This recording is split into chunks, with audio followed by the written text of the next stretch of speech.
Siddhartha by Hermann Hesse, translated by Günther Olesch, Anke Dreher, and read by Adrian Praetzellis. To Romain Roland, my dear friend. Chapter 1. The Son of the Brahman. In the shade of the house, in the sunshine of the river bank near the boats, in the shade of the salwood forest, in the shade of the fig tree is where Siddhartha grew up, the handsome son of the Brahman, the young falcon, together with his friend Govinda, son of a Brahman. The sun tanned his light shoulders by the banks of the river when bathing, performing the sacred ablutions, the sacred offerings. In the mango grove, shade poured into his black eyes, when playing as a boy, when his mother sang, when the sacred offerings were made, when his father, the scholar, taught him, when the wise men talked. For a long time Siddhartha had been partaking in the discussions of the wise men, practicing debate with Govinda, practicing with Govinda the art of reflection, the service of meditation. He already knew how to speak the Om silently, the word of words, to speak it silently into himself while inhaling, to speak it silently out of himself while exhaling, with all the concentration of his soul, the forehead surrounded by the glow of the clear-thinking spirit. He already knew to feel Atman in the depths of his being, indestructible, one with the universe. Joy leapt into his father's heart for his son, who was quick to learn, thirsty for knowledge. He saw him growing up to become a great wise man and priest, a priest among the Brahmans. Bliss leapt into his mother's breast when she saw him walking, when she saw him sit down and get up, Siddhartha, strong, handsome, he who was walking on slender legs, greeting her with perfect respect. Love touched the hearts of the Brahmans' young daughters when Siddhartha walked through the lanes of the town with the luminous forehead, with the eye of a king, with his slim hips. But more than all the others, he was loved by Govinda, his friend, the son of a Brahman. He loved Siddhartha's eye and sweet voice, he loved his walk and the perfect decency of his movements, he loved everything Siddhartha did and said, and what he loved most was his spirit, his transcendent, fiery thoughts, his ardent will, his high calling. Govinda knew he would not become a common Brahman, not a lazy official in charge of offerings, not a greedy merchant with magic spells, not a vain, vacuous speaker, not a mean, deceitful priest, and also not a decent, stupid sheep in the herd of the many. No, and he, Govinda, as well did not want to become one of these, not one of those tens of thousands of Brahmins. He wanted to follow Siddhartha, the beloved, the splendid. And in days to come, when Siddhartha would become a god, when he would join the glorious, then Govinda wanted to follow him as his friend, his companion, his servant, his spear-carrier, his shadow.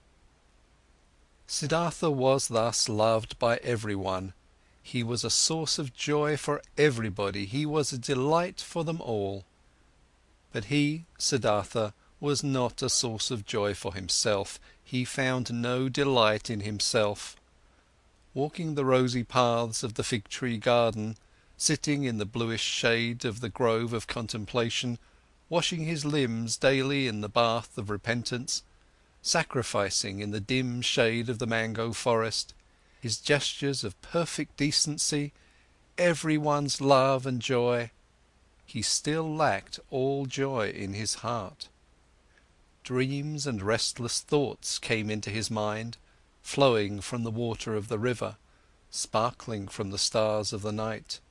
Melting from the beams of the sun, dreams came to him, and a restlessness of the soul, fuming from the sacrifices, breathing forth from the verses of the Rig Veda, being infused into him, drop by drop, from the teachings of the old Brahmans. Siddhartha had started to nurse discontent in himself.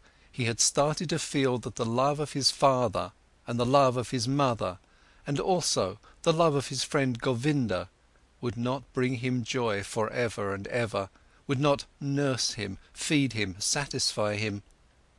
He had started to suspect that his venerable father and his other teachers, that the wise Brahmins had already revealed to him the most and best of their wisdom, that they had already filled his expecting vessel with their richness, and the vessel was not full.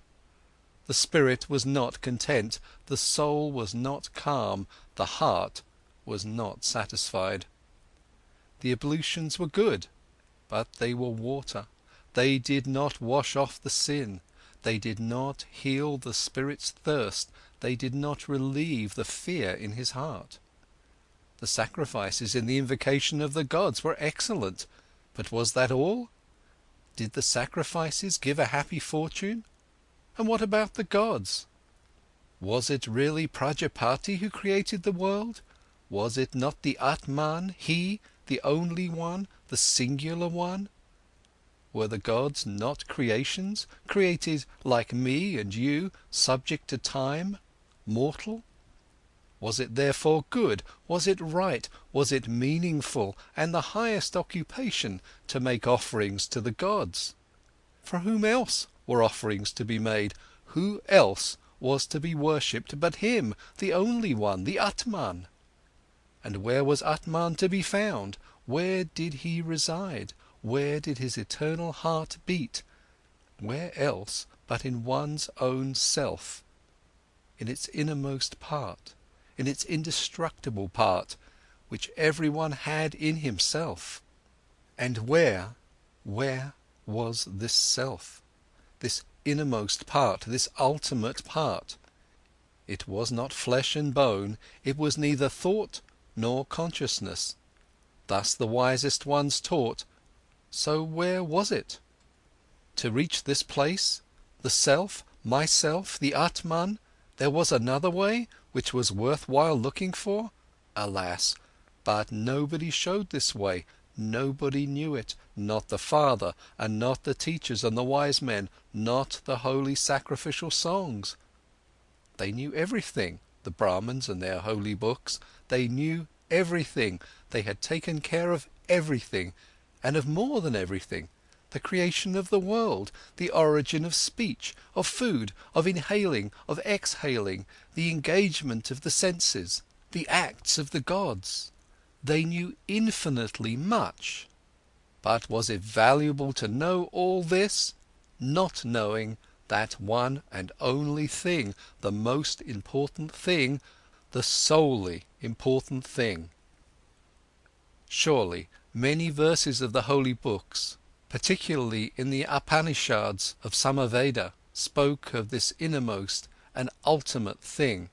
Wonderful verses.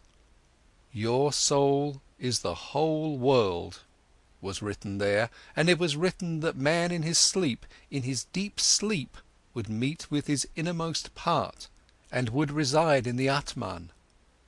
Marvellous wisdom was in these verses. All knowledge of the wisest ones had been collected there in magic words, pure as honey collected from bees. No, not to be looked down upon was the tremendous amount of enlightenment which lay here collected and preserved by innumerable generations of wise Brahmins.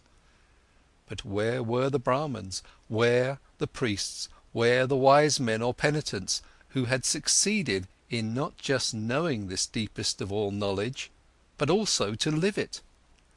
Where was the knowledgeable one who wove his spell to bring his familiarity with the Atman out of the sleep, into the state of being awake, into the life, into every step of the way, into word and deed?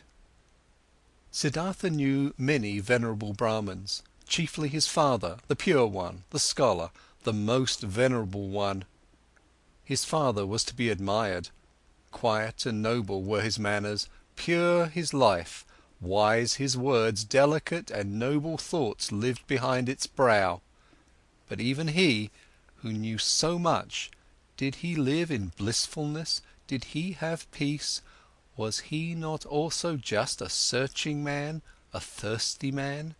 Did he not again and again have to drink from holy sources as a thirsty man, from the offerings, from the books, from the disputes of the Brahmans? Why did he, the irreproachable one, have to wash off sins every day, strive for a cleansing every day, over and over every day? Was not Atman in him?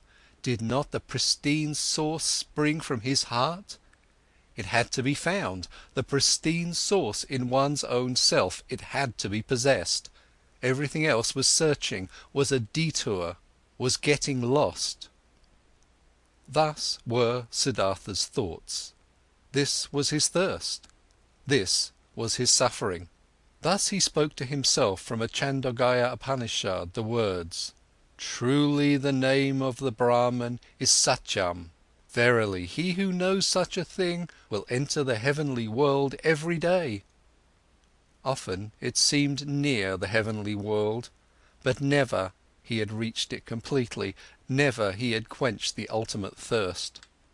And among the wise and wisest men he knew and whose instructions he had received, among all of them, there was no one who had reached it completely, the heavenly world, who had quenched it completely, the eternal thirst. "Govinda," Siddhartha spoke to his friend, "Govinda, my dear, come with me under the banyan tree. Let's practice meditation." They went to the banyan tree. They sat down. Siddhartha right here, Govinda 20 paces away. While putting himself down, ready to speak the Om, Siddhartha repeated, murmuring the verse, "Om is the bow, the arrow is soul. The Brahman is the arrow's target, that one should incessantly hit." After the usual time of the exercise in meditation had passed, Govinda rose. The evening had come. It was time to perform the evening's ablution. He called Siddhartha's name. Siddhartha did not answer. Siddhartha sat there, lost in thought. His eyes were rigidly focused towards a very distant target. The tip of his tongue was protruding a little between the teeth. He seemed not to breathe. Thus sat he, wrapped up in contemplation, thinking Om, his soul sent after the Brahman as an arrow. Once SAMANAS had travelled through Siddhartha's town, ascetics on a pilgrimage, 3 skinny, withered men, neither old nor young, with dusty and bloody shoulders, almost naked, scorched by the sun, surrounded by loneliness, strangers and enemies to the world, strangers and lank jackals in the realm of humans. Behind them blew a hot scent of quiet passion, of destructive service, of merciless self-denial. In the evening, after the hour of contemplation, Siddhartha spoke to Govinda. "Early tomorrow morning, my friend, Siddhartha will go to the Samanas. He will become a Samana." Govinda turned pale when he heard these words and read the decision in the motionless face of his friend, unstoppable like the arrow shot from the bow. Soon, and with the first glance, Govinda realized, now it is beginning, now Siddhartha is taking his own way, now his fate is beginning to sprout, and with his, my own. And he turned pale like a dry banana skin. "Oh, Siddhartha," he exclaimed, "will your father permit you to do that?" Siddhartha looked over as if he was just waking up. Arrow fast, he read in Govinda's soul, read the fear, read the submission. "Oh, Govinda," he spoke quietly, "let's not waste words. Tomorrow at daybreak I will begin the life of the Samanas. Speak no more of it." Siddhartha entered the chamber where his father was sitting on a mat of bast, and stepped behind his father, and remained standing there until his father felt that someone was standing behind him. Quoth the Brahmin, "Is that you, Siddhartha? Then say what you came to say." Quoth Siddhartha, "With your permission, my father, I came to tell you that it is my longing to leave your house tomorrow and go to the ascetics. My desire is to become a samana. May my father not oppose this?" The Brahmin fell silent and remained silent for so long that the stars in the small window wandered and changed their relative positions ere the silence was broken. Silent and motionless stood the son with his arms folded, silent and motionless sat the father on the mat, and the stars traced their paths in the sky. Then spoke the father. "Not proper is it for a Brahman to speak harsh and angry words, but indignation is in my heart. I wish not to hear this request for a second time from your mouth." Slowly the Brahman rose. Siddhartha stood silently, his arms folded. "What are you waiting for?" asked the father. Quoth Siddhartha, "You know what." Indignant, the father left the chamber. Indignant, he went to his bed and lay down. After an hour, since no sleep had come over his eyes, the Brahman stood up, paced to and fro and left the house. Through the small window of the chamber he looked back inside, and there he saw Siddhartha standing, his arms folded, not moving from his spot. Pale shimmered his bright robe. With anxiety in his heart, the father returned to his bed. After another hour, since no sleep had come over his eyes, the Brahman stood up again, paced to and fro, walked out of the house and saw that the moon had risen. Through the window of the chamber he looked back inside. There stood Siddhartha, not moving from his spot, his arms folded, moonlight reflecting from his bare shins. With worry in his heart, the father went back to bed. And he came back after an hour, he came back after 2 hours, looked through the small window, saw Siddhartha standing in the moonlight, by the light of the stars, in the darkness. And he came back hour after hour, silently. He looked into the chamber, saw him standing in the same place, filled his heart with anger, filled his heart with unrest, filled his heart with anguish, filled it with sadness.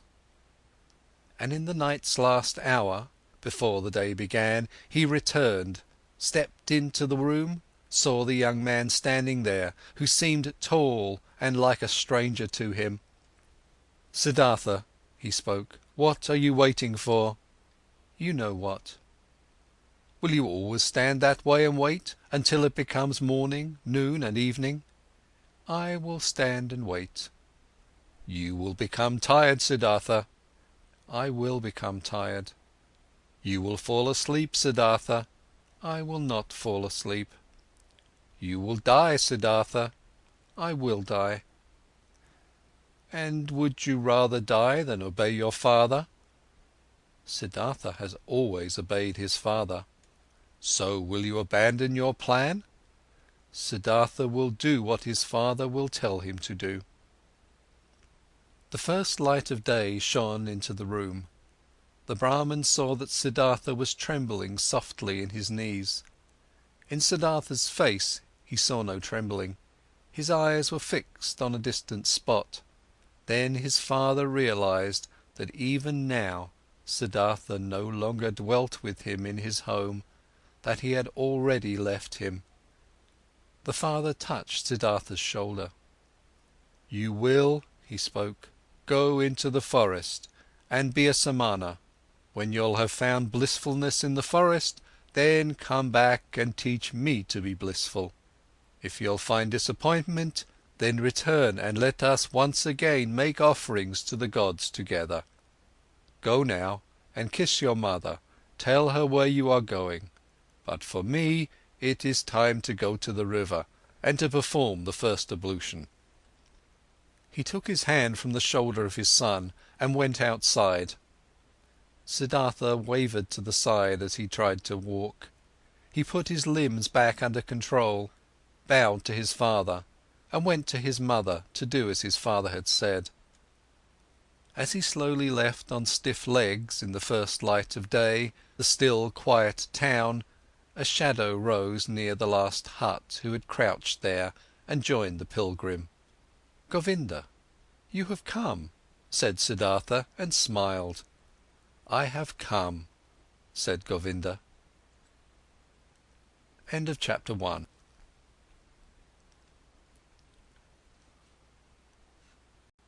Chapter 2. With the Samanas. In the evening of this day they caught up with the ascetics, the skinny Samanas, and offered them their companionship and obedience.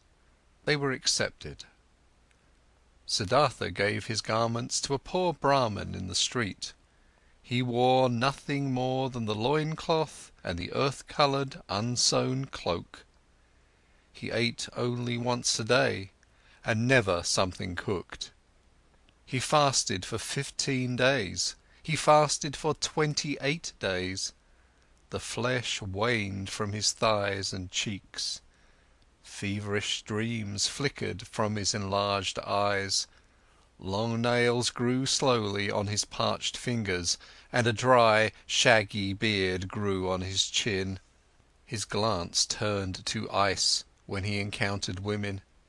His mouth twitched with contempt when he walked through a city of nicely dressed people.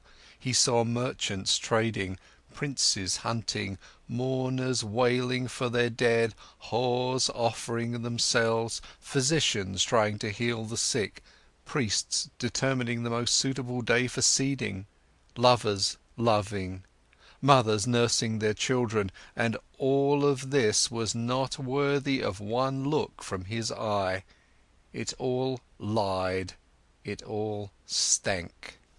It all stank of lies, it all pretended to be meaningful and joyful and beautiful, and it all was just concealed putrefaction. The world tasted bitter, life was torture. A goal stood before Siddhartha, a single goal: to become empty, empty of thirst, empty of wishing, empty of dreams, empty of joy and sorrow. Dead to himself, not to be a self any more, to find tranquility with an emptied heart, to be open to miracles in unselfish thoughts, that was his goal. Once all of myself was overcome and had died, once every desire and every urge was silent in the heart, then the ultimate part of me had to awake, the innermost of my being, which is no longer myself, the great secret. Silently, Siddhartha exposed himself to burning rays of the sun directly above, glowing with pain, glowing with thirst, and stood there until he neither felt any pain nor thirst any more.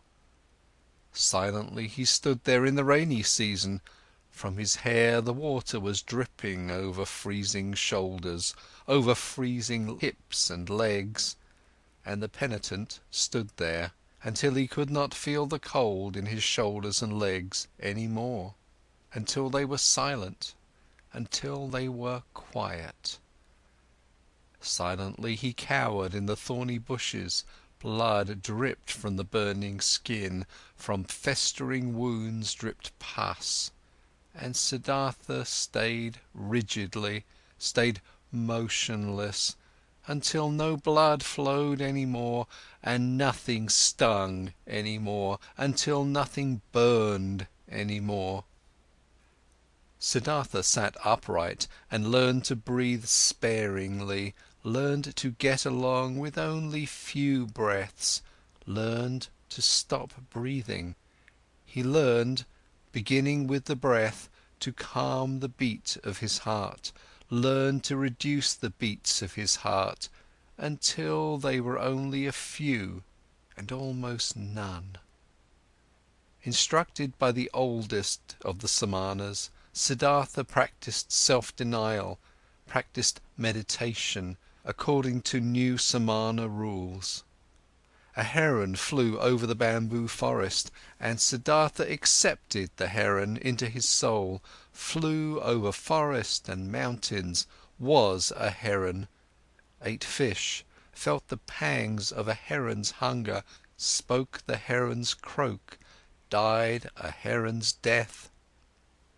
A dead jackal was lying on the sandy bank, and Siddhartha's soul slipped inside the body, was the dead jackal, lay on the banks, got bloated, stank, decayed, and was dismembered by hyenas, was skinned by vultures, turned into a skeleton, turned to dust, was blown across the fields. And Siddhartha's soul returned, had died, had decayed, was scattered as dust, had tasted the gloomy intoxication of the cycle, awaited in new thirst like a hunter in the gap, where he could escape from the cycle, where the end of the causes, where an eternity without suffering began. He killed his senses, he killed his memory, he slipped out of his self into thousands of other forms, was an animal, was carrion, was stone, was wood, was water, and awoke every time to find his old self again. Sun shone or moon, was his own self again, turned round in the cycle, felt thirst, overcame the thirst, felt new thirst. Siddhartha learned a lot when he was with the Samanas, many ways leading away from the self he learned to go. He went the way of self-denial by means of pain, through voluntary suffering and overcoming pain, hunger, thirst, tiredness. He went the way of self-denial by means of meditation, through imagining the mind to be void of all conceptions. These and other ways he learned to go, 1,000 times he left his self, for hours and days he remained in the non-self, but though the ways led away from the self, their end nevertheless always led back to the self. Though Siddhartha fled from the self 1,000 times, stayed in nothingness, stayed in the animal, in the stone, the return was inevitable, inescapable was the hour when he found himself back in the sunshine or in the moonlight, in the shade or in the rain, and was once again his self and Siddhartha, and again felt the agony of the cycle which had been forced upon him. By his side lived Govinda, his shadow, walked the same paths, undertook the same efforts. They rarely spoke to one another than the service of the exercises required. Occasionally the two of them went through the villages to beg for food for themselves and their teachers. "How do you think, Govinda," Siddhartha spoke one day while begging this way, "how do you think we progress? Do we reach any goals?" Govinda answered, "We have learned and will continue learning. You'll be a great samana, Siddhartha. Quickly you've learned every exercise. Often the old samanas have admired you. One day you'll be a holy man, O Siddhartha." Quoth Siddhartha, "I can't help but feel that it is not like this, my friend. What I've learned, being among the samanas, up to this day, this, O Govinda, I could have learned more quickly and by simpler means. In every tavern of that part of a town where the whorehouses are, my friend, among carters and gamblers I could have learned it." Quoth Govinda, "Siddhartha is putting me on. How could you have learned meditation, holding your breath, insensitivity against hunger and pain, there among these wretched people?" And Siddhartha said quietly, as if he were talking to himself, "What is meditation? What is leaving one's body? What is fasting? What is holding one's breath? it is fleeing from the self, it is a short escape of the agony of being a self, it is a short numbing of the senses against the pain and the pointlessness of life. The same escape, the same short numbing, is what the driver of the ox cart finds in the inn, drinking a few bowls of rice wine or fermented coconut milk. Then he won't feel his self any more, then he won't feel the pains of life any more, then he finds a short numbing of the senses. When he falls asleep over his bowl of rice wine, he'll find the same as what Siddhartha and Govinda find when they escape their bodies through long exercises, staying in the non-self.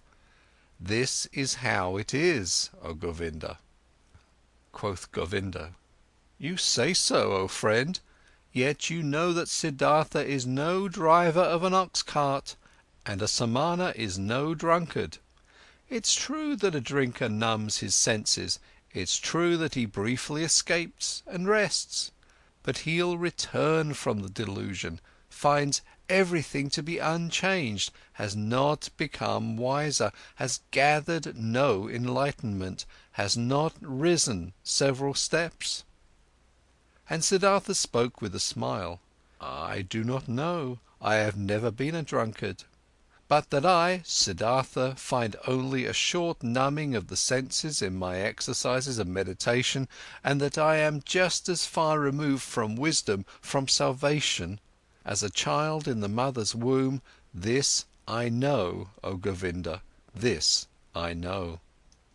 And once again, another time, when Siddhartha left the forest together with Govinda to beg for some food in the village for their brothers and teachers, Siddhartha began to speak and said: "What now, O Govinda? Might we be on the right path? Might we get closer to enlightenment? Might we get closer to salvation? Or do we perhaps live in a circle, we who have thought we were escaping the cycle?" Quoth Govinda: "We have learned a lot, Siddhartha, there is still much to learn.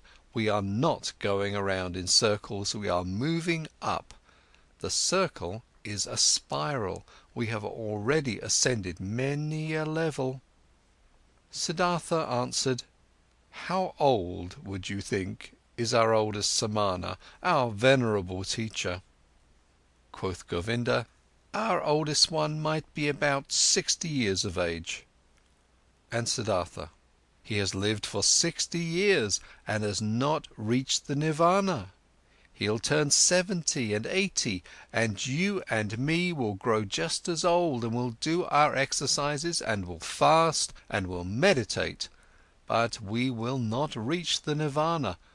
He won't and we won't. Oh Govinda, I believe out of all the samanas out there, perhaps not a single one, not a single one will reach the nirvana.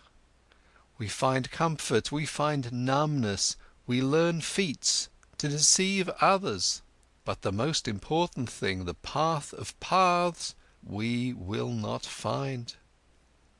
"If you only," spoke Govinda, "wouldn't speak such terrible words, Siddhartha, how could it be that among so many learned men, among so many Brahmans, among so many austere and venerable samanas, among so many who are searching, so many who are eagerly trying, so many holy men, no one will find the path of paths?" But Siddhartha said in a voice which contained just as much sadness as mockery, with a quiet, a slightly sad, a slightly mocking voice: "Soon, Govinda, your friend will leave the path of the samanas. He has walked along your side for so long. I'm suffering of thirst, O Govinda, and on this long path of a samana, my thirst has remained as strong as ever. I always thirsted for knowledge, I have always been full of questions, I have asked the Brahmans, year after year I have asked the holy Vedas, year after year I have asked the devoted samanas, year after year. Perhaps, O Govinda, It has been just as well, had been just as smart and just as profitable if I had asked the hornbill bird or the chimpanzee. It took me a long time, and I am not finished learning this yet, O Govinda, that there is nothing to be learned. There is indeed no such thing, so I believe, as what we refer to as learning. There is, oh my friend, just one knowledge. This is everywhere, this is Atman, this is within me and within you and within every creature. So I'm starting to believe that this knowledge has no worser enemy than the desire to know it, than learning. At this, Govinda stopped on the path, rose his hands and spoke. If you, Siddhartha, only would not bother your friend with this kind of talk. Truly, your words stir up fear in my heart. And just consider, what would become of the sanctity of prayer? What of the venerability of the Brahman's caste? What of the holiness of the SAMANAS, if it was as you say, if there was no learning? What, O Siddhartha, would become of all of this what is holy, what is precious, what is venerable on earth? And Govinda mumbled a verse to himself, a verse from an Upanishad. He who ponderingly, of a purified spirit, loses himself in the meditation of Atman, unexpressible by words is his blissfulness of his heart. But Siddhartha remained silent. He thought about the words which Govinda had said to him, and thought the words through to their ends. Yes, he thought, standing there with his head low, what would remain of all that which seemed to us to be holy? What remains? What can stand the test? And he shook his head. At one time, when the two young men had lived among the Samanas for about 3 years and had shared their exercises, some news, a rumour, a myth reached them after being retold many times. A man had appeared, GOTAMA by name, the exalted one, the Buddha. He had overcome the suffering of the world in himself and had halted the cycle of rebirths. He was said to wander through the land, teaching, surrounded by disciples, without possession, without home, without a wife, in the yellow cloak of an ascetic, but with a cheerful brow, a man of bliss, and Brahmins and princes would bow down before him and would become his students. This myth, this rumour, this legend resounded. Its fragrances rose up here and there. In the towns the Brahmins spoke of it, and in the forest the Samanas. Again and again the name of GOTAMA, the Buddha, reached the ears of the young men, with good and with bad talk, with praise and with defamation. It was as if the plague had broken out in a country, and news had been spreading around that in one place or another there was a man, a wise man, a knowledgeable one, whose word and breath was enough to heal everyone who had been infected with the pestilence. And as such news would go through the land, and everyone would talk about it, many would believe, many would doubt, but many would get on their way as soon as possible to seek the wise man, the helper. Just like this myth ran through the land, that fragrant myth of GOTAMA, the Buddha, the wise man of the family of Sakya. He possessed, so the believers said, the highest enlightenment. He remembered his previous lives, he had reached the nirvana and never returned into the cycle, was never again submerged in the murky river of physical forms. Many wonderful and unbelievable things were reported of him. He had performed miracles, had overcome the devil, had spoken to the gods. But his enemies and disbelievers said, "This Gotama was a vain seducer, he would spend his days in luxury, scorned the offerings, was without learning, and knew neither exercises nor self-castigation." The myth of Buddha sounded sweet. The scent of magic flowed from these reports. After all, the world was sick, life was hard to bear, and behold, here a source seemed to spring forth, here a messenger seemed to call out, comforting, mild, full of noble promises. Everywhere where the rumour of Buddha was heard, everywhere in the lands of India, the young men listened up, felt a longing, felt hope, and among the Brahman sons of the towns and villages, every pilgrim and stranger was welcome when he brought news of him, the exalted one, the Sakyamundi. The myth had also reached the Samanas in the forest, and also Siddhartha, and also Govinda, slowly, drop by drop, every drop laden with hope, every drop laden with doubt. They rarely talked about it, because the oldest one of the Samanas did not like this myth. He had heard that this alleged Buddha used to be an ascetic before and had lived in the forest, but had then turned back to luxury and worldly pleasures, and he had no high opinion of this Gotama.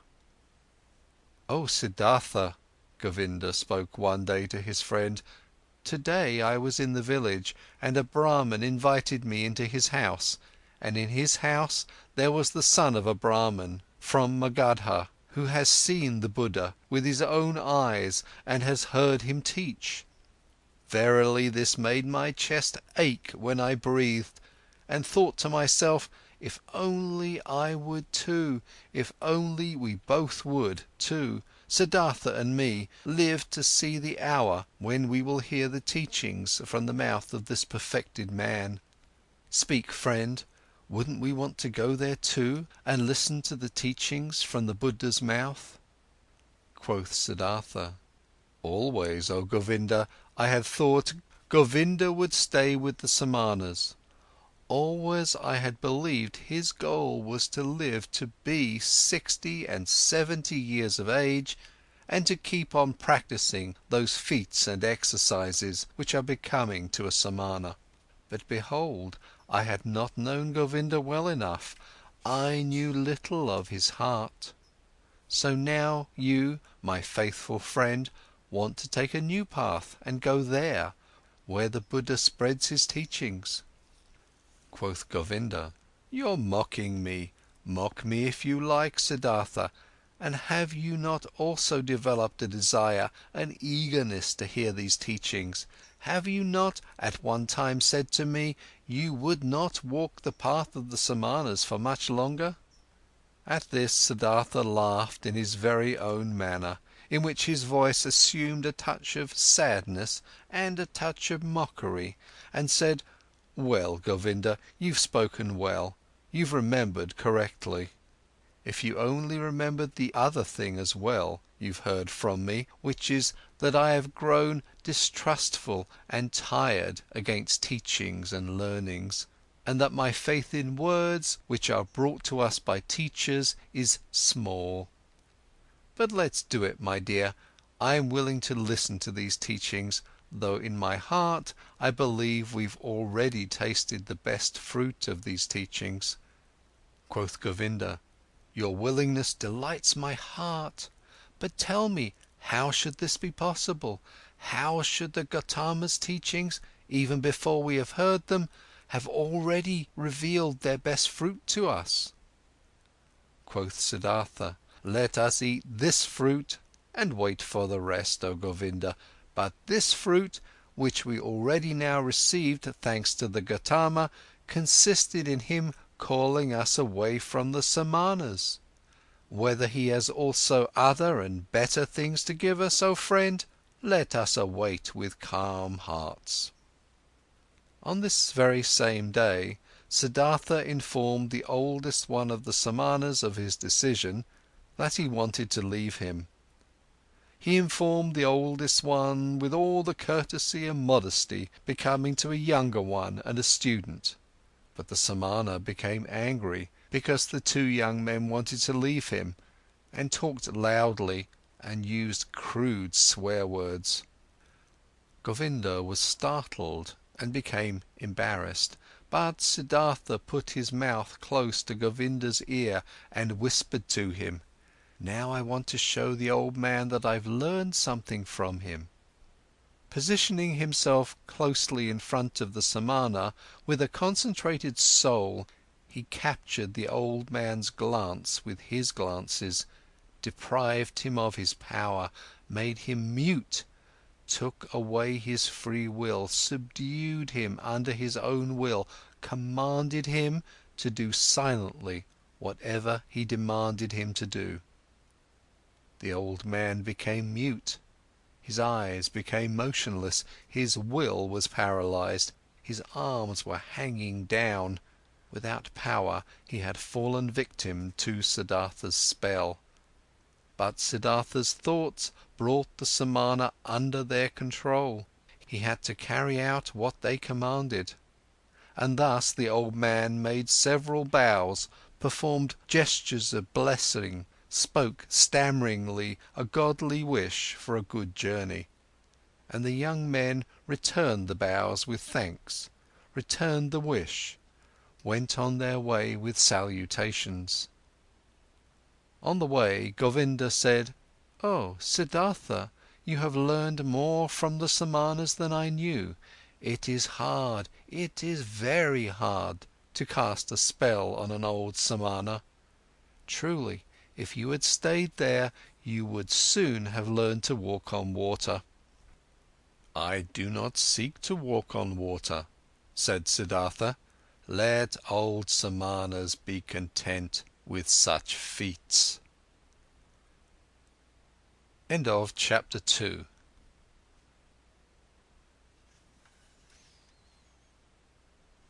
Chapter 3. Gotama.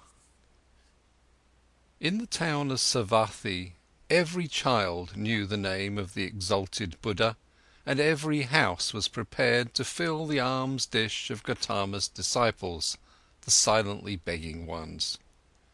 Near the town was Gotama's favourite place to stay, the grove of Jetavana, which the rich merchant Anathapindika, an obedient worshipper of the exalted one, had given him and his people for a gift.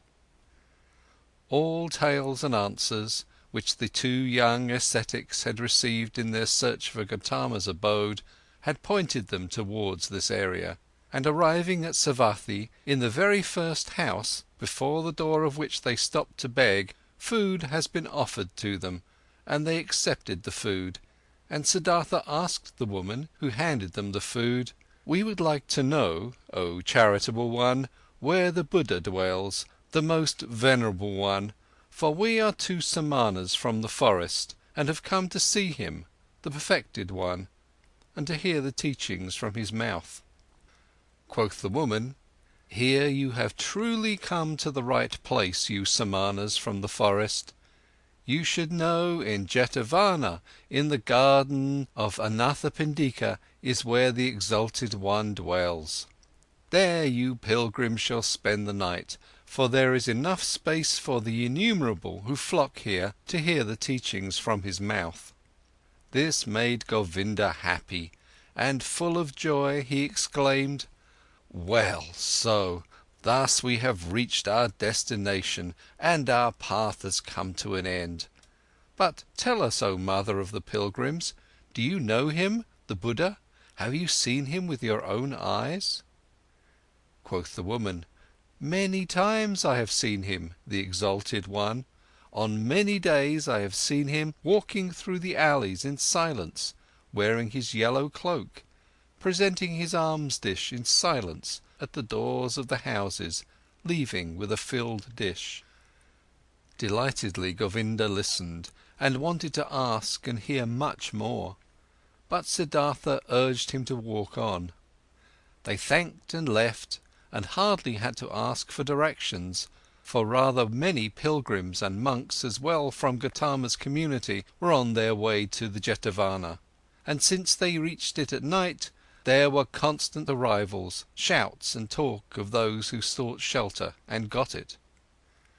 The two Samanas, accustomed to life in the forest, found quickly and without making any noise a place to stay, and rested there until the morning. At sunrise they saw with astonishment what a large crowd of believers and curious people had spent the night here. On all paths of the marvellous grove monks walked in yellow robes. Under the trees they sat here and there in deep contemplation, or in a conversation about spiritual matters.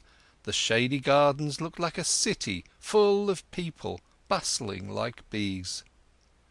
The majority of the monks went out with their alms dish to collect food in town for their lunch, the only meal of the day. The Buddha himself, the enlightened one, was also in the habit of taking his walk to beg in the morning. Siddhartha saw him, and he instantly recognized him, as if a god had pointed him out to him.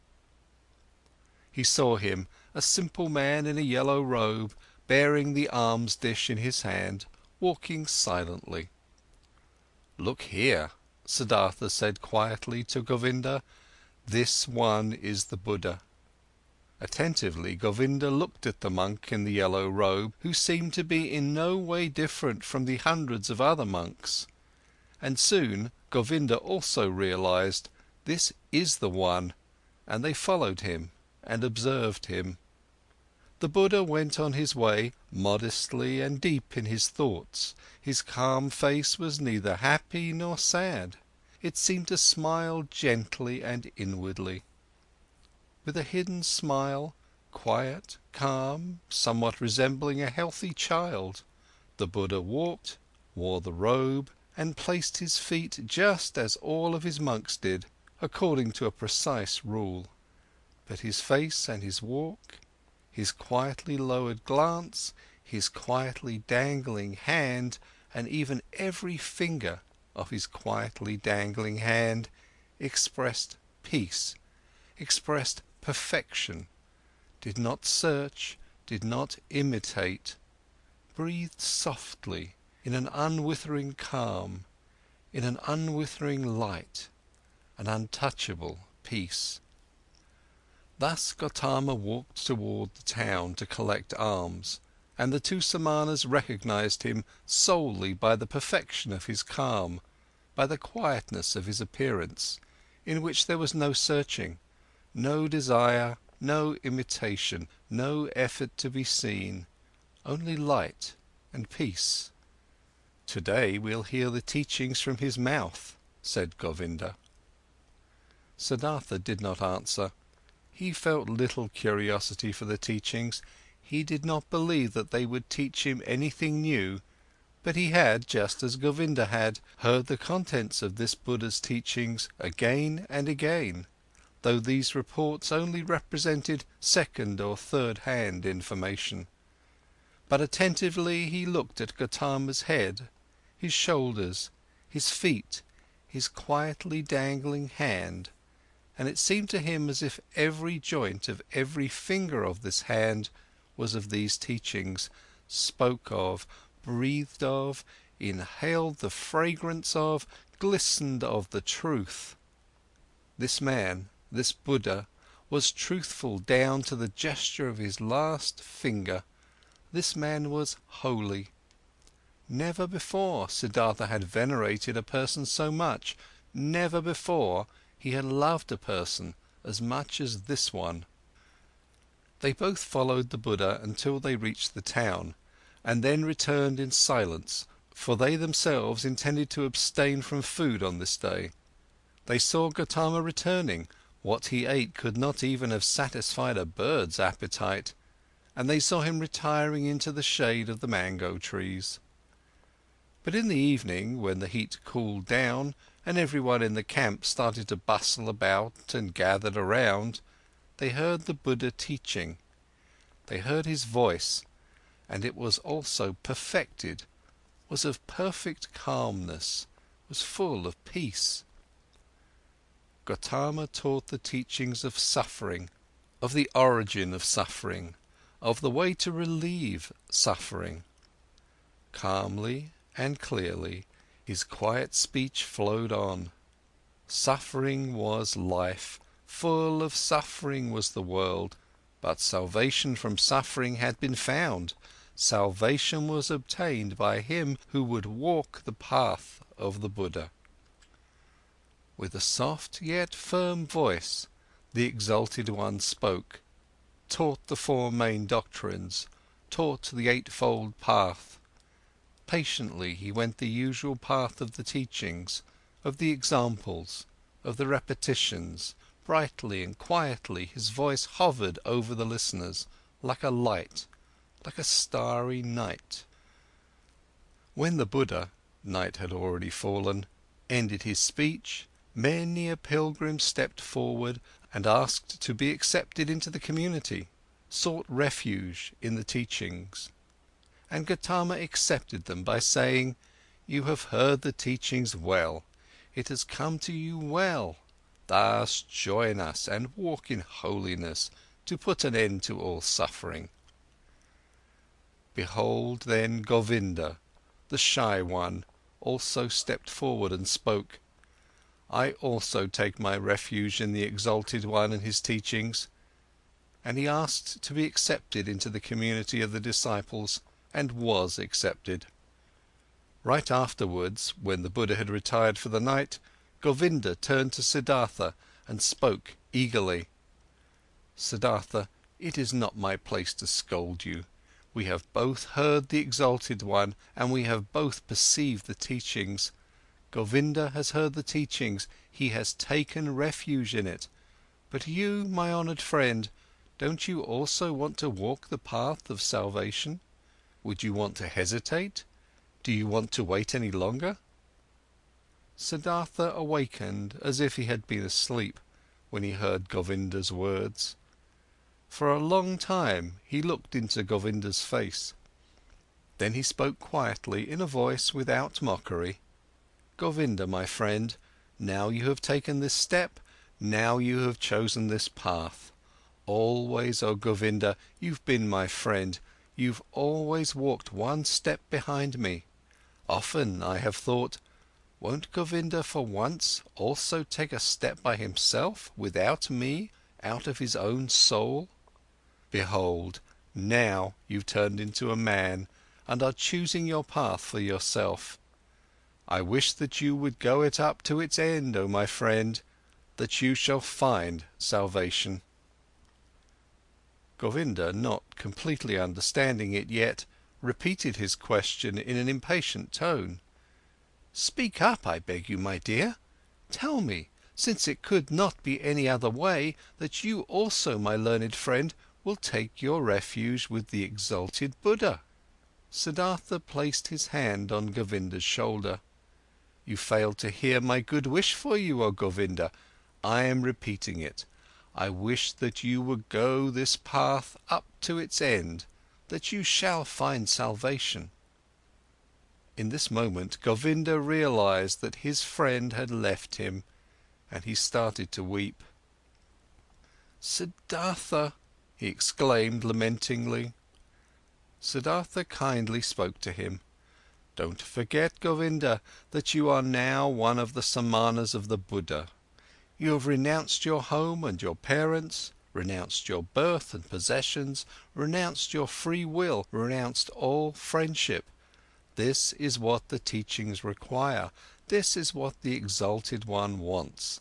This is what you wanted for yourself. Tomorrow, oh Govinda, I'll leave you." For a long time the friends continued walking in the grove. For a long time they lay there and found no sleep. And over again Govinda urged his friend, he should tell him why he would not want to seek refuge in Gotama's teachings.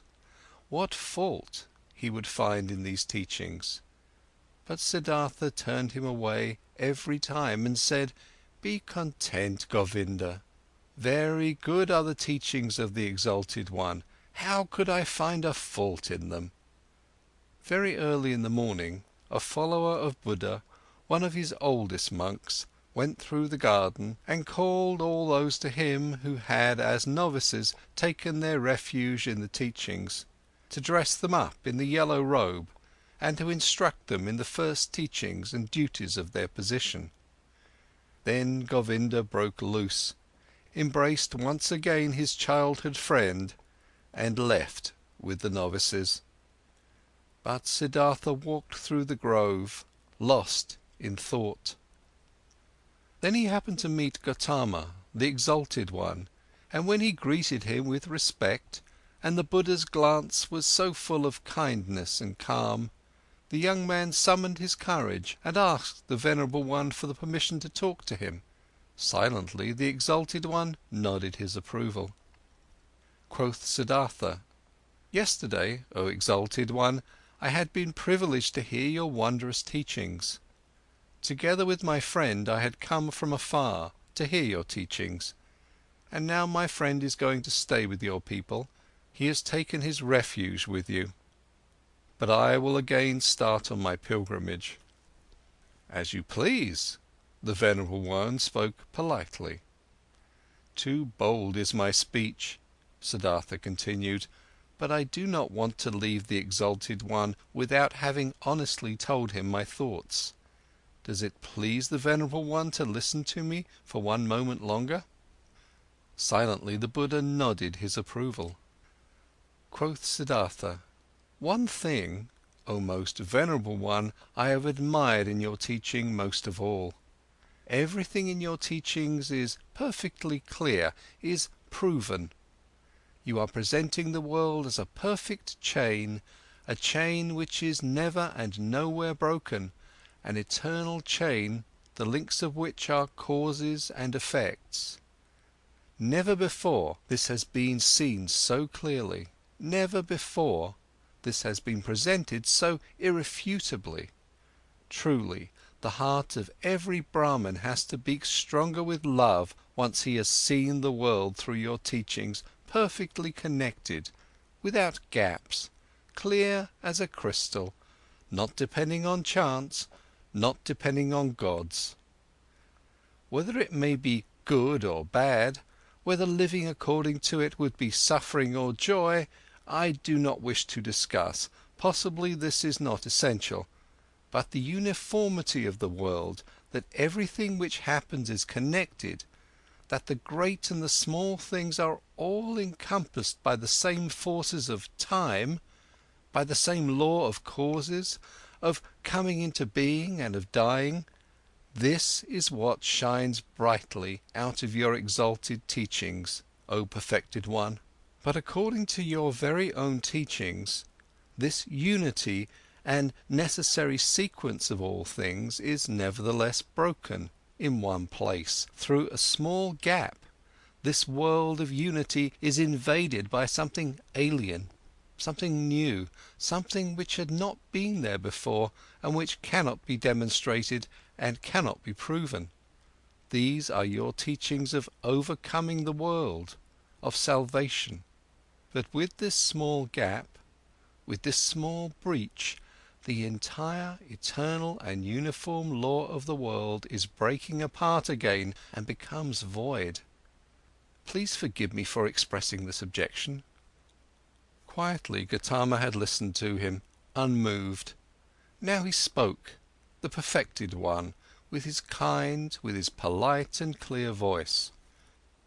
"You've heard the teachings, O son of a Brahman, and good for you that you've thought about it thus deeply. You found a gap in it, an error. You should think about this further. But be warned, O seeker of knowledge, of the thicket of opinions and of arguing about words. There is nothing to opinions. They may be beautiful or ugly, smart or foolish. Everyone can support them or discard them. But the teachings you've heard from me are no opinion, and their goal is not to explain the world to those who seek knowledge. They have a different goal. Their goal is salvation from suffering. This is what GOTAMA teaches, nothing else." "I wish that you, O exalted one, would not be angry with me," said the young man. "I have not spoken to you like this to argue with you, to argue about words. You are truly right, there is little to opinions. But let me say this one more thing. I have not doubted in you for a single moment. I have not doubted for a single moment that you are Buddha, that you have reached the goal, the highest goal towards which so many thousands of Brahmans and the sons of Brahmans are on their way. You have found salvation from death. It has come to you in the course of your own search, on your own path, through thoughts, through meditation, through realizations, through enlightenment. It has not come to you by means of teachings. And, thus is my thought, O exalted one, nobody will obtain salvation by means of teachings. You will not be able to convey and say to anybody, O venerable one, in words and through teachings, what has happened to you in the hour of enlightenment. The teachings of the enlightened Buddha contain much. It teaches many to live righteously, to avoid evil. But there is one thing that these so clear, these so venerable teachings do not contain. They do not contain the mystery of what the exalted one has experienced for himself, he alone among hundreds of thousands. This is what I have thought and realized when I have heard the teachings. This is why I am continuing my travels, not to seek other better teachings, for I know there are none, but to depart from all teachings and all teachers, and to reach my goal by myself or to die. But often I'll think of this day, O exalted one, and of this hour when my eyes beheld a holy man. The Buddha's eyes quietly looked to the ground. Quietly, in perfect equanimity, his inscrutable face was smiling. "I wish," the venerable one spoke slowly, "that your thoughts shall not be in error, that you shall reach the goal. But tell me, have you seen the multitude of my Samanas, my many brothers, who have taken refuge in the teachings? And do you believe, O stranger, O Samana, do you believe that it would be better for them to abandon the teachings and to return into the life of the world and of desires?" "Far is such a thought from my mind," exclaimed Siddhartha. "I wish that they shall stay with the teachings, that they shall reach their goal. It is not my place to judge another person's life. Only for myself alone, I must decide, I must choose, I must refuse. Salvation from the self is what we Samanas search for, O exalted one. If I merely were one of your disciples, O venerable one, I'd fear that it might happen to me that only seemingly, only deceptively myself would be calmed and be redeemed, but that in truth it would live on and grow. For then I had replaced myself with the teachings, my duty to follow you, my love for you and the community of the monks." With half of a smile, with an unwavering openness and kindness, Gotama looked into the stranger's eyes and bid him to leave with a hardly noticeable gesture. "You are wise, O Samana," the venerable one spoke. "You know how to talk wisely, my friend, but be aware of too much wisdom." The Buddha turned away, and his glance and half of a smile remained forever etched in Siddhartha's memory. I have never before seen such a person glance and smile, sit and walk this way, he thought. Truly, I wish to be able to glance and smile, sit and walk this way too. Thus free, thus venerable, thus concealed, thus open, thus childlike and mysterious. Truly, only a person who has succeeded in reaching the innermost part of his self would glance and walk this way. Well, so, I also will seek to reach the innermost part of myself. I saw a man, Siddhartha thought, a single man, before whom I would have to lower my glance. I do not want to lower my glance before any other, not before any other. No teachings will entice me any more, since this man's teachings have not enticed me. I am deprived by the Buddha, thought Siddhartha, I am deprived, and even more, he has given to me. He has deprived me of my friend, the one who had believed in me and now believes in him, who had been my shadow and is now Gotama's shadow. But he has given me Siddhartha, myself. End of chapter 3.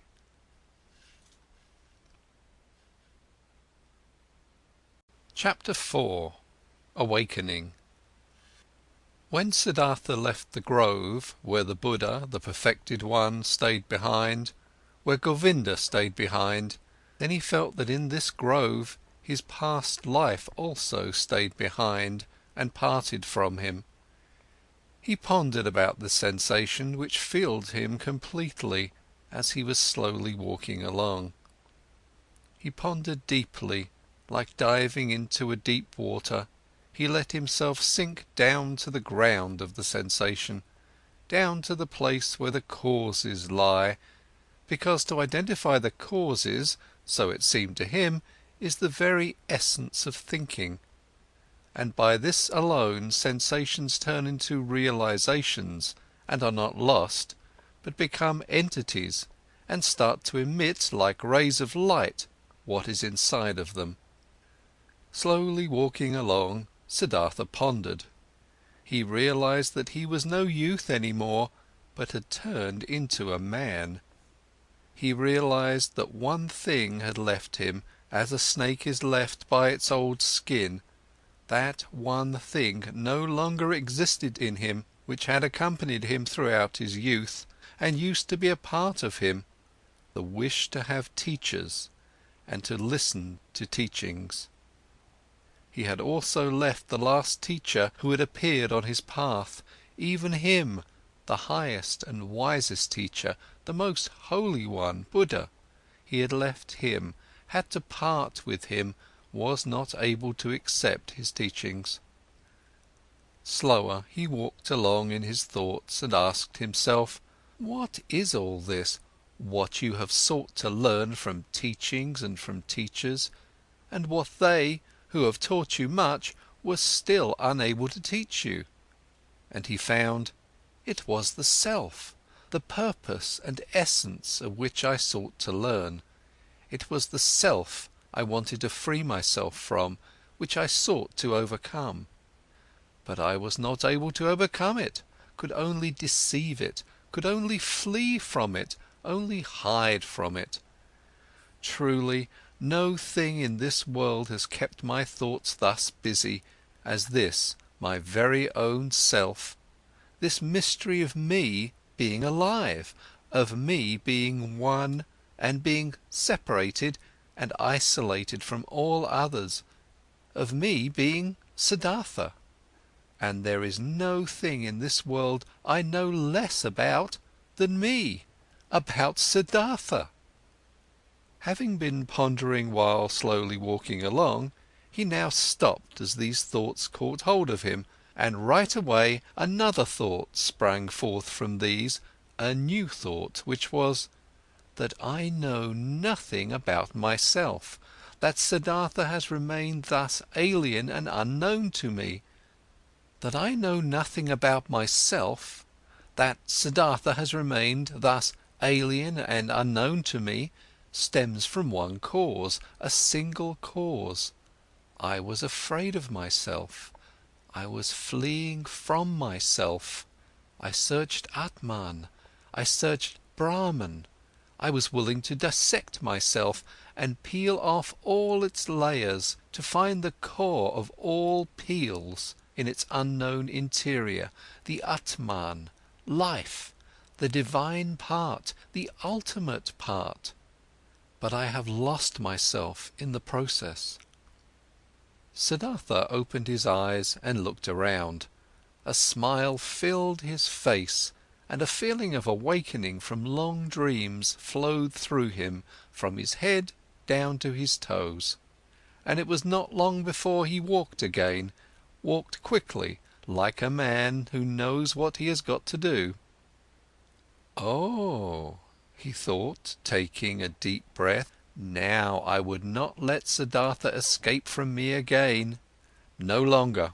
I want to begin my thoughts and my life with Atman and with the suffering of the world. I do not want to kill and dissect myself any longer to find a secret behind the ruins. Neither Yoga Veda shall teach me any more, nor Atharva Veda, nor the ascetics, nor any kind of teachings. I want to learn from myself, want to be my student, want to get to know myself, the secret of Siddhartha. He looked around as if he was seeing the world for the first time. Beautiful was the world, colourful was the world, strange and mysterious was the world. Here was blue, here was yellow, here was green. The sky and the river flowed, the forest and the mountains were rigid. All of it was beautiful, all of it was mysterious and magical, and in its midst was he, Siddhartha, the awakening one, on the path to himself. All this yellow and blue, river and forest, entered Siddhartha for the first time through the eyes, was no longer a spell of Mara, was no longer the veil of Maya, was no longer a pointless and coincidental diversity of mere appearances, despicable to the deeply thinking Brahman who scorns diversity, who seeks unity. Blue was blue, river was river, and if also in the blue and the river, in Siddhartha, the singular and divine lived hidden, so it was still that very divinity's way and purpose to be here yellow, here blue, there sky, there forest, and here Siddhartha. The purpose and essential properties were not somewhere behind the things, they were in them, in everything. How deaf and stupid have I been, he thought, walking swiftly along. When someone reads a text, wants to discover its meaning, he will not scorn the symbols and letters and call them deceptions, coincidence and worthless hull, but he will read them, he will study and love them, letter by letter. But I, who wanted to read the book of the world and the book of my own being, I have, for the sake of a meaning I had anticipated before I read, scorned the symbols and letters. I called the visible world a deception, called my eyes and my tongue coincidental and worthless forms without substance. No, this is over. I have awakened, I have indeed awakened, and have not been born before this very day. In thinking these thoughts, Siddhartha stopped once again, suddenly, as if there was a snake lying in front of him on the path. Because suddenly he had also become aware of this. He, who was indeed like someone who had just woken up, or like a newborn baby, he had to start his life anew, and start again at the very beginning. When he had left in this very morning from the grove Jetavana, the grove of that exalted one, already awakening, already on the path towards himself, he had every intention, regarded as natural and took for granted that he, after years as an ascetic, would return to his home and his father. But now, only in this moment, when he stopped, as if a snake was lying on his path, he also awoke to this realization: but I am no longer the one I was. I am no ascetic any more. I am not a priest any more. I am no Brahman any more. What should I do at home and at my father's place? Study? Make offerings? Practice meditation? But all this is over. All of this is no longer alongside my path. Motionless, Siddhartha remained standing there, and for the time of one moment and breath, his heart felt cold. He felt a cold in his chest, as a small animal, a bird or a rabbit would, when seeing how alone he was. For many years he had been without home and had felt nothing. Now he felt it. Still, even in the deepest meditation, he had been his father's son, had been a Brahman, of a high caste, a cleric.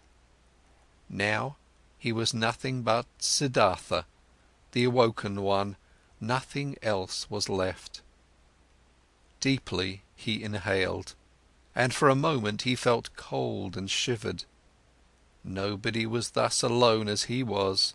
There was no nobleman who did not belong to the noblemen, no worker that did not belong to the workers, and found refuge with them, shared their life, spoke their language.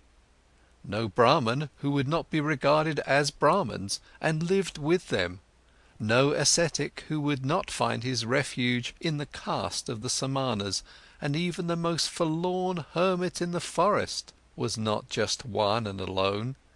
He was also surrounded by a place he belonged to. He also belonged to a caste in which he was at home. Govinda had become a monk, and 1,000 monks were his brothers, wore the same robe as he, believed in his faith, spoke his language. But he, Siddhartha, where did he belong to? With whom would he share his life? Whose language would he speak?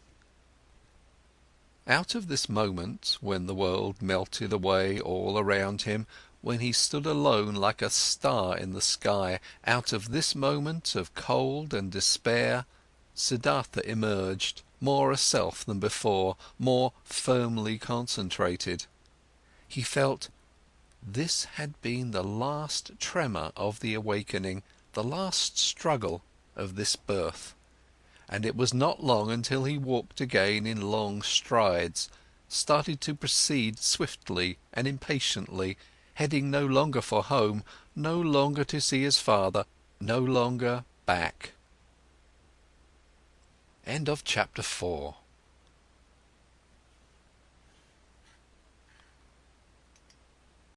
Second part, dedicated to Wilhelm Gundert, my cousin in Japan.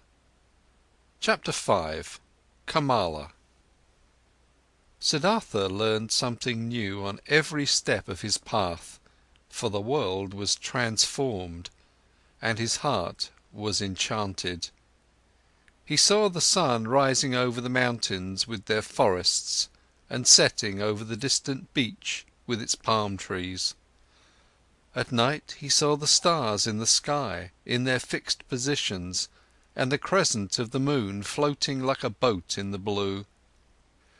He saw trees, stars, animals, clouds, rainbows, rocks, herbs, flowers, stream and river, the glistening dew in the bushes in the morning, distant high mountains which were blue and pale, birds sang and bees, wind silverishly blew through the rice field. All of this, 1,000-fold and colourful, had always been there. Always the sun and the moon had shone, always the rivers had roared and the bees had buzzed, but in former times all of this had been nothing more to Siddhartha than a fleeting, deceptive veil before his eyes, looked upon in distrust, destined to be penetrated and destroyed by thought, since it was not the essential existence, since this essence lay beyond, on the other side of the visible. But now his liberated eyes stayed on this side, he saw and became aware of the visible, sought to be at home in this world, did not seek for the true essence, did not aim at a world beyond. Beautiful was this world, looking at it thus, without searching, thus simply, thus childlike. Beautiful were the moon and the stars, beautiful was the stream and the banks, the forest and the rocks, the goat and the gold beetle, the flower and the butterfly. Beautiful and lovely it was thus to walk through the world, thus childlike, thus awoken, thus open to what is near, thus without distrust. Differently the sun burnt the head, differently the shade of the forest cooled him down, differently the stream and the cistern, the pumpkin and the banana tasted. Short were the days, short the nights, every hour sped away like a sail on the sea, and under the sail was a ship of treasures, full of joy. Siddhartha saw a group of apes moving through the high canopy of the forest, high in the branches, and heard their savage, greedy song. Siddhartha saw a male sheep following a female one and mating with her. In a lake of reeds he saw the pike hungrily hunting for its dinner, propelling themselves away from it, in fear, wriggling and sparkling. The young fish jumped in droves out of the water. The scent of strength and passion came forcefully out of the hasty eddies of the water, which the pike stirred up, impetuously hunting. All of this had always existed, and he had not seen it, he had not been with it. Now he was with it, he was part of it. Light and shadow ran through his eyes, stars and moon ran through his heart. On the way, Siddhartha also remembered everything he had experienced in the garden Jetavana, the teaching he had heard there, the divine Buddha, the farewell to Govinda, the conversation with the exalted one. Again, he remembered his own words he had spoken to the exalted one, every word, and with astonishment he became aware of the fact that there he had said things which he had not really known yet at this time. What he had said to GOTAMA, his, the Buddha's treasure and secret, was not the teaching, but the unexpressible and not teachable, which he had experienced in the hour of his enlightenment. It was nothing but this very thing, what he now began to experience. Now he had to experience his self. It is true that he had already known for a long time that his self was Atman, in its essence bearing the same eternal characteristics as Brahman, but never had he really found this self, because he had wanted to capture it in the net of thought. With the body definitely not being the self, and not the spectacle of the senses, so it also was not the thought, not the rational mind, not the learned wisdom, not the learned ability to draw conclusions and to develop previous thoughts into new ones. No, this world of thought was also still on this side, and nothing could be achieved by killing the random self of the senses, if the random self of the thoughts and learned knowledge was fattened on the other hand. Both the thoughts as well as the senses were pretty things. The ultimate meaning was hidden behind both of them. Both had to be listened to, both had to be played with, both neither had to be scorned nor overestimated.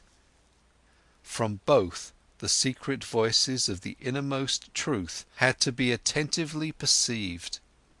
He wanted to strive for nothing, except for what the voice commanded him to strive for, dwell on nothing, except where the voice would advise him to do so.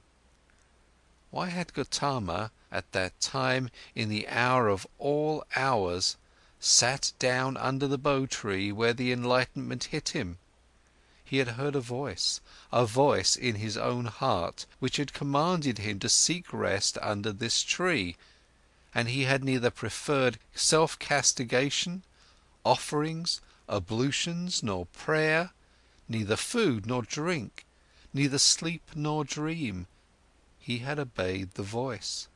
To obey like this, not to an external command, only to the voice, to be ready like this was good, this was necessary, nothing else was necessary. In the night when he slept in the straw hut of a ferryman by the river, Siddhartha had a dream. Govinda was standing in front of him, dressed in the yellow robe of an ascetic. Sad was how Govinda looked like. Sadly he asked, "Why have you forsaken me?" At this he embraced Govinda, wrapped his arms around him, and as he was pulling him close to his chest and kissed him, it was not Govinda any more, but a woman, and a full breast popped out of the woman's dress, at which Siddhartha lay and drank, sweetly and strongly tasted the milk from this breast. It tasted of woman and man, of sun and forest, of animal and flower, of every fruit, of every joyful desire. It intoxicated him and rendered him unconscious. When Siddhartha woke up, the pale river shimmered through the door of the hut, and in the forest a dark call of an owl resounded deeply and pleasantly. When the day began, Siddhartha asked his host, the ferryman, to get him across the river. The ferryman got him across the river on his bamboo raft. The wide water shimmered reddishly in the light of the morning. "This is a beautiful river," he said to his companion. "Yes," said the ferryman, "a very beautiful river. I love it more than anything. Often I have listened to it, often I have looked into its eyes, and always I have learned from it. Much can be learned from a river." "I thank you, my benefactor," spoke Siddhartha, disembarking on the other side of the river. "I have no gift I could give you for your hospitality, my dear, and also no payment for your work. I am a man without a home, a son of a Brahman and a Samana." "I did see it," spoke the ferryman, "and I haven't expected any payment from you, and no gifts, which would be the custom for guests to bear. You will give me the gift another time." "Do you think so?" asked Siddhartha amusedly. "Surely. This too I have learned from the river. Everything is coming back. You too, Samana, will come back. Now, farewell. Let your friendship be my reward. Commemorate me when you'll make your offerings to the gods." Smiling, they parted.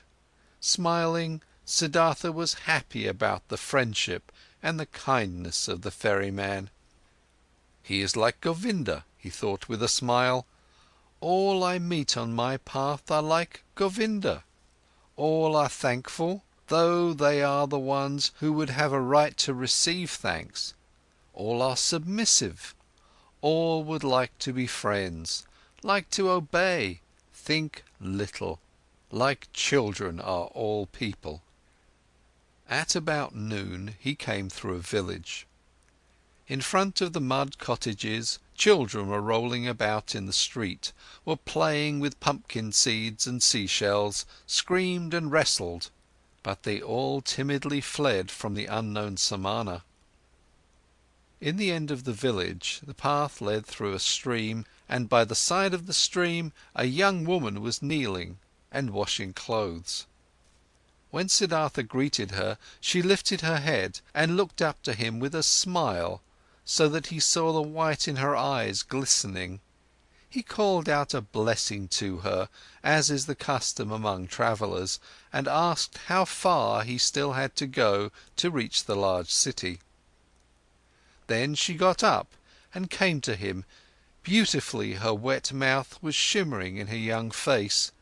She exchanged humorous banter with him, asked whether he had eaten already, and whether it was true that the Samanas slept alone in the forest at night and were not allowed to have any women with them. While talking, she put her left foot on his right one and made a movement as a woman does who would want to initiate that kind of sexual pleasure with a man which the textbooks call climbing a tree. Siddhartha felt his blood heating up, and since in this moment he had to think of his dream again, he bent slightly down to the woman and kissed with his lips the brown nipple of her breast. Looking up, he saw her face smiling, full of lust, and her eyes, with contracted pupils, begging with desire. Siddhartha also felt desire, and felt the source of his sexuality moving. But since he had never touched a woman before, he hesitated for a moment, while his hands were already prepared to reach out for her. And in this moment he heard, shuddering with awe, the voice of his innermost self, and this voice said no. Then all charms disappeared from the young woman's smiling face. He no longer saw anything else but the damp glance of a female animal in heat. Politely he petted her cheek, turned away from her and disappeared from the disappointed woman with light steps into the bamboo wood. On this day he reached the large city before the evening and was happy, for he felt the need to be among people. For a long time he had lived in the forest, and the straw hut of the ferryman in which he had slept that night had been the first roof for a long time he had had over his head. Before the city, in a beautifully fenced grove, the traveller came across a small group of servants, both male and female, carrying baskets. In their midst, carried by 4 servants in an ornamental sedan chair, sat a woman, the mistress, on red pillows under a colourful canopy. Siddhartha stopped at the entrance to the pleasure garden and watched the parade, saw the servants, the maids, the baskets, saw the sedan chair, and saw the lady in it.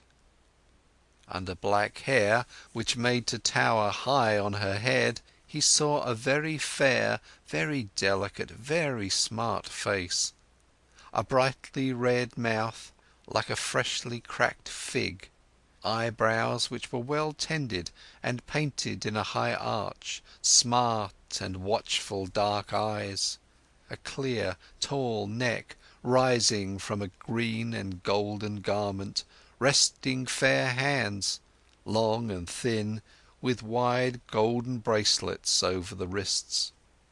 Siddhartha saw how beautiful she was, and his heart rejoiced. He bowed deeply when the sedan chair came closer, and straightening up again, he looked at the fair, charming face, read for a moment in the smart eyes with the high arcs above, breathed in a slight fragrance he did not know. With a smile the beautiful woman nodded for a moment and disappeared into the grove, and then the servant as well. Thus I am entering this city, Siddhartha thought, with a charming omen. He instantly felt drawn into the grove, and he thought about it, and only now he became aware of how the servants and maids had looked at him at the entrance, how despicable, how distrustful, how rejecting. I am still a Samana, he thought. I am still an ascetic and beggar. I must not remain like this. I will not be able to enter the grove like this. And he laughed. The next person who came along this path, he asked about the grove and for the name of the woman, and was told that this was the grove of KAMALA, the famous courtesan, and that, aside from the grove, she owned a house in the city. Then he entered the city. Now he had a goal. Pursuing his goal, he allowed the city to suck him in, drifted through the flow of the streets, stood still on the squares, rested on the stairs of stone by the river. When the evening came, he made friends with a barber's assistant, whom he had seen working in the shade of an arch in a building, whom he had found again praying in a temple of Vishnu, whom he had told about stories of Vishnu and the Lakshmi. Among the boats by the river he slept this night, and early in the morning, before the first customers came into his shop, he had the barber's assistant shave his beard and cut his hair, comb his hair and anoint it with fine oil. Then he went to take his bath in the river. When, late in the afternoon, beautiful Kamala approached her grove in her sedan chair, Siddhartha was standing at the entrance, made a bow, and received the courtesan's greeting. But that servant who walked at the very end of her train, he motioned to him and asked him to inform his mistress that a young Brahman would wish to talk to her. After a while the servant returned, asked him, who had been waiting, to follow him, conducted him, who was following him, without a word into a pavilion where Kamala was lying on a couch, and left him alone with her. "Weren't you already standing out there yesterday, greeting me?" asked Kamala. "It's true that I've already seen and greeted you yesterday." "And didn't you yesterday wear a beard and long hair, and dust in your hair?"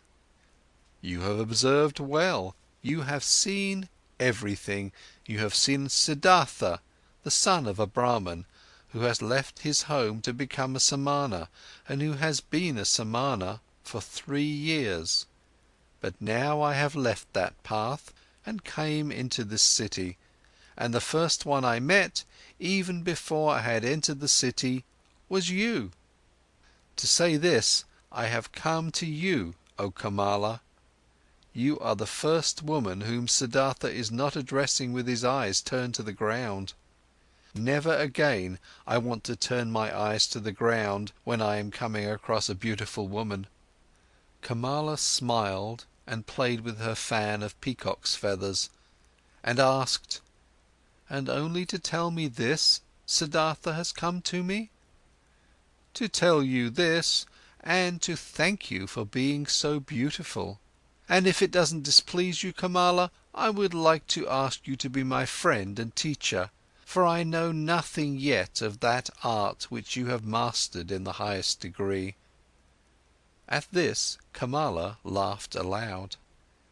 "Never before this has happened to me, my friend, that a Samana from the forest came to me and wanted to learn from me. Never before this has happened to me, that a Samana came to me with long hair and an old torn loincloth. Many young men come to me, and there are also sons of Brahmans among them, but they come in beautiful clothes, they come in fine shoes, they have perfume in their hair and money in their pouches. This is, O Samana, how the young men are like who come to me." Quoth Siddhartha, "Already I am starting to learn from you. Even yesterday I was already learning. I have already taken off my beard, have combed the hair, have oil in my hair. There is little which is still missing in me, O excellent one: fine clothes, fine shoes, money in my pouch. You shall know, Siddhartha has set harder goals for himself than such trifles, and he has reached them. How shouldn't I reach that goal, which I have set for myself yesterday, to be your friend and to learn the joys of love from you? You'll see that I'll learn quickly, Kamala. I have already learned harder things than what you're supposed to teach me. And now, let's get to it. You aren't satisfied with Siddhartha as he is, with oil in his hair, but without clothes, without shoes, without money." Laughing, Kamala exclaimed, No, my dear, he doesn't satisfy me yet. Clothes are what he must have, pretty clothes, and shoes, pretty shoes, and lots of money in his pouch, and gifts for Kamala. Do you know it now, Samana from the forest? Do you mark my words?" "Yes, I have marked your words," Siddhartha exclaimed. "How should I not mark words which are coming from such a mouth? Your mouth is like a freshly cracked fig, Kamala. My mouth is red and fresh as well. It will be a suitable match for yours, you'll see. But tell me, beautiful Kamala, aren't you at all afraid of the Samana from the forest, who has come to learn how to make love?" "Whatever should I be afraid of a Samana, a stupid Samana from the forest, who is coming from the jackals and doesn't even know yet what women are?" "Oh, he's strong, the Samana, and he isn't afraid of anything. He could force you, beautiful girl, he could kidnap you, he could hurt you." "No, Samana, I am not afraid of this. Did any Samana or Brahman ever fear someone might come and grab him and steal his learning and his religious devotion and his depth of thought? No, for they are his very own, and he would only give away from those whatever he is willing to give and to whomever he is willing to give. Like this it is, precisely like this, it is also with Kamala and with the pleasures of love. Beautiful and red is Kamala's mouth, but just try to kiss it against Kamala's will and you will not obtain a single drop of sweetness from it, which knows how to give so many sweet things. You are learning easily, Siddhartha, thus you should also learn this. Love can be obtained by begging, buying, receiving it as a gift, finding it in the street, but it cannot be stolen. In this you have come up with the wrong path. No, it would be a pity if a pretty young man like you would want to tackle it in such a wrong manner." Siddhartha bowed with a smile. "It would be a pity, Kamala, you are so right, it would be such a great pity. No, I shall not lose a single drop of sweetness from your mouth, nor you from mine. So it is settled. Siddhartha will return once he has what he still lacks: clothes, shoes, money. But speak, lovely Kamala, couldn't you still give me one small advice?" "An advice? Why not? Who wouldn't like to give an advice to a poor ignorant Samana who is coming from the jackals of the forest?" "Dear Kamala, thus advise me where I should go, that I'll find these three things most quickly." "Friend, many would like to know this. You must do what you've learned and ask for money, clothes and shoes in return. There is no other way for a poor man to obtain money. What might you be able to do?" "I can think, I can wait, I can fast." "Nothing else?" "Nothing. But yes, I can also write poetry. Would you like to give me a kiss for a poem?" "I would like to, if I like your poem. What would be its title?" Siddhartha spoke, after he had thought about it for a moment, these verses. Into her shady grove stepped the pretty Kamala. At the grove's entrance stood the brown Samana. Deeply seeing the lotus's blossom, bowed that man and smiling Kamala thanked. More lovely, thought the young man, than offerings for gods, more lovely is offering to pretty Kamala. Kamala loudly clapped her hands, so that the golden bracelets clanged. "Beautiful are your verses, O brown Samana. I'm losing nothing when I am giving you a kiss for them." She beckoned him with her eyes. He tilted his head so that his face touched hers and placed his mouth on that mouth which was like a freshly cracked fig. For a long time Kamala kissed him, and with a deep astonishment Siddhartha felt how she taught him, how wise she was, how she controlled him, rejected him, lured him, and how, after this first one, there was to be a long, a well-ordered, well-tested sequence of kisses, every one different from the others, he was still to receive. Breathing deeply, he remained standing where he was, and was in this moment astonished, like a child about a cornucopia of knowledge and things worth learning, which revealed itself before his eyes. "Very beautiful are your verses," exclaimed Kamala. "If I was rich, I would give you pieces of gold for them. But it will be difficult for you to earn thus much money with verses as you need, for you need a lot of money if you want to be Kamala's friend." "The way you're able to kiss, Kamala," stammered Siddhartha. "Yes, this I am able to do, therefore I do not lack clothes, shoes, bracelets and all beautiful things. But what will become of you? Aren't you able to do anything else but thinking, fasting, making poetry?" "I also know the sacrificial songs," said Siddhartha, "but I do not want to sing them any more. I also know magic spells, but I do not want to speak them any more. I have read the scriptures—" "Stop!" Kamala interrupted him. "You're able to read and write?"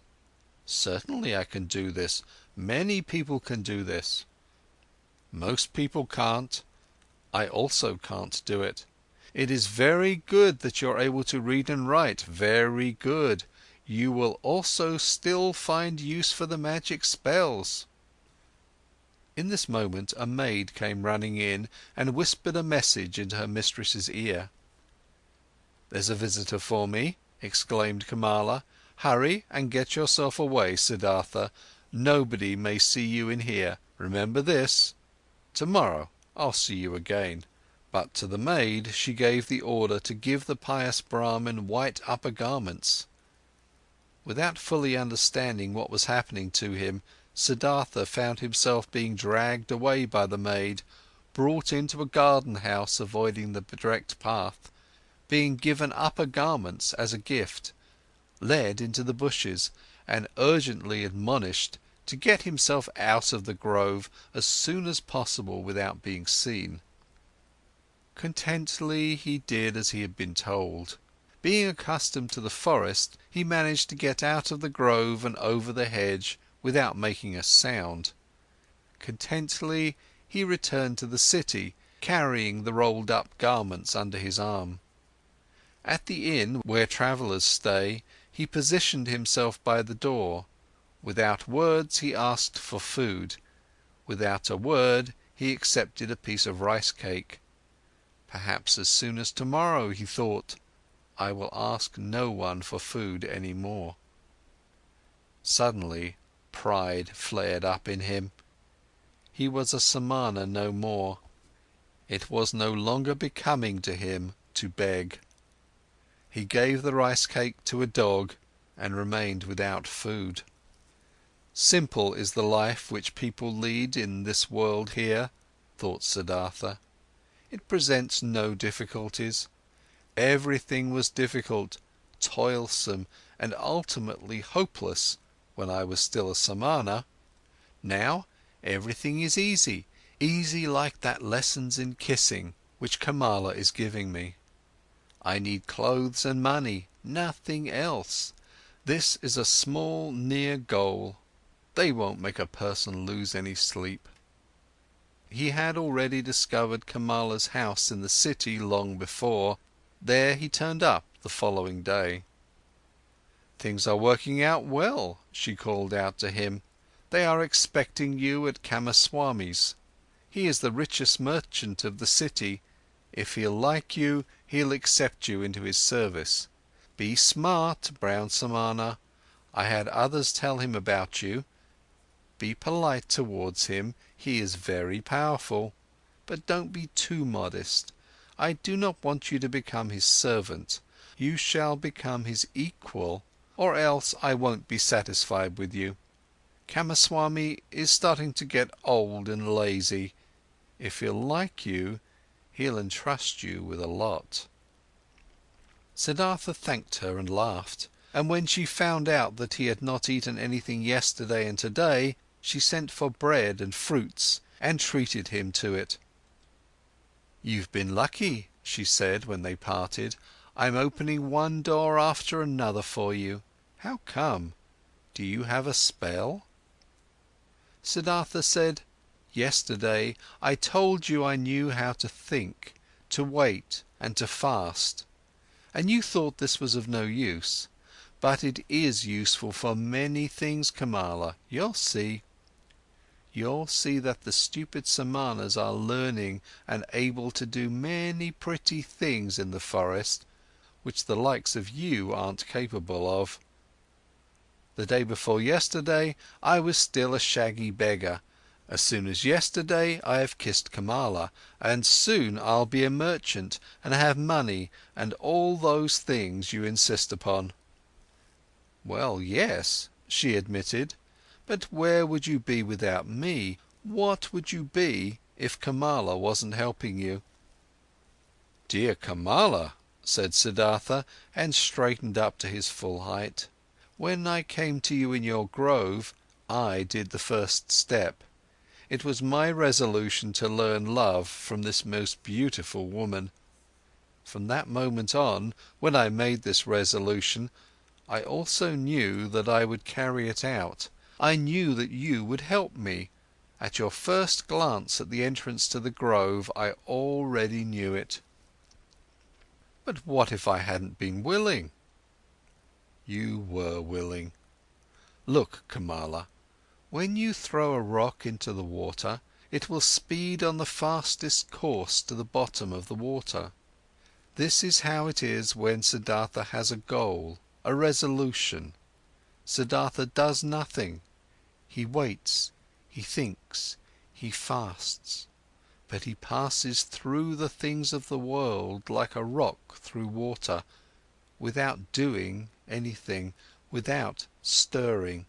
He is drawn, he lets himself fall. His goal attracts him, because he doesn't let anything enter his soul which might oppose the goal. This is what Siddhartha has learned among the Samanas. This is what fools call magic, and of which they think it would be affected by means of the demons. Nothing is affected by demons. There are no demons. Everyone can perform magic. Everyone can reach his goals, if he is able to think, if he is able to wait, if he is able to fast." Kamala listened to him. She loved his voice, she loved the look of his eyes. "Perhaps it is so," she said quietly, "as you say, friend. But perhaps it is also like this, that Siddhartha is a handsome man, that his glance pleases the women, and that therefore good fortune is coming towards him." With one kiss, Siddhartha bid his farewell. "I wish that it should be this way, my teacher, that my glance shall please you, that always good fortune shall come to me out of your direction." End of chapter 5.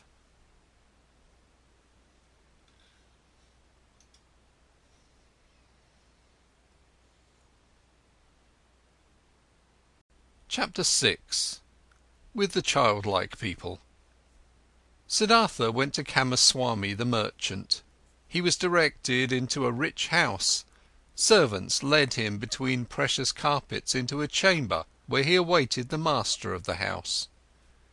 Kamaswami entered, a swiftly, smoothly moving man with very grey hair, with very intelligent, cautious eyes, with a greedy mouth.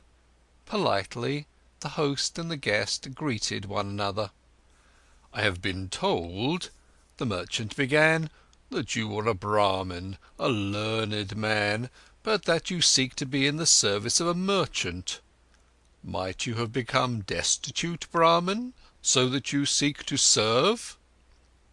"No," said Siddhartha, "I have not become destitute, and have never been destitute. You should know that I am coming from the Samanas, with whom I have lived for a long time." "If you're coming from the Samanas, how could you be anything but destitute? Aren't the Samanas entirely without possessions?" "I am without possessions," said Siddhartha, "if this is what you mean. Surely I am without possessions, but I am so voluntarily, and therefore I am not destitute." "But what are you planning to live of, being without possessions?" "I haven't thought of this yet, sir. For more than 3 years I have been without possessions, and have never thought of what I should live." "So you've lived of the possessions of others?" "Presumably this is how it is. After all, a merchant also lives of what other people own." "Well said. But he wouldn't take anything from another person for nothing. He would give his merchandise in return." "So it seems to be, indeed. Everyone takes, everyone gives. Such is life." "But if you don't mind me asking, being without possessions, what would you like to give?" "Everyone gives what he has. A warrior gives strength. The merchant gives merchandise, the teacher teachings, the farmer rice, the fisher fish." "Yes, indeed. And what is it now that you've got to give? What is it that you've learned, what you're able to do?" "I can think, I can wait, I can fast." "That's everything?" "I believe that's everything." "And what's the use of that? For example, the fasting, what is it good for?" "It is very good, sir. When a person has nothing to eat, fasting is the smartest thing he could do. When, for example, Siddhartha hadn't learned to fast, he would have to accept any kind of service before this day is up, whether it may be with you or wherever, because hunger would force him to do so. But like this, Siddhartha can wait calmly. He knows no impatience, he knows no emergency. For a long time he can allow hunger to besiege him, and can laugh about it. This, sir, is what fasting is good for." "You're right, Samana. Wait for a moment." Kamaswami left the room and returned with a scroll which he handed to his guest, while asking, "Can you read this?" Siddhartha looked at the scroll, on which a sales contract had been written down, and began to read out its contents. "Excellent," said Kamaswami. "And would you write something for me on this piece of paper?" He handed him a piece of paper and a pen, and Siddhartha wrote and returned the paper. Kamaswami read: "Writing is good, thinking is better, being smart is good, being patient is better." "It is excellent how you're able to write," the merchant praised him. "Many a thing we will still have to discuss with one another. For today I'm asking you to be my guest, and to live in this house." Siddhartha thanked and accepted, and lived in the dealer's house from now on. Clothes were brought to him, and shoes, and every day a servant prepared a bath for him. Twice a day a plentiful meal was served, but Siddhartha only ate once a day, and ate neither meat nor did he drink wine. Kamaswami told him about his trade, showed him the merchandise and storage rooms, showed him calculations.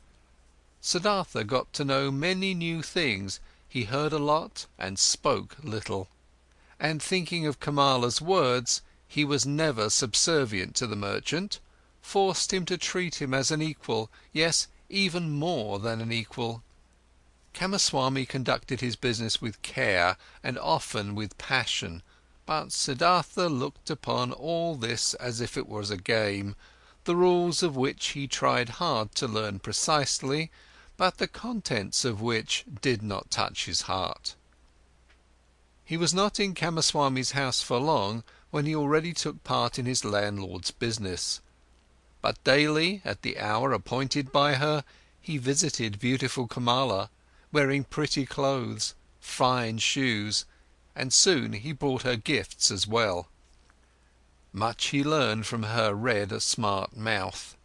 Much he learned from her tender, supple hand.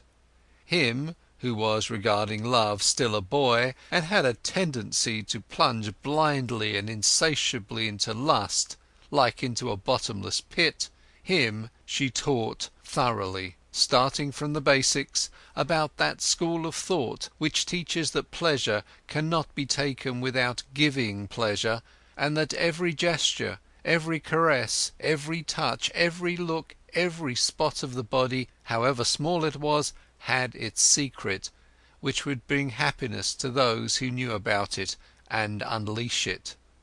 She taught him that lovers must not part from one another after celebrating love without one admiring the other, without being just as defeated as they have been victorious, so that with none of them should start feeling fed up or bored, or get that evil feeling of having abused or having been abused.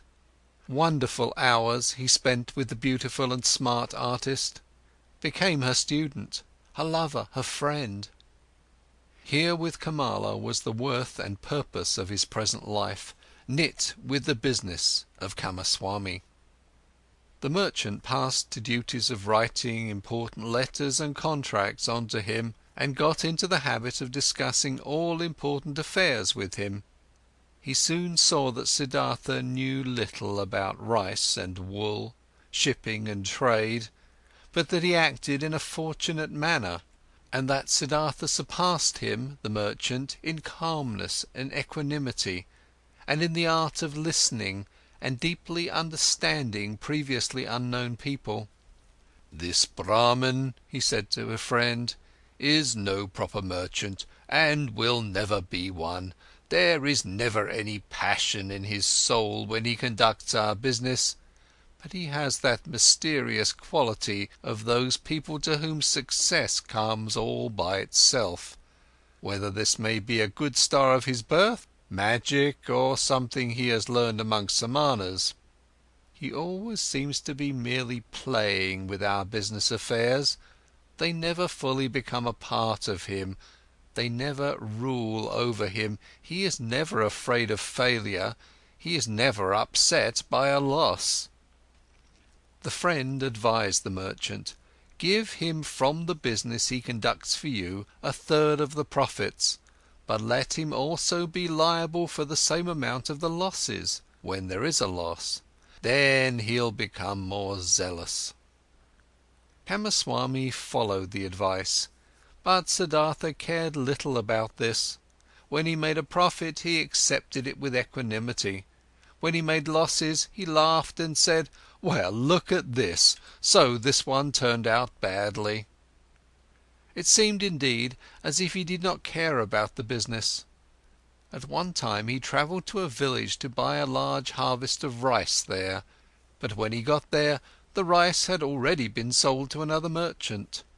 Nevertheless, Siddhartha stayed for several days in that village, treated the farmers for a drink, gave copper coins to their children, joined in the celebration of a wedding, and returned extremely satisfied from his trip. Kamaswami held against him that he had not turned back right away, that he had wasted time and money.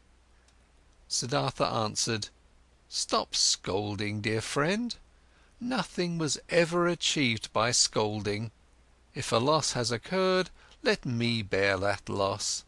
I am very satisfied with this trip. I have gotten to know many kinds of people. A Brahmin has become my friend, children have sat on my knees, farmers have shown me their fields, nobody knew that I was a merchant." "That's all very nice," exclaimed Kamaswami indignantly, "but in fact you are a merchant after all, one ought to think. Or might you have only travelled for your amusement?" "Surely," Siddhartha laughed, "surely I have travelled for my amusement. For what else? I have gotten to know people and places. I have received kindness and trust, I have found friendship. Look, my dear, if I had been Kamaswami, I would have travelled back, been annoyed and in a hurry, as soon as I had seen that my purchase had been rendered impossible, and time and money would indeed have been lost. But like this, I've had a few good days, I've learned, had joy, I've neither harmed myself nor others by annoyance and hastiness. And if I'll ever return there again, perhaps to buy an upcoming harvest, or for whatever purpose it might be, friendly people will receive me in a friendly and happy manner, and I will praise myself for not showing any hurry and displeasure at that time. So leave it as it is, my friend, and don't harm yourself by scolding. If the day will come when you will see, this Siddhartha is harming me, then speak a word, and Siddhartha will go on his own path. But until then, let's be satisfied with one another. Futile were also the merchant's attempts to convince Siddhartha that he should eat his bread. Siddhartha ate his own bread, or rather they both ate other people's bread, all people's bread. Siddhartha never listened to Kamaswami's worries, and Kamaswami had many worries. Whether there was a business deal going on which was in danger of failing, or whether a shipment of merchandise seemed to have been lost, or a debtor seemed to be unable to pay, Kamaswami could never convince his partner that it would be useful to utter a few words of worry or anger, to have wrinkles on the forehead, to sleep badly. When, one day, Kamaswami held against him that he had learned everything he knew from him, he replied, "Would you please not kid me with such jokes? What I've learned from you is how much a basket of fish costs, and how much interests can be charged on loaned money. These are your areas of expertise. I haven't learned to think from you, my dear Kamaswami. You ought to be the one seeking to learn from me." Indeed, his soul was not with the trade. The business was good enough to provide him with the money for KAMALA, and it earned him much more than he needed. Besides from this, Siddhartha's interest and curiosity was only concerned with the people, whose businesses, crafts, worries, pleasures, and acts of foolishness used to be as alien and distant to him as the moon. However easily he succeeded in talking to all of them, in living with all of them, in learning from all of them, he was still aware that there was something which separated him from them, and this separating factor was him being a samana. He saw mankind going through life in a childlike or animal-like manner, which he loved and also despised at the same time. He saw them toiling, saw them suffering and becoming grey for the sake of things which seemed to him entirely unworthy of this price, for money, for little pleasures, for being slightly honoured. He saw them scolding and insulting each other, he saw them complaining about a pain at which a samana would only smile, and suffering because of deprivations which a samana would not feel. He was open to everything these people brought his way. Welcome was the merchant who offered him linen for sale, welcome was the debtor who sought another loan, welcome was the beggar who told him for 1 hour the story of his poverty, and who was not half as poor as any given samana. He did not treat the rich foreign merchant any different than the servant who shaved him, and the street vendor whom he let cheat him out of some small change when buying bananas. When Kamaswami came to him to complain about his worries or to reproach him concerning his business, he listened curiously and happily, was puzzled by him, tried to understand him, consented that he was a little bit right, only as much as he considered indispensable, and turned away from him towards the next person who would ask for him.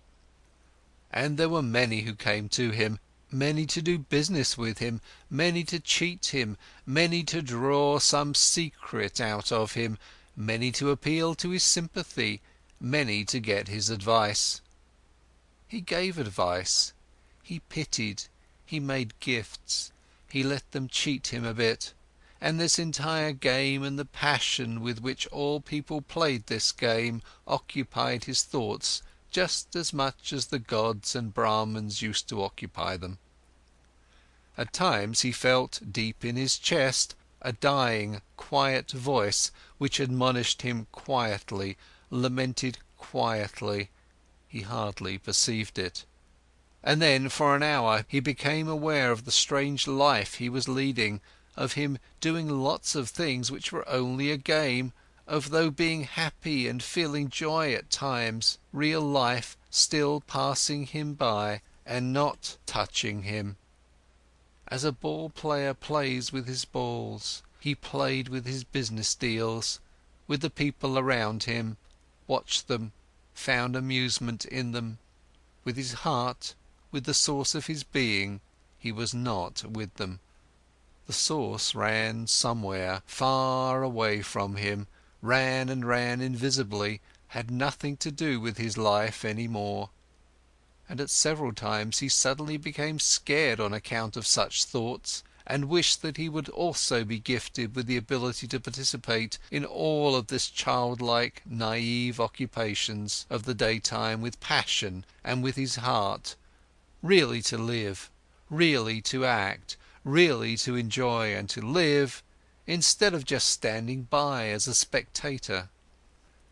But again and again he came back to beautiful Kamala, learned the art of love, practiced the cult of lust, in which more than anything else giving and taking becomes one, chatted with her, learned from her, gave her advice, received advice. She understood him better than Govinda used to understand him. She was more similar to him. Once he said to her, "You are like me, you are different from most people, you are Kamala, nothing else, and inside you there is a peace and refuge to which you can go at every hour of the day and be at home at yourself, as I can also do. Few people have this, and yet all could have it." "Not all people are smart," said Kamala. "No," said Siddhartha, "that's not the reason why. Kamaswami is just as smart as I, and still has no refuge in himself. Others have it who are small children with respect to their mind. Most people, Kamala, are like a falling leaf, which is blown and is turning around through the air and wavers and tumbles to the ground. But others, a few, are like stars. They go on a fixed course, no wind reaches them, in themselves they have their law and their course. Among all the learned men and SAMANAS, of which I knew many, there was one of this kind, a perfected one. I'll never be able to forget him. It is that GOTAMA, the exalted one, who is spreading that teachings. Thousands of followers are listening to his teachings every day, follow his instructions every hour. But they are all falling leaves. Not in themselves they have teachings and a law."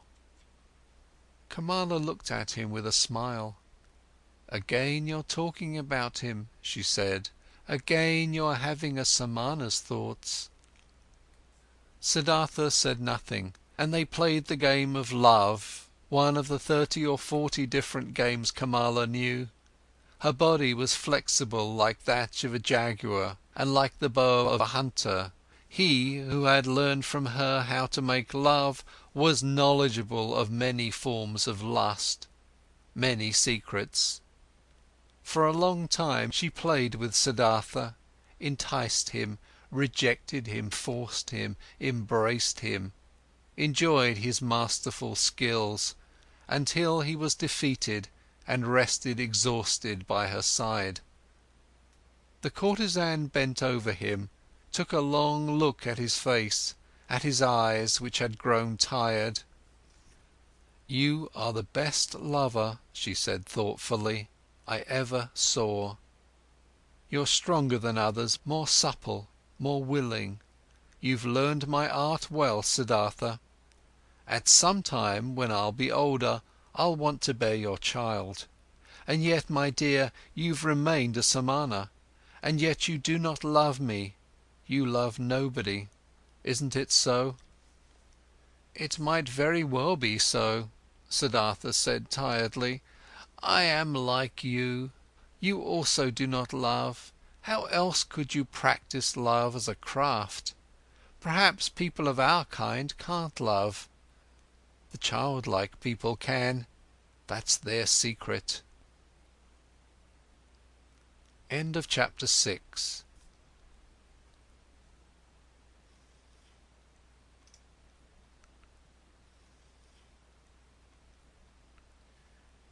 Chapter 7. Sansara. For a long time Siddhartha had lived the life of the world and of lust, though without being a part of it. His senses, which he had killed off in hot years as a samana, had awoken again. He had tasted riches, had tasted lust, had tasted power. Nevertheless, he had still remained in his heart for a long time a samana. KAMALA, being smart, had realized this quite right. It was still the art of thinking, of waiting, of fasting, which guided his life. Still, the people of the world, the childlike people, had remained alien to him as he was alien to them. Years passed. Surrounded by the good life, Siddhartha hardly felt them fading away. He had become rich. For quite a while he possessed a house of his own and his own servants, and a garden before the city by the river. The people liked him. They came to him whenever they needed money or advice, but there was no one close to him except KAMALA. That high, bright state of being awake, which he had experienced that one time at the height of his youth, in those days after GOTAMA's sermon, after the separation from GOVINDA, that tense expectation, that proud state of standing alone without teachings and without teachers, that supple willingness to listen to the divine voice in his own heart, had slowly become a memory, had been fleeting. Distant and quiet the holy source murmured, which used to be near, which used to murmur within himself. Nevertheless, many things he had learned from the Samanas, he had learned from GOTAMA, he had learned from his father, the BRAHMAN, had remained within him for a long time afterwards. Moderate living, joy of thinking, hours of meditation, secret knowledge of the self and of his eternal entity, which is neither body nor consciousness. Many a part of this he still had, but one part after another had been submerged and had gathered dust. Just as a potter's wheel, once it has been set in motion, will keep on turning for a long time and only slowly lose its vigour and come to a stop, thus Siddhartha's soul had kept on turning the wheel of asceticism, the wheel of thinking, the wheel of differentiation for a long time, still turning. But it turned slowly and hesitantly and was close to coming to a standstill. Slowly, like humidity entering the dying stem of a tree, filling it slowly and making it rot, the world and sloth had entered Siddhartha's soul. Slowly it filled his soul, made it heavy, made it tired, put it to sleep. On the other hand, his senses had become alive. There was much they had learned, much they had experienced. Siddhartha had learned to trade, to use his power over people, to enjoy himself with a woman. He had learned to wear beautiful clothes, to give orders to servants, to bathe in perfumed waters. He had learned to eat tenderly and carefully prepared food, even fish, even meat and poultry, spices and sweets, and to drink wine, which causes sloth and forgetfulness. He had learned to play with dice and on a chessboard, to watch dancing girls, to have himself carried about in a sedan chair, to sleep on a soft bed. But he still had felt different from and superior to the others. Always he had watched them with some mockery, some mocking disdain, with the same disdain which a samana constantly feels for the people of the world. When Kamaswami was ailing, when he was annoyed, when he felt insulted, when he was vexed by his worries as a merchant, Siddhartha had always watched it with mockery. Just slowly and imperceptibly, as the harvest seasons and rainy seasons passed by, his mockery had become more tired, his superiority had become more quiet. Just slowly, among his growing riches, Siddhartha had assumed something of the childlike people's ways for himself, something of their childlikeness and of their fearfulness. And yet he envied them just the more similar he became to them. He envied them for the one thing that was missing from him and that they had, the importance they were able to attach to their lives, the amount of passion in their joys and fears, the fearful but sweet happiness of being constantly in love. These people were all of the time in love with themselves, with women, with their children, with honours or money, with plans or hopes. But he did not learn this from them, this out of all things, this joy of a child and this foolishness of a child. He learned from them out of all things the unpleasant ones which he himself despised. It happened more and more often that, in the morning, after having had company the night before, he stayed in bed for a long time, felt unable to think and tired. It happened that he became angry and impatient when Kamaswami bored him with his worries. It happened that he laughed just too loud when he lost a game of dice. His face was still smarter and more spiritual than others, but it rarely laughed, and assumed, one after another, those features which are so often found in the faces of rich people, those features of discontent, of sickliness, of ill humour, of sloth, of a lack of love. Slowly, the disease of the soul which rich people have grabbed hold of him. Like a veil, like a thin mist, tiredness came over Siddhartha, slowly getting a bit denser every day, a bit murkier every month, a bit heavier every year. As a new dress becomes old in time, loses its beautiful colour in time, gets stains, gets wrinkles, gets worn off at the seams and starts to show threadbare spots here and there, thus Siddhartha's new life, which he had started after his separation from Govinda, had grown old, lost colour and splendour as the years passed by, was gathering wrinkles and stains, and hidden at bottom, already showing its ugliness here and there, disappointment and disgust were waiting. And hidden at bottom, already showing its ugliness here and there, disappointment and disgust were waiting. Siddhartha did not notice it. He only noticed that this bright and reliable voice inside of him, which had awoken in him at that time and had ever guided him in his best times, had become silent. He had been captured by the world, by lust, covetousness, sloth, and finally also by that vice which he had used to despise and mock the most as the most foolish one of all vices: greed. Property, possessions and riches also had finally captured him. They were no longer a game and trifles to him, had become a shackle and a burden. In a strange and devious way, Siddhartha had gotten into this final and most base of all dependencies by means of the game of dice. It was since that time, when he had stopped being a samana in his heart, that Siddhartha began to play the game for money and precious things, which he, at other times, only joined with a smile and casually as a custom of the childlike people, with an increasing rage and passion.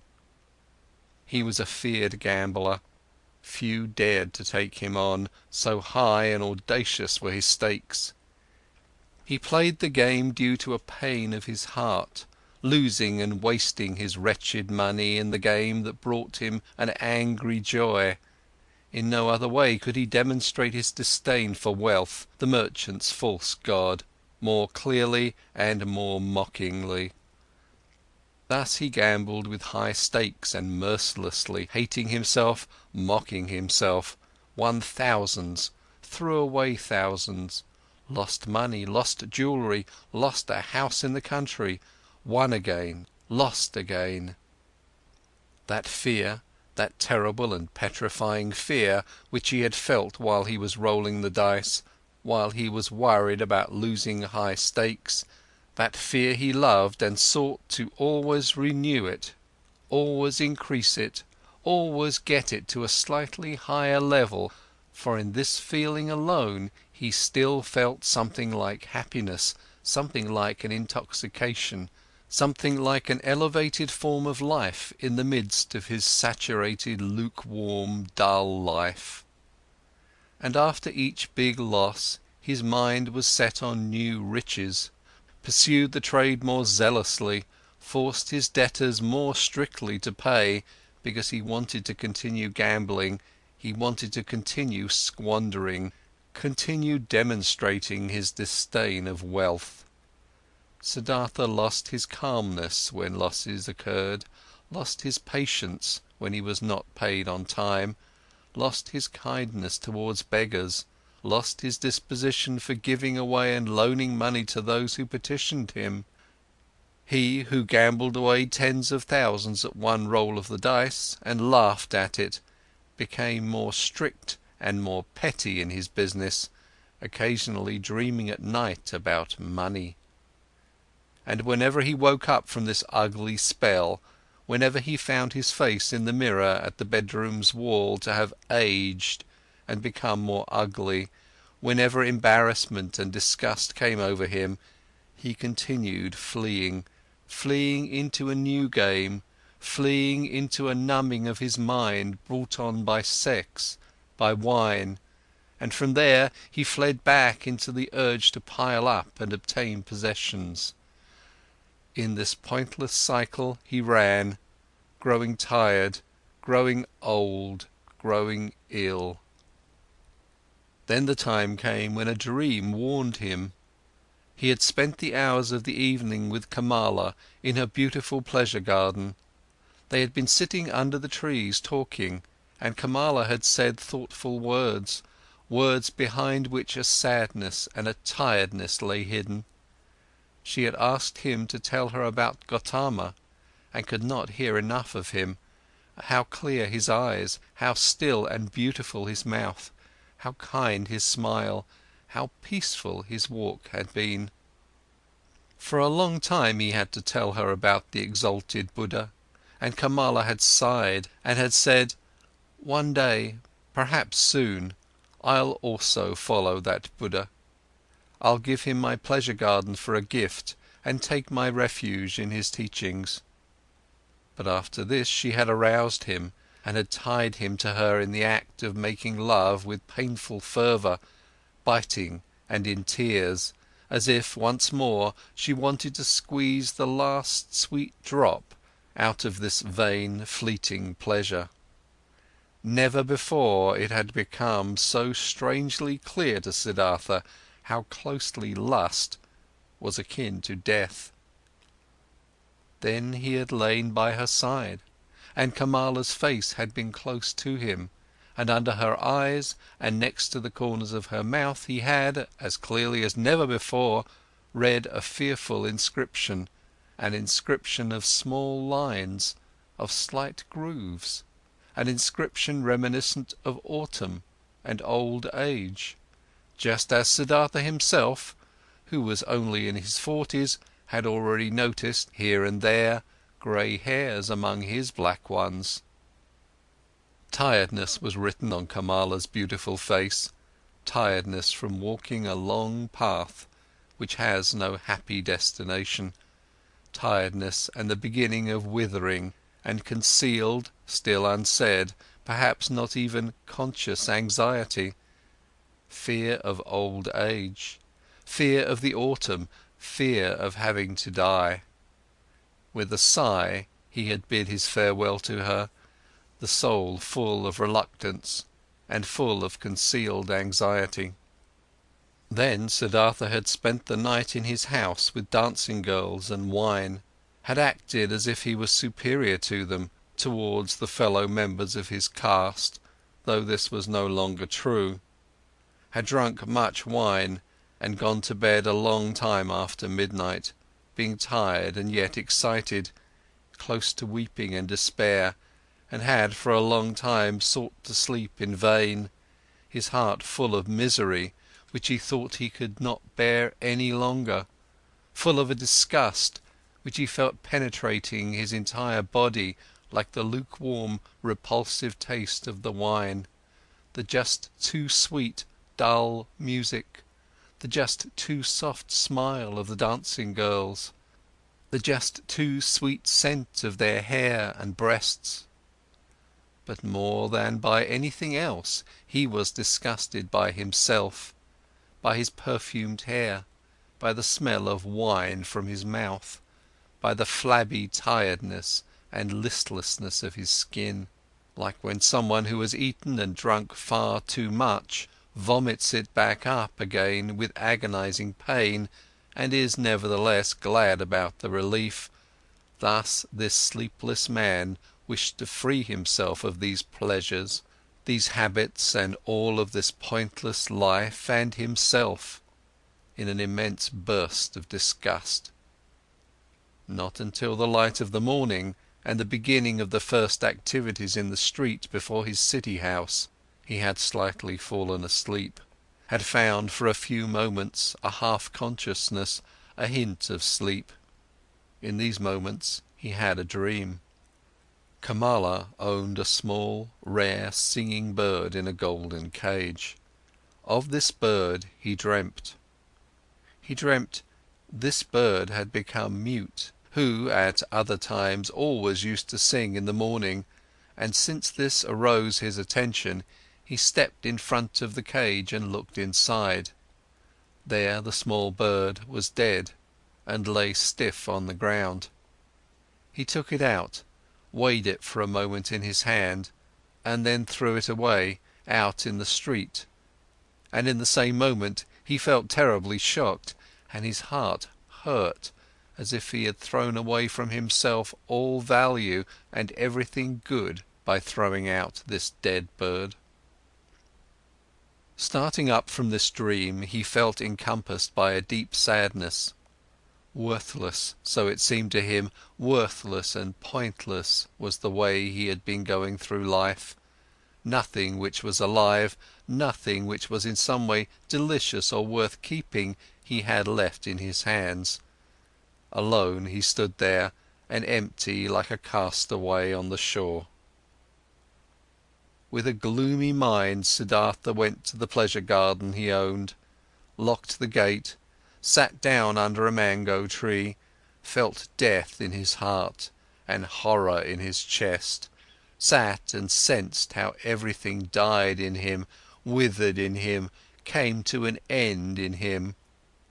By and by he gathered his thoughts, and in his mind he once again went the entire path of his life, starting with the first days he could remember. When was there ever a time when he had experienced happiness, felt a true bliss? Oh yes, several times he had experienced such a thing. In his years as a boy he has had a taste of it. When he had obtained praise from the Brahmans, he had felt it in his heart. There is a path in front of the one who has distinguished himself in the recitation of the holy verses, in the dispute with the learned ones, as an assistant in the offerings. Then he had felt it in his heart. There is a path in front of you, you are destined for, the gods are awaiting you. And again, as a young man, when the ever-rising, upward-fleeing goal of all thinking had ripped him out of and up from the multitude of those seeking the same goal, when he wrestled in pain for the purpose of Brahman, when every obtained knowledge only kindled new thirst in him, then again he had, in the midst of the thirst, in the midst of the pain, felt this very same thing. Go on, you are called upon. He had heard this voice when he had left his home and had chosen the life of a samana, and again when he had gone away from the samanas to that perfected one, and also when he had gone away from him to the uncertain. For how long had he not heard this voice any more? For how long had he reached no height any more? How even and dull was the manner in which his path had passed through life for many long years, without a high goal, without thirst, without elevation, content with small, lustful pleasures, and yet never satisfied. For all of these many years, without knowing it himself, he had tried hard and long to become a man like those many, like those children. And in all this, his life had been much more miserable and poorer than theirs, and their goals were not his, nor their worries. After all, that entire world of the Kamaswami people had only been a game to him, a dance he would watch, a comedy. Only Kamala had been dear, had been valuable to him, but was she still thus? Did he still need her? Or she him? Did they not play a game without ending? Was it necessary to live for this? No, it was not necessary. The name of this game was Sansara, a game for children, a game which was perhaps enjoyable to play once, twice, 10 times, but for ever and ever over again? Then Siddhartha knew that the game was over, that he could not play it any more. Shivers ran over his body, inside of him, so he felt something had died. That entire day he sat under the mango tree, thinking of his father, thinking of Govinda, thinking of GOTAMA. Did he have to leave them to become a Kamaswami? He still sat there when the night had fallen. When looking up, he caught sight of the stars. He thought, here I'm sitting under my mango tree, in my pleasure garden. He smiled a little. Was it really necessary? Was it right? Was it not a foolish game that he owned a mango tree, that he owned a garden? He also put an end to this. This also died in him. He rose, bid his farewell to the mango tree, his farewell to the pleasure garden. Since he had been without food this day, he felt strong hunger, and thought of his house in the city, of his chamber and bed, of the table with the meals on it. He smiled tiredly, shook himself, and bid his farewell to these things. In the same hour of the night, Siddhartha left his garden, left the city, and never came back. For a long time Kamaswami had people look for him, thinking that he had fallen into the hands of robbers. Kamala had no one look for him. When she was told that Siddhartha had disappeared, she was not astonished. Did she not always expect it? Was he not a samana, a man who was at home nowhere, a pilgrim? And most of all, she had felt this the last time they had been together, and she was happy, in spite of all the pain of the loss, that she had pulled him so affectionately to her heart for this last time, that she had felt one more time to be so completely possessed and penetrated by him. When she received the first news of Siddhartha's disappearance, she went to the window where she held a rare singing bird captive in a golden cage. She opened the door of the cage, took the bird out and let it fly. For a long time she gazed after it, the flying bird. From this day on, she received no more visitors and kept her house locked. But after some time she became aware that she was pregnant from the last time she was together with Siddhartha. End of chapter 7.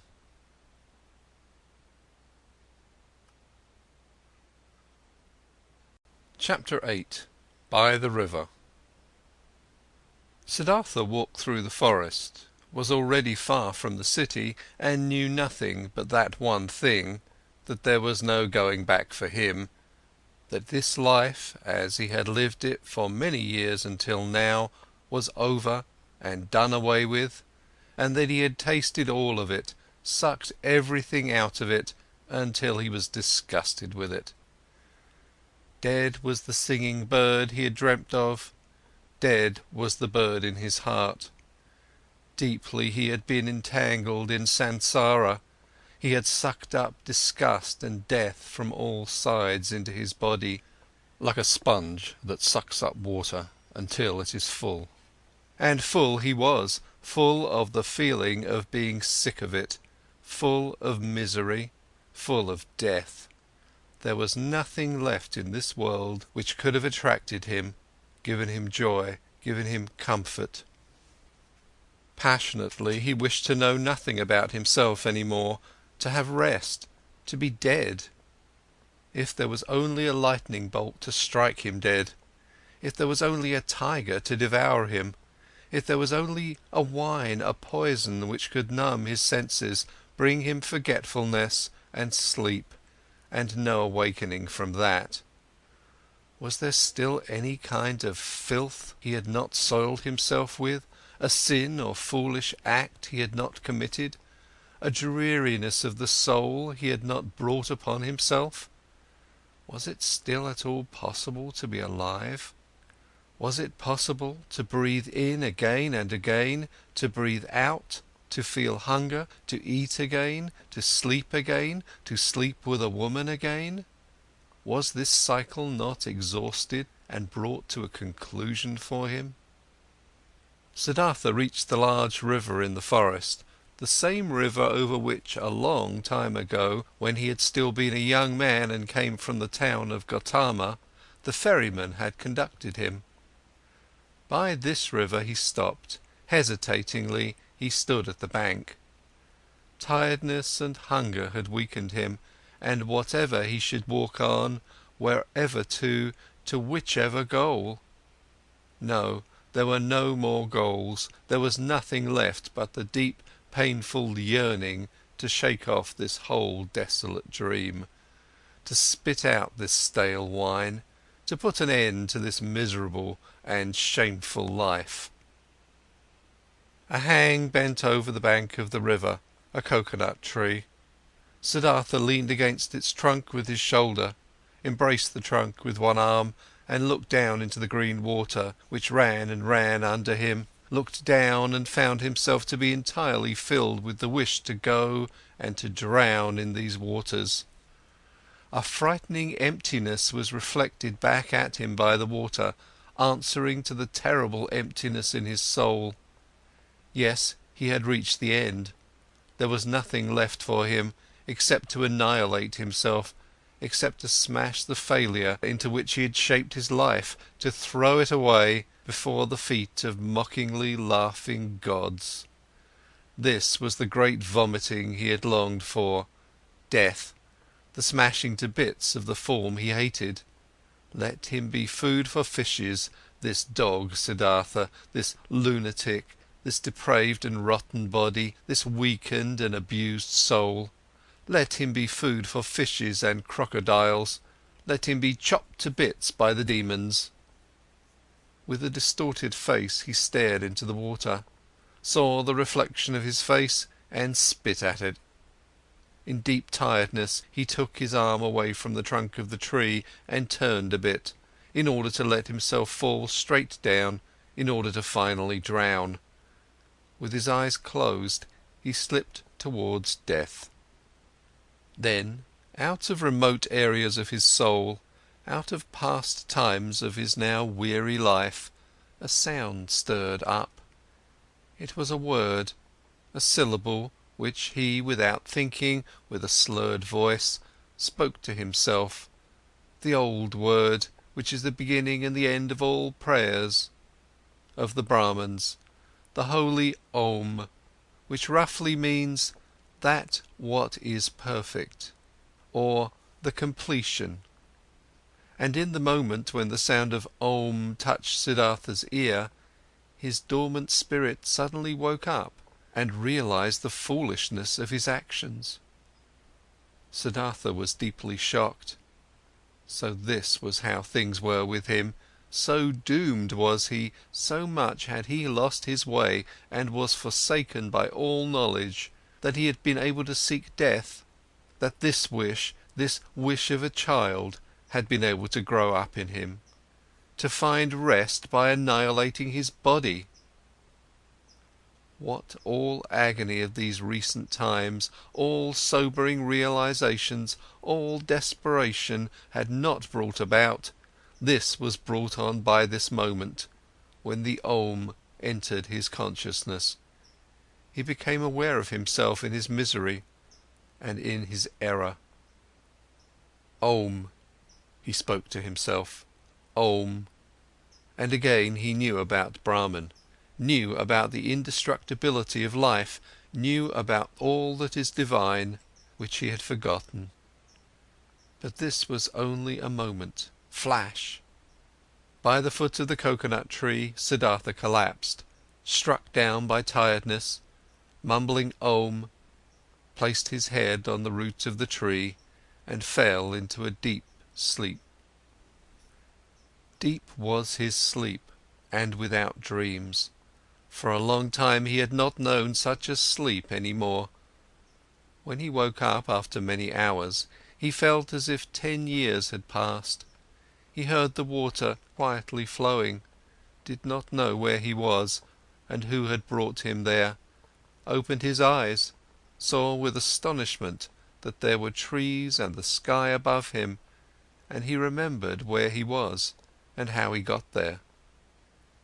But it took him a long while for this, and the past seemed to him as if it had been covered by a veil, infinitely distant, infinitely far away, infinitely meaningless.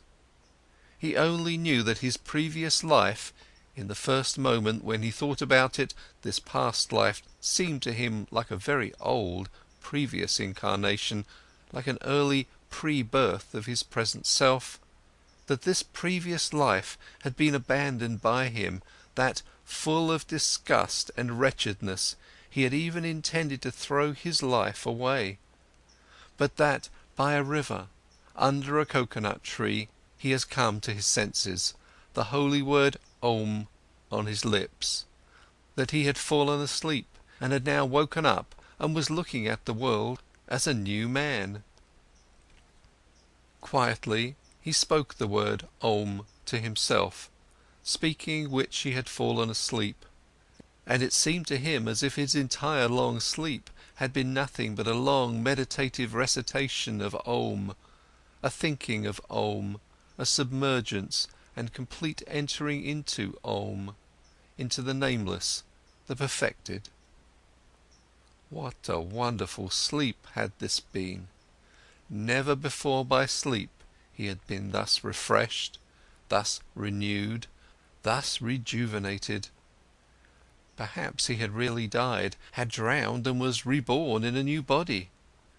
But no, he knew himself, he knew his hand and his feet, knew the place where he lay, knew this self in his chest, this Siddhartha, the eccentric, the weird one. But this Siddhartha was nevertheless transformed, was renewed, was strangely well rested, strangely awake, joyful and curious. Siddhartha straightened up. Then he saw a person sitting opposite to him, an unknown man, a monk in a yellow robe with a shaven head, sitting in the position of pondering. He observed the man, who had neither hair on his head nor a beard, and he had not observed him for long when he recognized this monk as Govinda, the friend of his youth, Govinda, who had taken his refuge with the exalted Buddha. Govinda had aged, he too, but still his face bore the same features, expressed zeal, faithfulness, searching, timidness. But when Govinda now, sensing his gaze, opened his eyes and looked at him, Siddhartha saw that Govinda did not recognize him. Govinda was happy to find him awake. Apparently he had been sitting here for a long time and had been waiting for him to wake up, though he did not know him. "I have been sleeping," said Siddhartha. "However did you get here?" "You have been sleeping," answered Govinda. "It is not good to be sleeping in such places, where snakes often are, and the animals of the forest have their paths. I, O sir, am a follower of the exalted GOTAMA, the Buddha, the Sakyamundi, and have been on a pilgrimage together with several of us on this path, when I saw you lying and sleeping in a place where it is dangerous to sleep. Therefore I sought to wake you up, O sir, and since I saw that your sleep was very deep, I strayed behind from my group and sat with you. And then, so it seems, I have fallen asleep myself, I, who wanted to guard your sleep. Badly I have served you. Tiredness has overwhelmed me, and now that you're awake, let me go catch up with my brothers." "I thank you, Samana, for watching out over my sleep," spoke Siddhartha. "You're friendly, you followers of the exalted one. Now you may go then." "I'm going, sir. May you, sir, always be in good health." "I thank you, Samana." Govinda made the gesture of a salutation and said, "Farewell." "Farewell, Govinda," said Siddhartha. The monk stopped. "Permit me to ask, sir, from where do you know my name?" Now Siddhartha smiled. "I know you, O Govinda, from your father's hut, and from the school of the Brahmans, and from the offerings, and from our walk to the Samanas, and from that hour when you took your refuge with the exalted one in the grove Jetavana." "You're Siddhartha!" Govinda exclaimed loudly.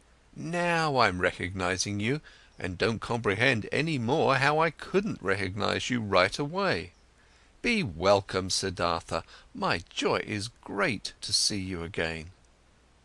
"It also gives me joy to see you again. You've been the guard of my sleep. Again I thank you for this, though I wouldn't have required any guard. Where are you going to, O friend?" "I am going nowhere. We monks are always travelling.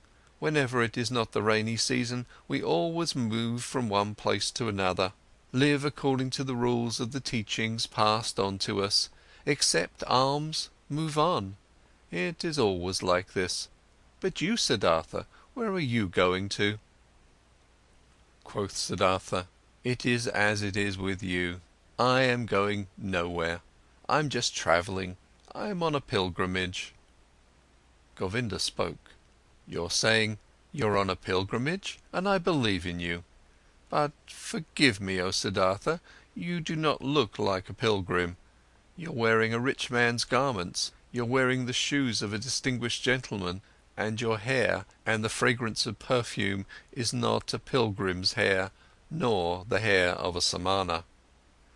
"Right so, my dear, you have observed well, your keen eyes see everything. But I haven't said to you that I was a samana. I said, I'm on a pilgrimage, and so it is, I'm on a pilgrimage." "You're on a pilgrimage," said Govinda, "but few would go on a pilgrimage in such clothes, few in such shoes, few with such hair. Never I have met such a pilgrim, being a pilgrim myself for many years." "I believe you, my dear Govinda, but now, today, you've met a pilgrim just like this, wearing such shoes, such a garment. Remember, my dear, not eternal is the world of appearances, not eternal. Anything but eternal are our garments and the style of our hair, and our hair and our bodies themselves. I'm wearing a rich man's clothes. You've seen this quite right. I'm wearing them because I have been a rich man, and I'm wearing my hair like the worldly and lustful people because I have been one of them. And now, Siddhartha, what are you now? I don't know it. I don't know it just like you. I'm travelling. I was a rich man and am no rich man anymore, and what I'll be tomorrow, I don't know. You've lost your riches? I've lost them, or they me. They somehow happened to slip away from me. The wheel of physical manifestations is turning quickly, Govinda. Where is Siddhartha the Brahman? Where is Siddhartha the Samana? Where is Siddhartha the rich man? Non-eternal things change quickly, Govinda, you know it. Govinda looked at the friend of his youth for a long time, with doubt in his eyes. After that he gave him the salutation which one would use on a gentleman, and went on his way. With a smiling face, Siddhartha watched him leave. He loved him still, this faithful man, this fearful man. And how could he not have loved everybody and everything in this moment, in the glorious hour after his wonderful sleep, filled with Om? The enchantment which had happened inside of him in his sleep and by means of the Om, was this very thing that he loved everything, that he was full of joyful love for everything he saw. And it was this very thing, so it seemed to him now, which had been his sickness before, that he was not able to love anybody or anything. With a smiling face, Siddhartha watched the leaving monk.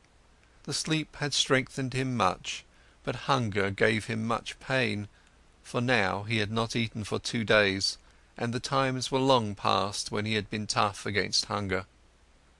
With sadness, and yet also with a smile, he thought of that time.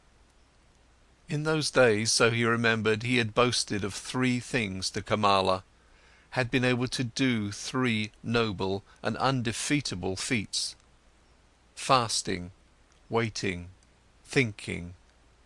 These had been his possession, his power and strength, his solid staff. In the busy, laborious years of his youth, he had learned these 3 feats, nothing else. And now they had abandoned him. None of them was his any more, neither fasting, nor waiting, nor thinking. For the most wretched things he had given them up, for what fades most quickly, for sensual lust, for the good life, for riches. His life had indeed been strange, and now, so it seemed, now he had really become a childlike person. Siddhartha thought about his situation.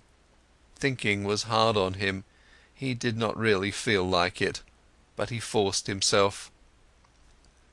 Now, he thought, since all these most easily perishing things have slipped from me again, now I'm standing here under the sun again, just as I have been standing here a little child. Nothing is mine, I have no abilities, there is nothing I could bring about, I have learned nothing. How wondrous is this! Now that I am no longer young, that my hair is already half grey, that my strength is fading, now I'm starting again at the beginning, and as a child. Again he had to smile. Yes, his fate had been strange. Things were going downhill with him, and now he was again facing the world, void and naked and stupid. But he could not feel sad about this. No, he even felt a great urge to laugh about himself, to laugh about this strange, foolish world. Things are going downhill with you, he said to himself, and laughed about it. And as he was saying it, he happened to glance at the river, and he also saw the river was going downhill, all was moving on downhill, and singing and being happy through it all. He liked this well. Kindly he smiled at the river. Was this not the river in which he had intended to drown himself, in past times, 100 years ago? Or had he dreamed this? Wondrous indeed was my life, so he thought, wondrous detours has it taken. As a boy I had only to do with gods and offerings. As a youth I had only to do with asceticism, with thinking and meditation, was searching for Brahman, worshipped the eternal in the Atman. But as a young man I followed the penitents, lived in the forest, suffered of heat and frost, learned to hunger, taught my body to become dead.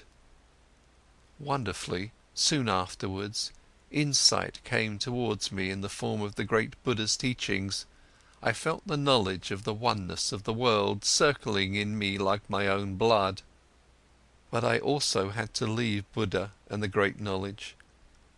I went and learned the art of love with KAMALA, learned trading with Kamaswami, piled up money, wasted money, learned to love my stomach, learned to please my senses.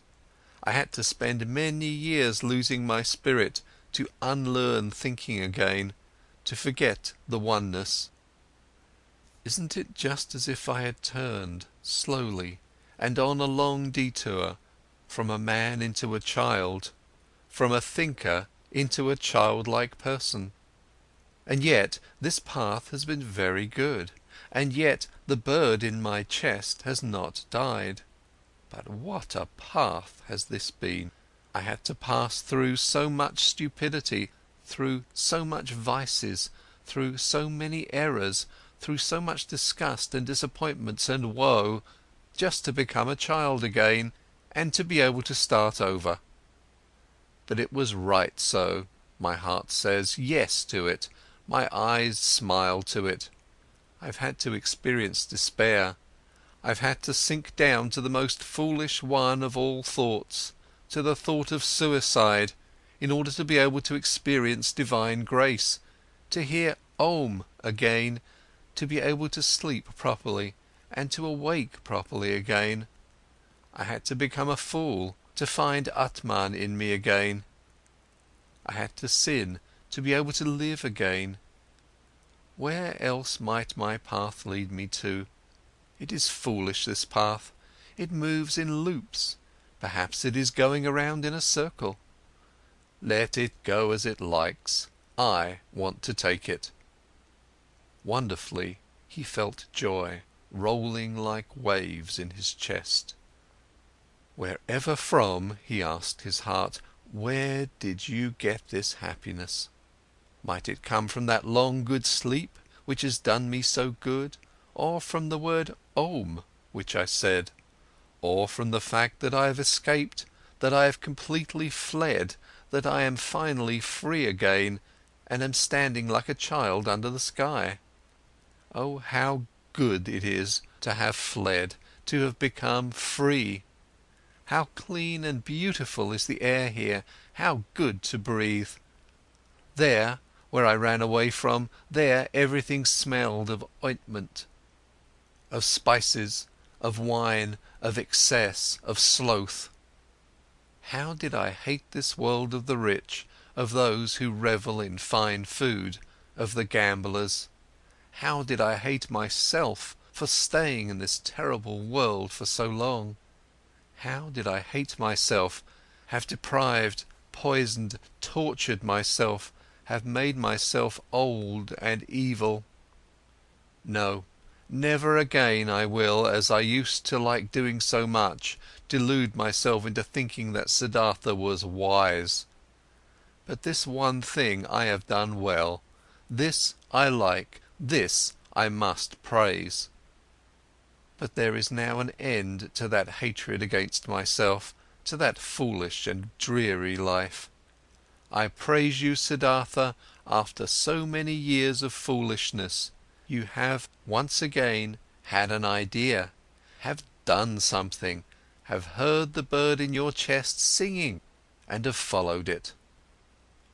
Thus he praised himself, found joy in himself, listened curiously to his stomach, which was rumbling with hunger. He had now, so he felt in those recent times and days, completely tasted and spit out, devoured up to the point of desperation and death, a piece of suffering, a piece of misery. Like this, it was good. For much longer he could have stayed with Kamaswami, made money, wasted money, filled his stomach and let his soul die of thirst. For much longer he could have lived in this soft, well-upholstered hell, if this had not happened. The moment of complete hopelessness and despair, that most extreme moment when he hung over the rushing waters and was ready to destroy himself. That he had felt this despair, this deep disgust, that he had not succumbed to it, that the bird, the joyful source and voice in him was still alive after all. This was why he felt joy. This was why he laughed. This was why his face was smiling brightly under his hair, which had turned grey. It is good, he thought, to get a taste of everything for oneself which one needs to know. That lust for the world and riches do not belong to the good things I have already learned as a child. I have known it for a long time, but I have experienced only now. And now I know it. Don't just know it in my memory, but in my eyes, in my heart, in my stomach. Good for me to know this. For a long time he pondered his transformation, listened to the bird as it sang for joy. Had not this bird died in him? Had he not felt his death? No, something else from within him had died, something which already for a long time had yearned to die. Was it not this, what he intended to kill in his ardent years as a penitent? Was it not his self, his small, frightened and proud self he had wrestled with for so many years, which had defeated him again and again, which was back again after every killing, prohibited joy, felt fear? Was it not this which today had finally come to its death, here in the forest, by this lovely river? Was it not due to this death that he was now like a child, so full of trust, so without fear, so full of joy? Now Siddhartha also got some idea of why he had fought this self in vain as a Brahman, as a penitent.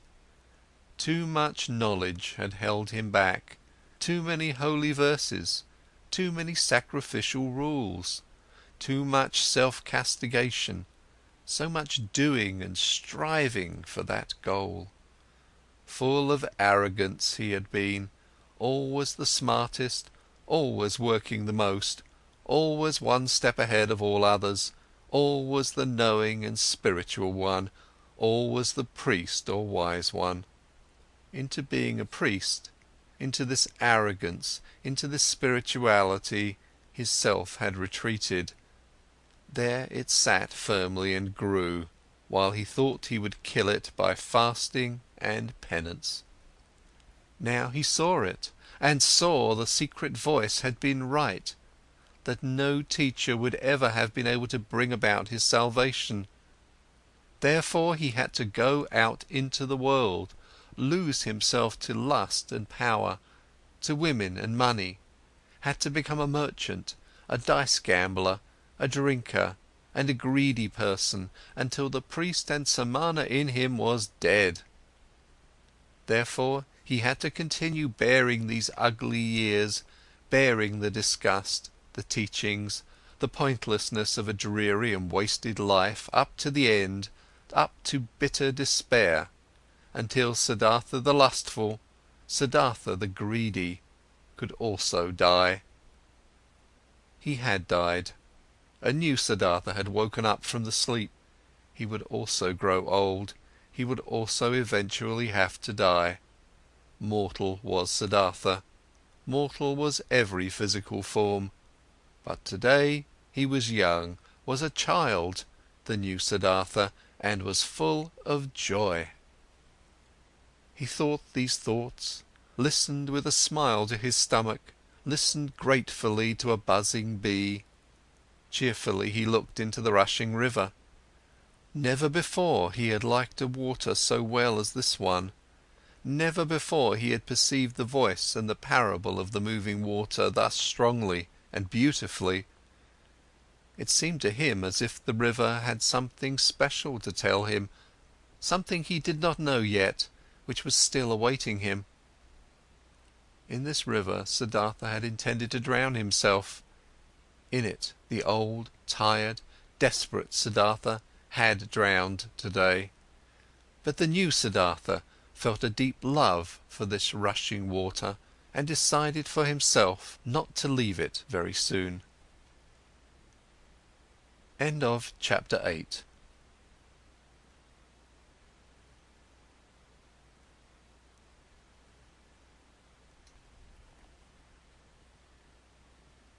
Chapter 9. The Ferryman. By this river I want to stay, thought Siddhartha. It is the same which I have crossed a long time ago on my way to the childlike people. A friendly ferryman had guided me then. He is the one I want to go to. Starting out from his hut, my path had led me at that time into a new life, which had now grown old and is dead. My present path, my present new life, shall also take its start there. Tenderly he looked into the rushing water, into the transparent green, into the crystal lines of its drawing, so rich in secrets. Bright pearls he saw rising from the deep, quiet bubbles of air floating on the reflecting surface, the blue of the sky being depicted in it. With 1,000 eyes the river looked at him, with green ones, with white ones, with crystal ones, with sky-blue ones. How did he love this water? How did it delight him? How grateful was he to it? In his heart he heard the water talking, which was newly awakening, and it told him, love this water, stay near it, learn from it. Oh yes, he wanted to learn from it, he wanted to listen to it. He, who would understand this water and its secrets, so it seemed to him, would also understand many other things, many secrets, all secrets. But out of all secrets of the river, he today only saw one. This one touched his soul. He saw, this water ran and ran, incessantly it ran, and was nevertheless always there, was always at all times the same, and yet new in every moment. Great be he who would grasp this, understand this. He understood and grasped it not, only felt some idea of it stirring, a distant memory, divine voices. Siddhartha rose. The workings of hunger in his body became unbearable. In a daze he walked on, up the path by the river, upriver, listened to the current, listened to the rumbling hunger in his body. When he reached the ferry, the boat was just ready, and the same ferryman who had once transported the young Samana across the river stood in the boat. Siddhartha recognized him. He had also aged very much. "Would you like to ferry me over?" he asked. The ferryman, being astonished to see such an elegant man walking along and on foot, took him into his boat and pushed it off the bank. "It is a beautiful life you have chosen for yourself," the passenger spoke. "It must be beautiful to live by this water every day and to cruise on it." With a smile, the man at the oar moved from side to side. "It is beautiful, sir, it is as you say, but isn't every life, isn't every work beautiful?" "This may be true, but I envy you yours." Ah, you would soon stop enjoying it. This is nothing for people wearing fine clothes." Siddhartha laughed. "Once before I have been looked upon today because of my clothes. I have been looked upon with distrust. Wouldn't you, ferryman, like to accept these clothes, which are a nuisance to me, from me? For you must know, I have no money to pay your fare." "You are joking, sir," the ferryman laughed. "I'm not joking, friend. Behold, once before you have ferried me across this water in your boat for the immaterial reward of a good deed. Thus, do it today as well, and accept my clothes for it." "And do you, sir, intend to continue travelling without clothes?" "Ah, most of all, I wouldn't want to continue travelling at all. Most of all, I would like you, ferryman, to give me an old loincloth and keep me as your assistant, or rather as your trainee, for I'll have to learn first how to handle the boat." For a long time the ferryman looked at the stranger, searching. "Now I recognize you," he finally said. "At one time you slept in my hut. This was a long time ago, possibly more than 20 years ago. And you've been ferried across the river by me, and we parted like good friends. Haven't you been a samana? I can't think of your name anymore." "My name is Siddhartha, and I was a samana when you last saw me." "So be welcome, Siddhartha. My name is Vasudeva. You will, so I hope, be my guest today as well and sleep in my hut, and tell me where you're coming from and why these beautiful clothes are such a nuisance to you." They had reached the middle of the river, and Vasudeva pushed the oar with more strength in order to overcome the current. He worked calmly, his eyes fixed on the front of the boat with brawny arms.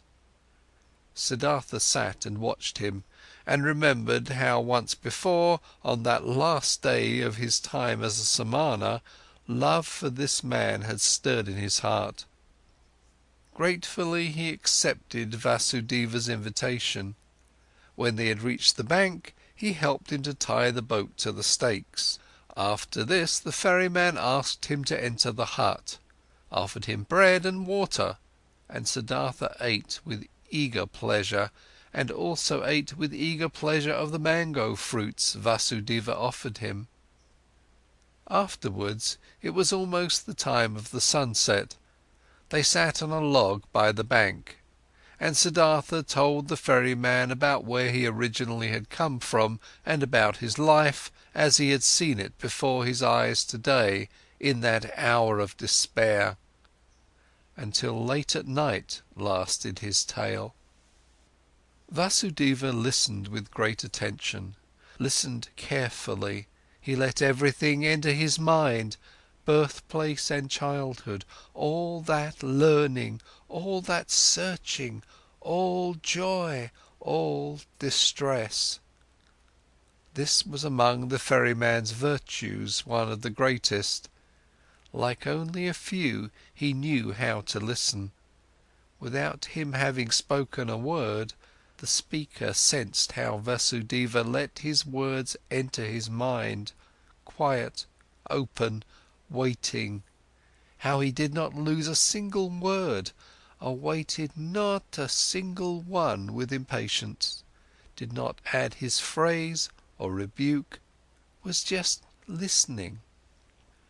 Siddhartha felt, what a happy fortune it is to confess to such a listener, to bury in his heart his own life, his own search, his own suffering. But in the end of Siddhartha's tale, when he spoke of the tree by the river, and of his deep fall, of the holy Om, and how he had felt such a love for the river after his slumber, the ferryman listened with twice the attention, entirely and completely absorbed by it, with his eyes closed.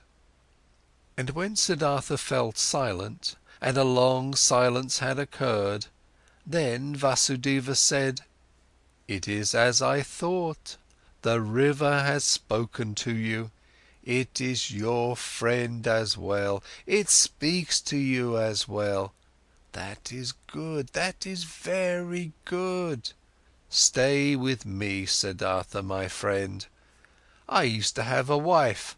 Her bed was next to mine, but she has died a long time ago. For a long time I have lived alone. Now you shall live with me. There is space and food for both." "I thank you," said Siddhartha. "I thank you and accept. And I also thank you for this, Vasudeva, for listening to me so well. These people are rare who know how to listen, and I did not meet a single one who knew it as well as you did. I will also learn in this respect from you." "You will learn it," spoke Vasudeva, "but not from me. The river has taught me to listen. From it you will learn it as well. It knows everything, the river, everything can be learned from it. See, you've already learned this from the river too, that it is good to strive downwards, to sink, to seek depth. The rich and elegant Siddhartha is becoming an oarsman's servant. The learned Brahman Siddhartha becomes a ferryman. This has also been told to you by the river. You'll learn that other thing from it as well." Quoth Siddhartha, after a long pause, "What other thing, Vasudeva?" Vasudeva rose. "It is late," he said. "Let's go to sleep. I can't tell you that other thing, oh friend. You'll learn it, or perhaps you already know it. See, I'm no learned man. I have no special skill in speaking. I also have no special skill in thinking. All I'm able to do is to listen and to be godly. I have learned nothing else. If I was able to say and to teach it, I might be a wise man, but like this, I am only a ferryman, and it is my task to ferry people across the river. I have transported many, thousands, and to all of them my river has been nothing but an obstacle on their travels. They travelled to seek money and business, and for weddings and on pilgrimages, and the river was obstructing their path, and the ferryman's job was to get them quickly across that obstacle. But for some among the thousands, a few, 4 or 5, the river has stopped being an obstacle. They have heard its voice, they have listened to it, and the river has become sacred to them as it has become sacred to me. Let's rest now, Siddhartha." Siddhartha stayed with the ferryman and learned to operate the boat, and when there was nothing to do at the ferry, he worked with Vasudeva in the rice field, gathered wood, plucked the fruit off the banana trees. He learned to build an oar, and learned to mend the boat, and to weave baskets, and was joyful because of everything he learned, and the days and months passed quickly. But more than Vasudeva could teach him, he was taught by the river. Incessantly he learned from it.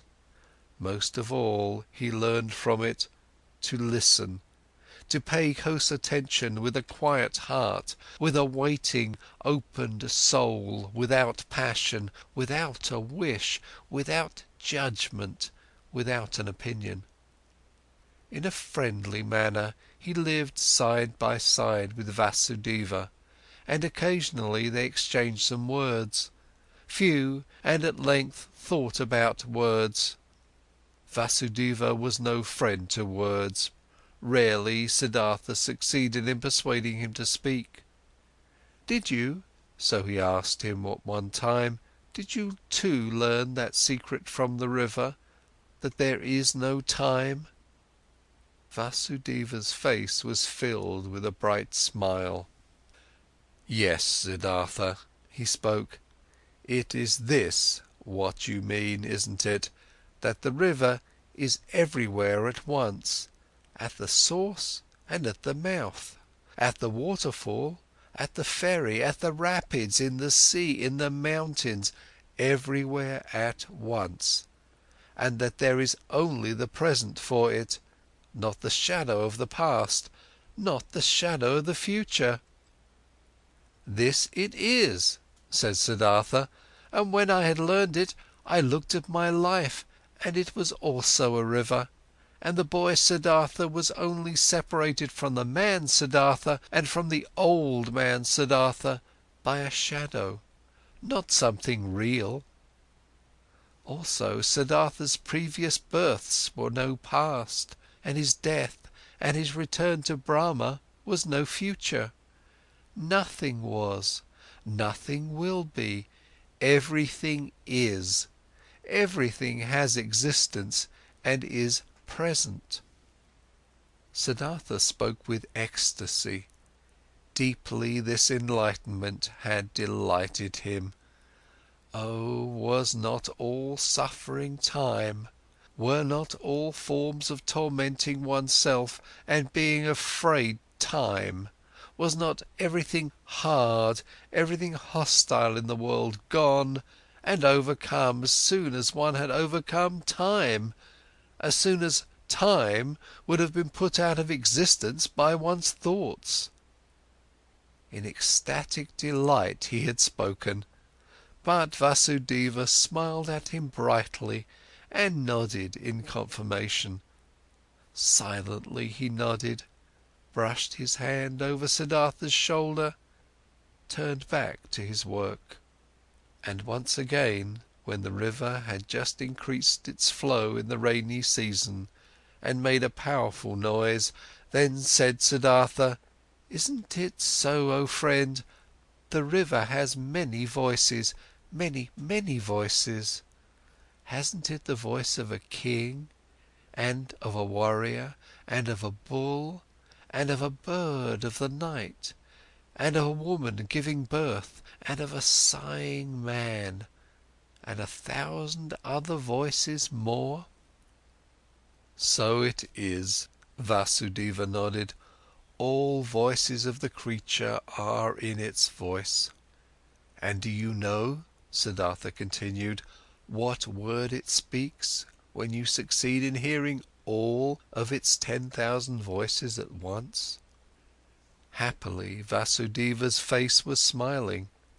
He bent over to Siddhartha and spoke the holy Om in his ear, and this had been the very thing which Siddhartha had also been hearing. And time after time, his smile became more similar to the ferryman's, became almost just as bright, almost just as thoughtfully glowing with bliss, just as shining out of 1,000 small wrinkles, just as alike to a child's, just as alike to an old man's. Many travellers, seeing the two ferrymen, thought they were brothers. Often they sat in the evening together by the bank on the log, said nothing, and both listened to the water, which was no water to them, but the voice of life, the voice of what exists, of what is eternally taking shape.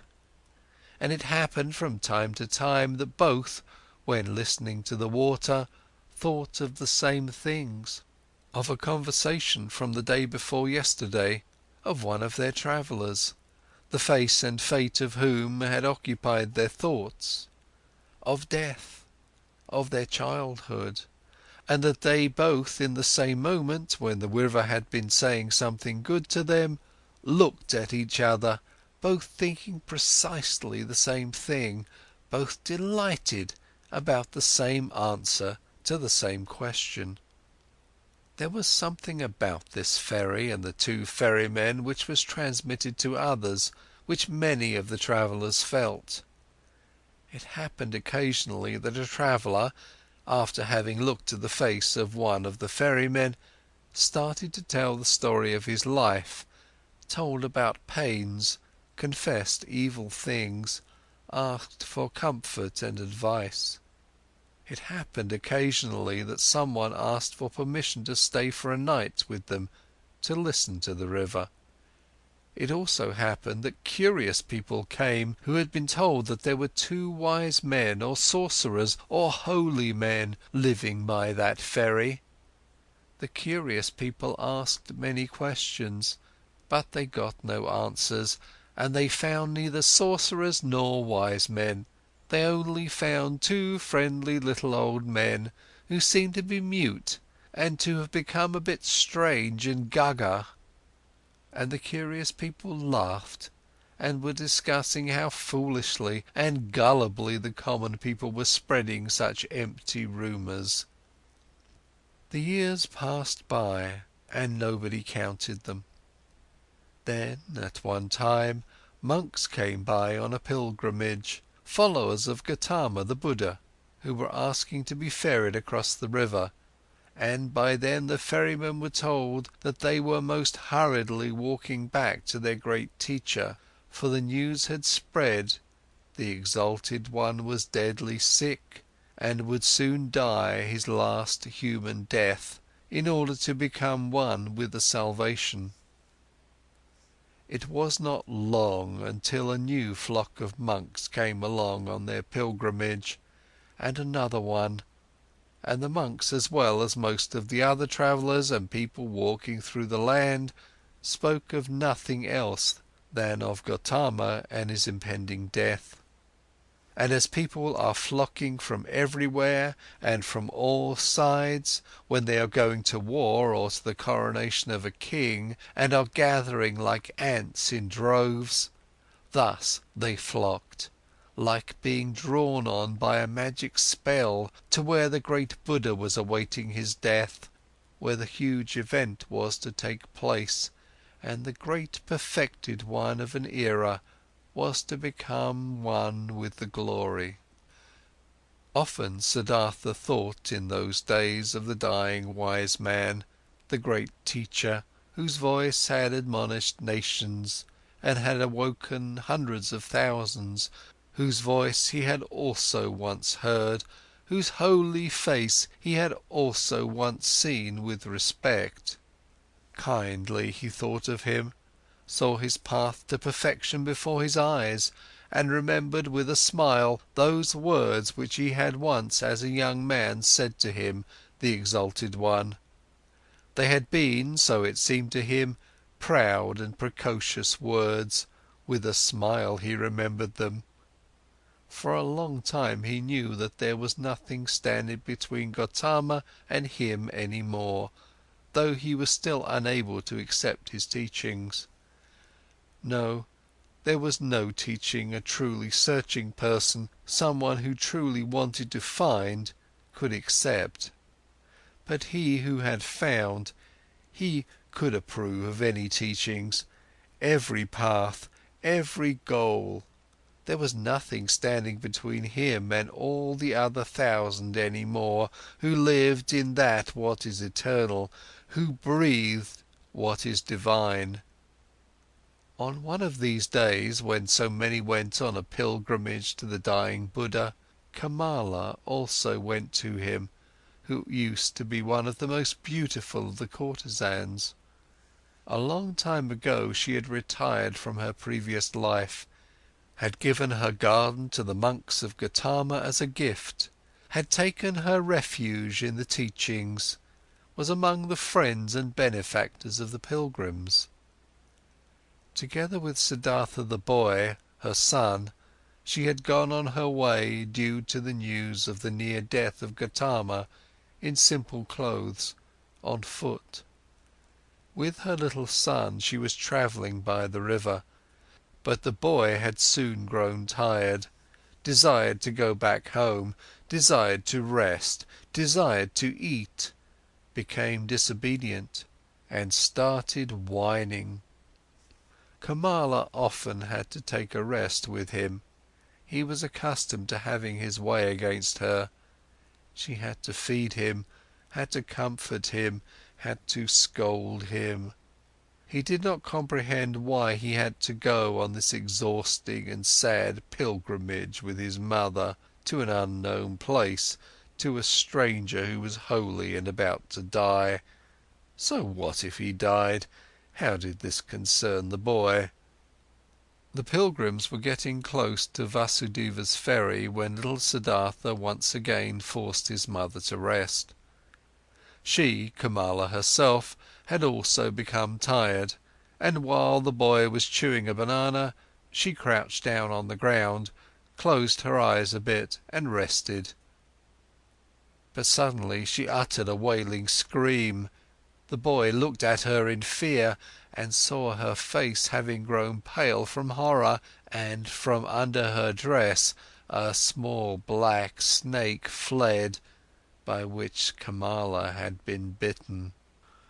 Hurriedly they now both ran along the path in order to reach people, and got near the ferry. There Kamala collapsed and was not able to go any further. But the boy started crying miserably, only interrupting it to kiss and hug his mother, and she also joined his loud screams for help, until the sound reached Vasudeva's ears, who stood at the ferry. Quickly he came walking, took the woman on his arms, carried her into the boat. The boy ran along, and soon they all reached the hut, where Siddhartha stood by the stove and was just lighting the fire. He looked up and first saw the boy's face, which wondrously reminded him of something, like a warning to remember something he had forgotten. Then he saw Kamala, whom he instantly recognized, though she lay unconscious in the ferryman's arms, and now he knew that it was his own son whose face had been such a warning reminder to him, and the heart stirred in his chest. Kamala's wound was washed, but had already turned black, and her body was swollen. She was made to drink a healing potion. Her consciousness returned. She lay on Siddhartha's bed in the hut, and bent over her stood Siddhartha, who used to love her so much. It seemed like a dream to her. With a smile she looked at her friend's face. Just slowly she realized her situation, remembered the bite, called timidly for the boy. "He's with you, don't worry," said Siddhartha. Kamala looked into his eyes. She spoke with a heavy tongue, paralyzed by the poison. "You've become old, my dear," she said. "You've become grey, but you are like the young Samana, who at one time came without clothes, with dusty feet to me into the garden. You are much more like him than you were like him at the time when you had left me and Kamaswami. In the eyes you're like him, Siddhartha. Alas, I have also grown old, old. Could you still recognize me?" Siddhartha smiled. "Instantly I recognized you, Kamala, my dear." Kamala pointed to her boy and said, "Did you recognize him as well? He is your son." Her eyes became confused and fell shut. The boy wept. Siddhartha took him on his knees, let him weep, petted his hair, and at the sight of the child's face, a Brahman prayer came to his mind, which he had learned a long time ago, when he had been a little boy himself. Slowly, with a singing voice, he started to speak. From his past and childhood, the words came flowing to him. And with that sing-song, the boy became calm, was only now and then uttering a sob, and fell asleep. Siddhartha placed him on Vasudeva's bed. Vasudeva stood by the stove and cooked rice. Siddhartha gave him a look, which he returned with a smile. She'll die, Siddhartha said quietly. Vasudeva nodded. Over his friendly face ran the light of the stove's fire. Once again Kamala returned to consciousness. Pain distorted her face. Siddhartha's eyes read the suffering on her mouth, on her pale cheeks. Quietly he read it, attentively waiting, his mind becoming one with her suffering. Kamala felt it, her gaze sought his eyes. Looking at him, she said, "Now I see that your eyes have changed as well, they've become completely different. But what do I still recognize that you're Siddhartha? It's you, and it's not you." Siddhartha said nothing. Quietly his eyes looked at hers. "You have achieved it?" she asked. "You have found peace?" He smiled and placed his hand on hers. "I'm seeing it," she said. "I'm seeing it. I too will find peace." "You have found it," Siddhartha spoke in a whisper. Kamala never stopped looking into his eyes. She thought about her pilgrimage to GOTAMA, which wanted to take, in order to see the face of the perfected one, to breathe his peace, and she thought that she had now found him in his place, and that it was good, just as good as if she had seen the other one. She wanted to tell this to him, but the tongue no longer obeyed her will. Without speaking, she looked at him, and he saw the life fading from her eyes.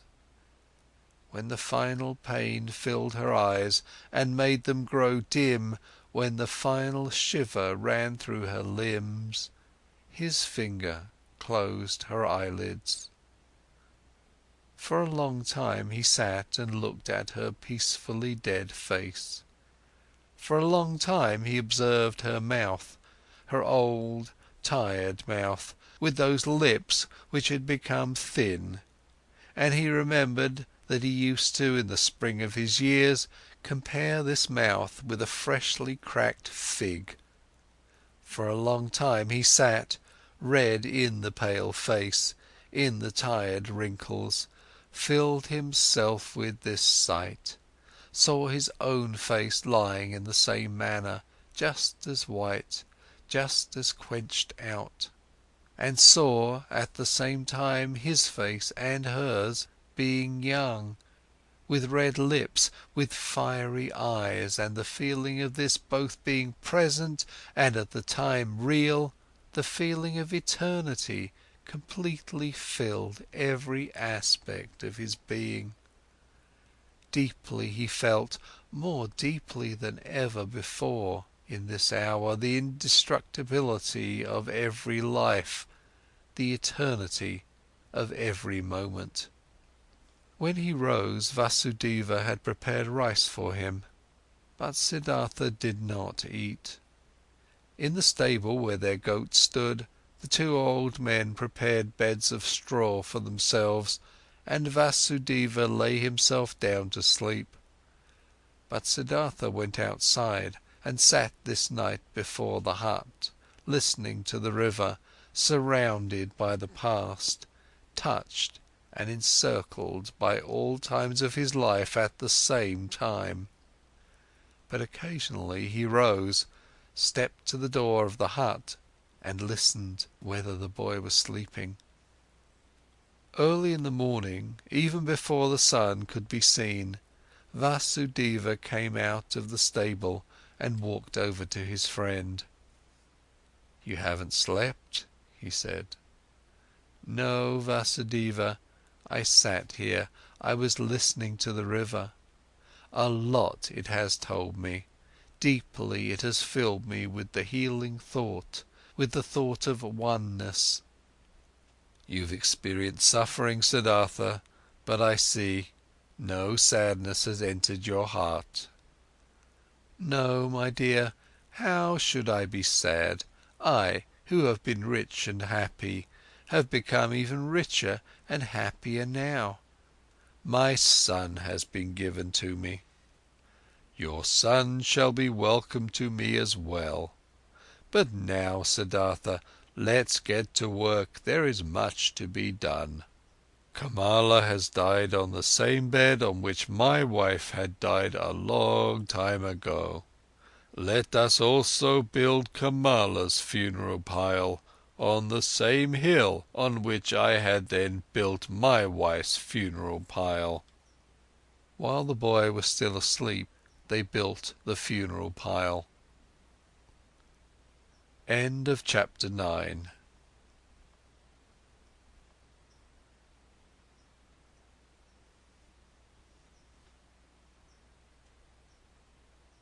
Chapter 10. The Son. Timid and weeping, the boy had attended his mother's funeral. Gloomy and shy, he had listened to Siddhartha, who greeted him as his son and welcomed him at his place in Vasudeva's hut. Pale he sat for many days by the hill of the dead, did not want to eat, gave no open look, did not open his heart, met his fate with resistance and denial. Siddhartha spared him and let him do as he pleased. He honoured his mourning.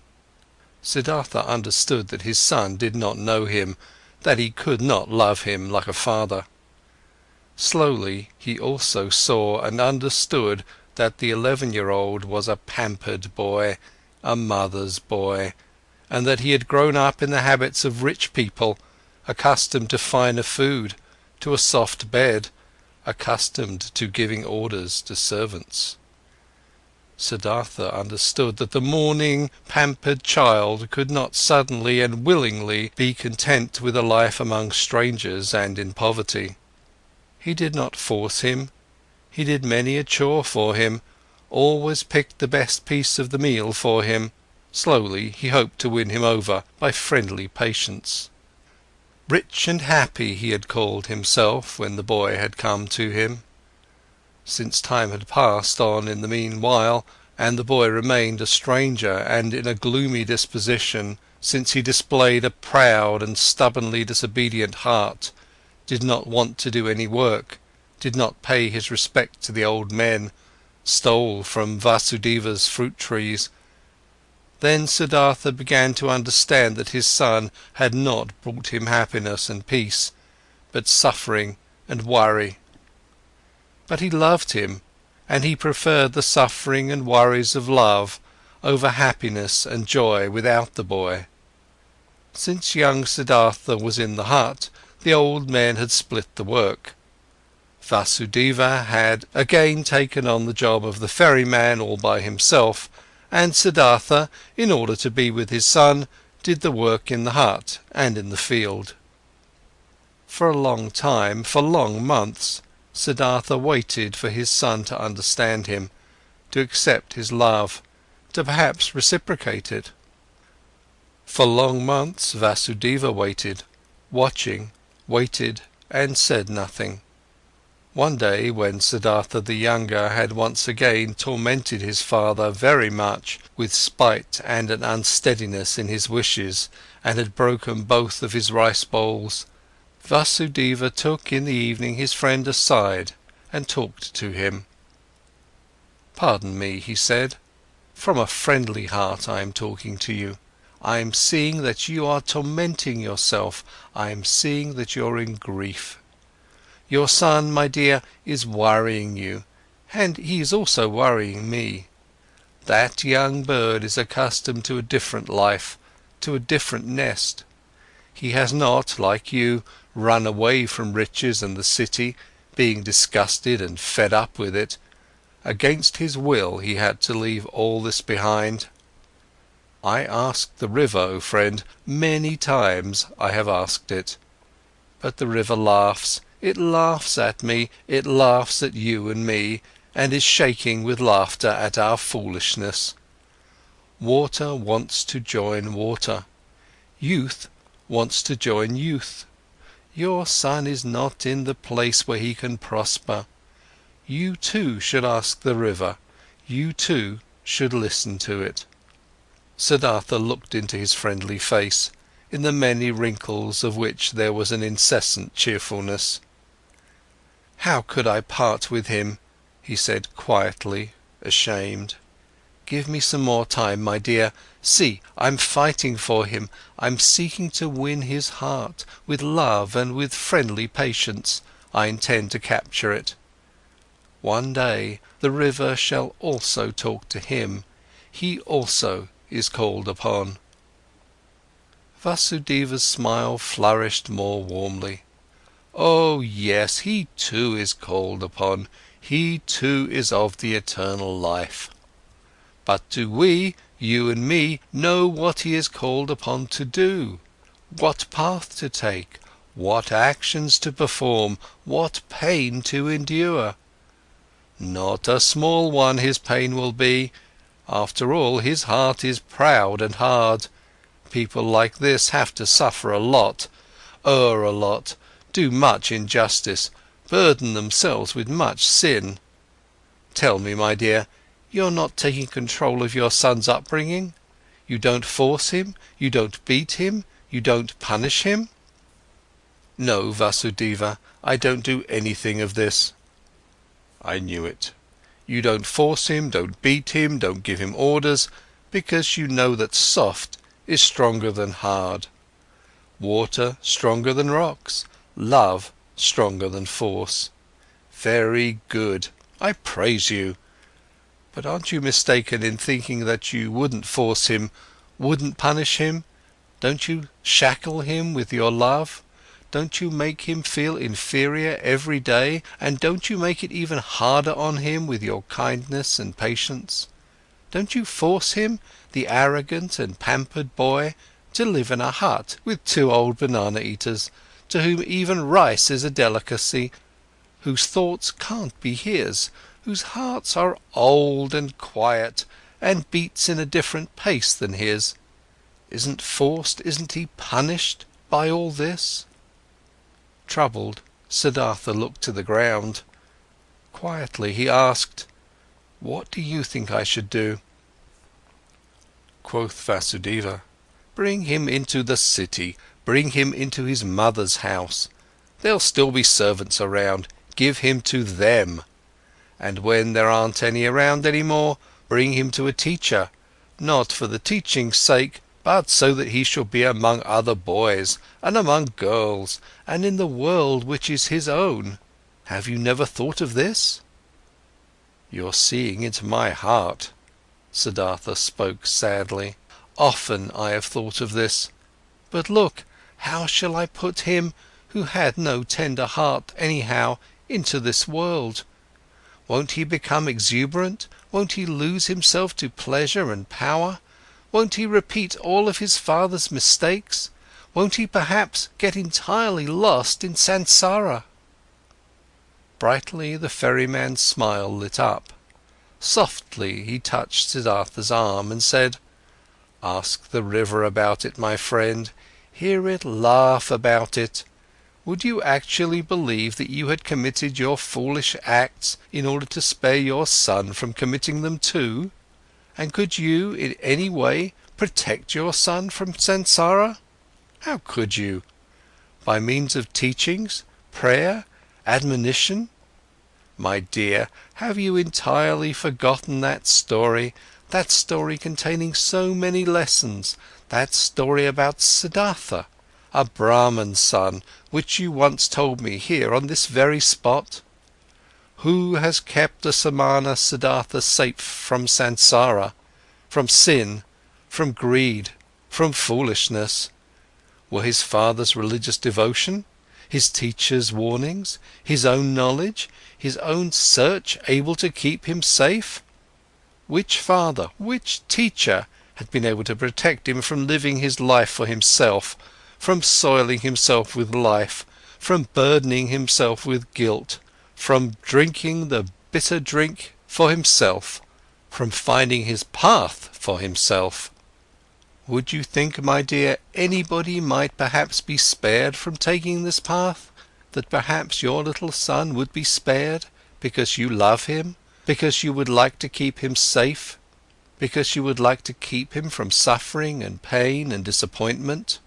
But even if you would die 10 times for him, you would not be able to take the slightest part of his destiny upon yourself." Never before Vasudeva had spoken so many words. Kindly Siddhartha thanked him, went troubled into the hut, could not sleep for a long time. Vasudeva had told him nothing he had not already thought and known for himself. But this was a knowledge he could not act upon. Stronger than the knowledge was his love for the boy. Stronger was his tenderness, his fear to lose him. Had he ever lost his heart so much to something? Had he ever loved any person thus blindly, thus sufferingly, thus unsuccessfully, and yet thus happily? Siddhartha could not heed his friend's advice. He could not give up the boy. He let the boy give him orders, he let him disregard him, he said nothing and waited.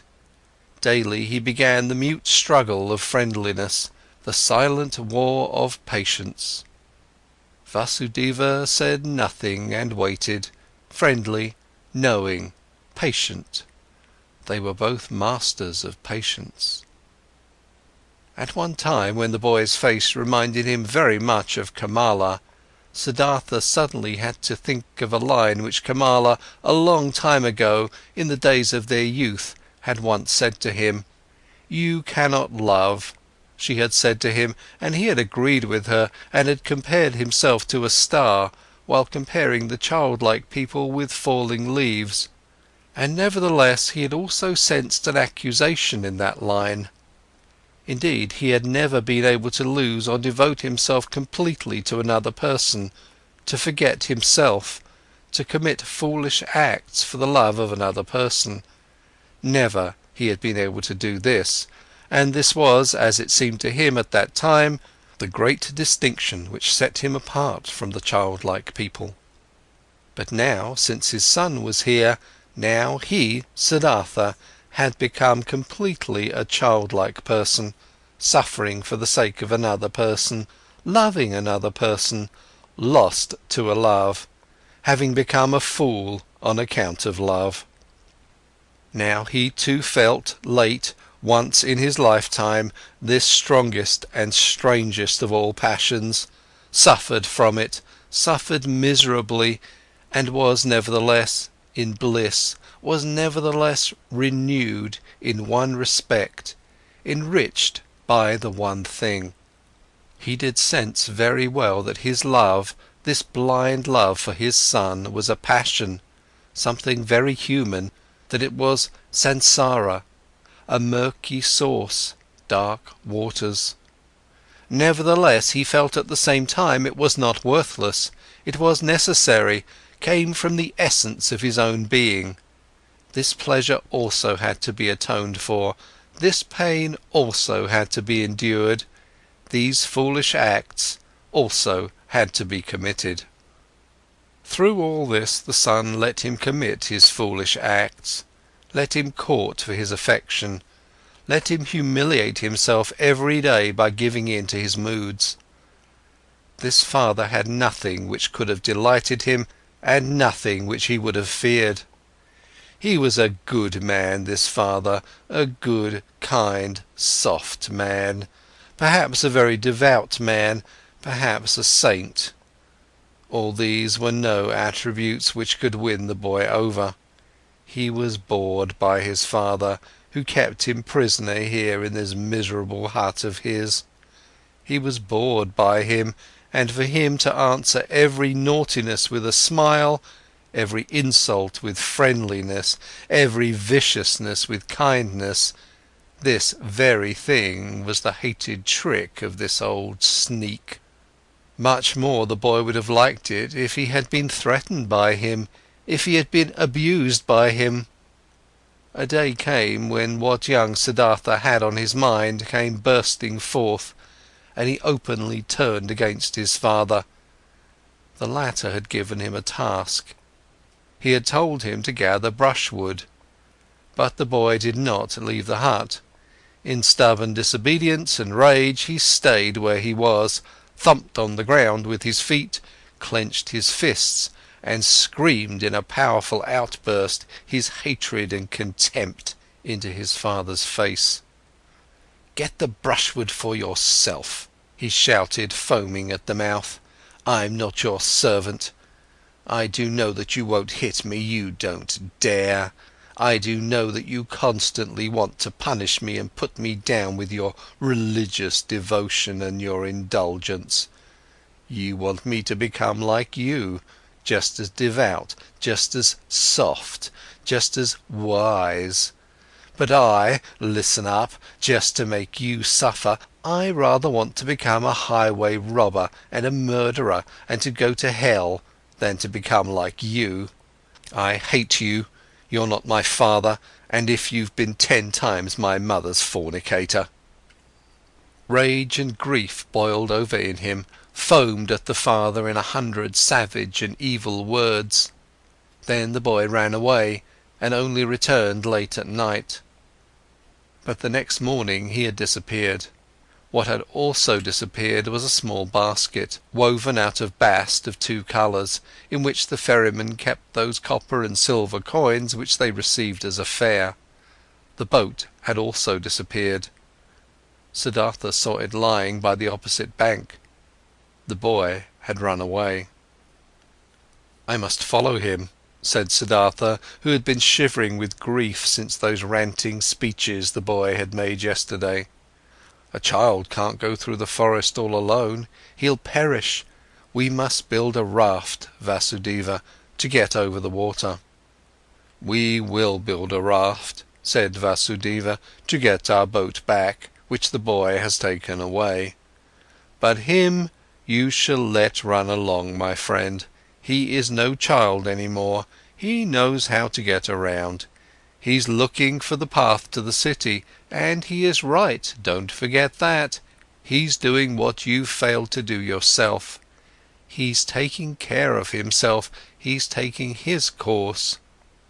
Alas, Siddhartha, I see you suffering, but you're suffering a pain at which one would like to laugh, at which you'll soon laugh for yourself." Siddhartha did not answer. He already held the axe in his hands and began to make a raft of bamboo, and Vasudeva helped him to tie the canes together with ropes of grass. Then they crossed over, drifted far off their course, pulled the raft upriver on the opposite bank. "Why did you take the axe along?" asked Siddhartha. Vasudeva said, "It might have been possible that the oar of our boat got lost." But Siddhartha knew what his friend was thinking. He thought the boy would have thrown away or broken the oar in order to get even and in order to keep them from following him. And in fact there was no oar left in the boat. Vasudeva pointed at the bottom of the boat and looked at his friend with a smile, as if he wanted to say, "Don't you see what your son is trying to tell you? Don't you see that he doesn't want to be followed?" But he did not say this in words. He started making a new oar. But Siddhartha bid his farewell to look for the runaway. Vasudeva did not stop him. When Siddhartha had already been walking through the forest for a long time, the thought occurred to him that his search was useless. Either, so he thought, the boy was far ahead and had already reached the city, or, if he should still be on his way, he would conceal himself from him, the pursuer. As he continued thinking, he also found that he, on his part, was not worried for his son, for he knew deep inside that he had neither perished nor was in any danger in the forest. Nevertheless, he ran without stopping, no longer to save him, just to satisfy his desire, just to perhaps see him one more time, and he ran up to just outside the city. When near the city he reached a wide road, he stopped by the entrance of the beautiful pleasure garden which used to belong to KAMALA, where he had seen her for the first time in her sedan chair. The past rose up in his soul. Again he saw himself standing there, young, a bearded, naked Samana, his hair full of dust. For a long time Siddhartha stood there and looked through the open gate into the garden, seeing monks in yellow robes walking among the beautiful trees. For a long time he stood there, pondering, seeing images, listening to the story of his life. For a long time he stood there, looked at the monks, saw young Siddhartha in their place, saw young KAMALA walking among the high trees. Clearly he saw himself being served food and drink by KAMALA, receiving his first kiss from her, looking proudly and disdainfully back on his Brahmanism, beginning proudly and full of desire his worldly life.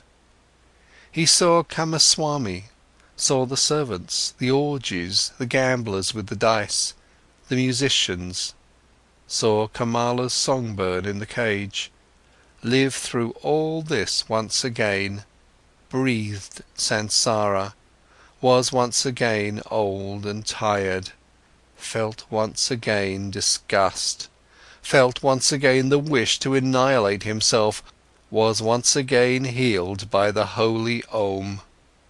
After having been standing at the gate of the garden for a long time, Siddhartha realized that his desire was foolish, which had made him go up to this place, that he could not help his son, that he was not allowed to cling him. Deeply he felt the love for the runaway in his heart, like a wound, and he felt at the same time that this wound had not been given to him in order to turn the knife in it, that it had to become a blossom and had to shine. That this wound did not blossom yet, did not shine yet at this hour, made him sad. Instead of the desired goal, which had drawn him here following the runaway son, there was now emptiness. Sadly he sat down, felt something dying in his heart, experienced emptiness, saw no joy any more, no goal. He sat lost in thought and waited. This he had learned by the river, this one thing, waiting, having patience, listening attentively.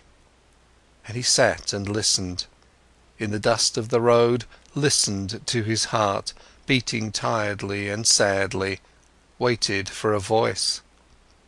Many an hour he crouched, listening, saw no images any more, fell into emptiness, let himself fall without seeing a path.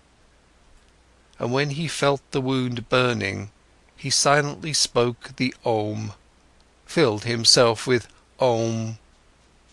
The monks in the garden saw him, and since he crouched there for many hours, and dust was gathering on his grey hair, one of them came to him and placed 2 bananas in front of him. The old man did not see him. From this petrified state, he was awoken by a hand touching his shoulder. Instantly he recognized this touch, this tender, bashful touch, and regained his senses. He rose and greeted Vasudeva, who had followed him, and when he looked into Vasudeva's friendly face, into the small wrinkles which were as if they were filled with nothing but his smile, into the happy eyes, then he smiled too.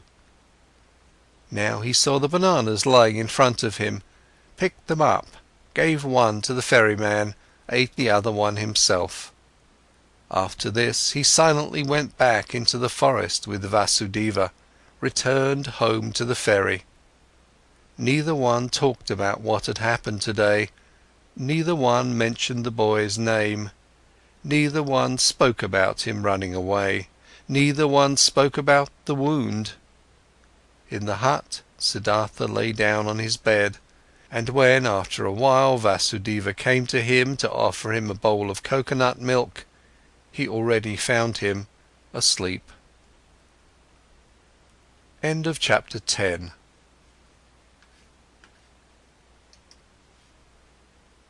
Chapter 11.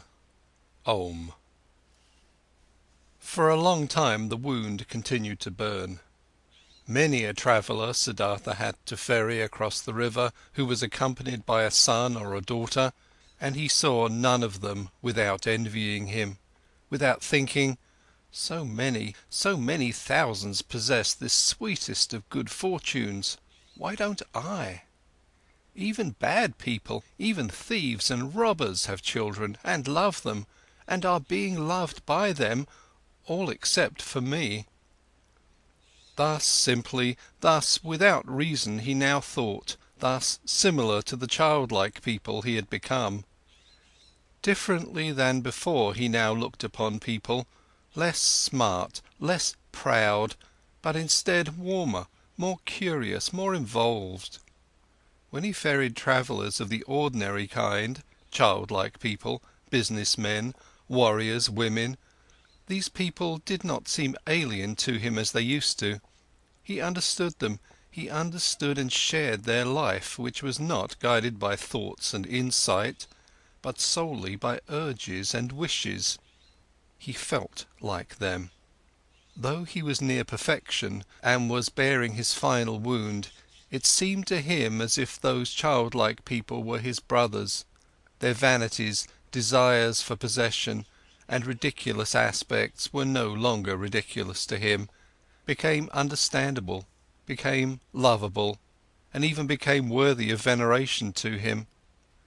The blind love of a mother for her child, the stupid, blind pride of a conceited father for his only son, the blind, wild desire of a young, vain woman for jewellery and admiring glances from men, all of these urges, all of this childish stuff, all of these simple, foolish, but immensely strong, strongly living, strongly prevailing urges and desires were now no childish notions for Siddhartha any more.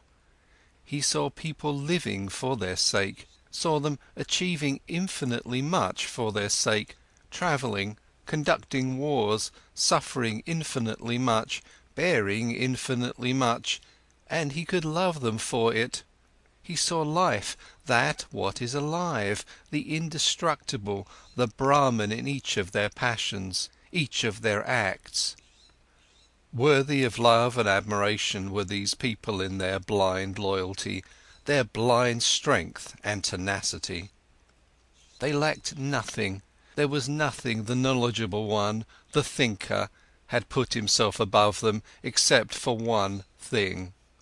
A single, tiny, small thing, the consciousness, the conscious thought of the oneness of all life. And Siddhartha even doubted in many an hour whether this knowledge, this thought was to be valued thus highly, whether it might also perhaps be a childish idea of the thinking people, of the thinking and childlike people. In all other respects the worldly people were of equal rank to the wise men, were often far superior to them, just as animals too can after in some moments seem to be superior to humans in their tough, unrelenting performance of what is necessary. Slowly blossomed, slowly ripened in Siddhartha the realization, the knowledge, what wisdom actually was, what the goal of his long search was. It was nothing but a readiness of the soul, an ability, a secret art, to think every moment while living his life the thought of oneness, to be able to feel and inhale the oneness. Slowly this blossomed in him, was shining back at him from Vasudeva's old childlike face. Harmony, knowledge of the eternal perfection of the world, smiling oneness. But the wound still burned. Longingly and bitterly Siddhartha thought of his son, nurtured his love and tenderness in his heart, allowed the pain to gnaw at him, committed all foolish acts of love. Not by itself this flame would go out. And one day, when the wound burned violently, Siddhartha ferried across the river, driven by a yearning, got off the boat and was willing to go to the city and to look for his son. The river flowed softly and quietly, It was the dry season, but its voice sounded strange. It laughed clearly. The river laughed, it laughed brightly and clearly at the old ferryman. Siddhartha stopped. He bent over the water in order to hear even better, and he saw his face reflected in the quietly moving waters, and in this reflected face there was something which reminded him something he had forgotten, and as he thought about it, he found it. His face resembled another face, which he used to know and love and also fear. It resembled his father's face, the Brahman, and he remembered how he, a long time ago, as a young man, had forced his father to let him go to the penitents, how he had bade his farewell to him, how he had gone and had never come back.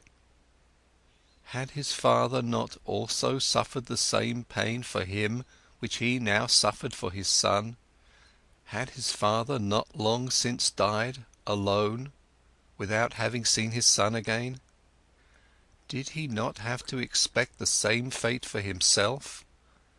Was it not a comedy, a strange and stupid matter, this repetition, this running around in a fateful circle? The river laughed. Yes, so it was.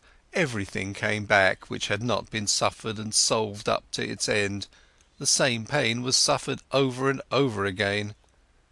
But Siddhartha went back into the boat and ferried back to the hut, thinking of his father, thinking of his son, laughed at by the river, at odds with himself, tending towards despair, and not less tending towards laughing along at himself and the entire world.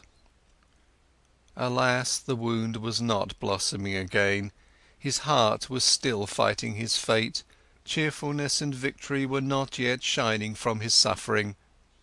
Nevertheless, he felt hope, and once he had returned to the hut, he felt an undefeatable desire to open up to Vasudeva, to show him everything, the master of listening, to say everything.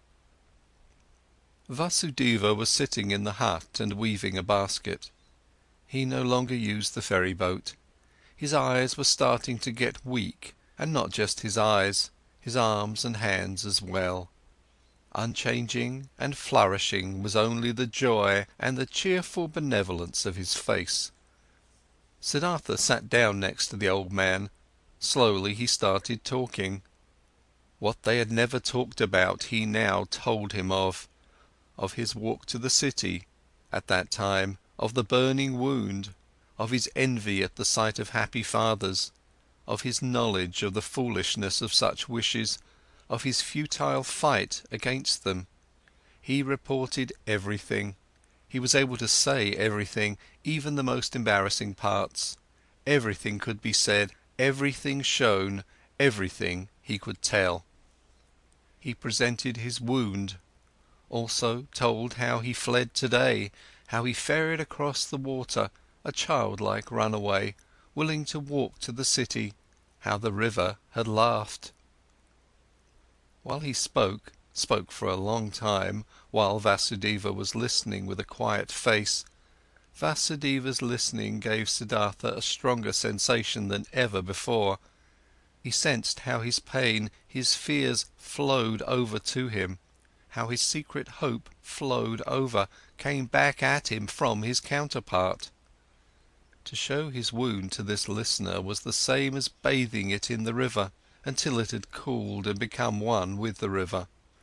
While he was still speaking, still admitting and confessing, Siddhartha felt more and more that this was no longer Vasudeva, no longer a human being who was listening to him, that this motionless listener was absorbing his confession into himself like a tree the rain, that this motionless man was the river itself, that he was God himself, that he was the eternal itself.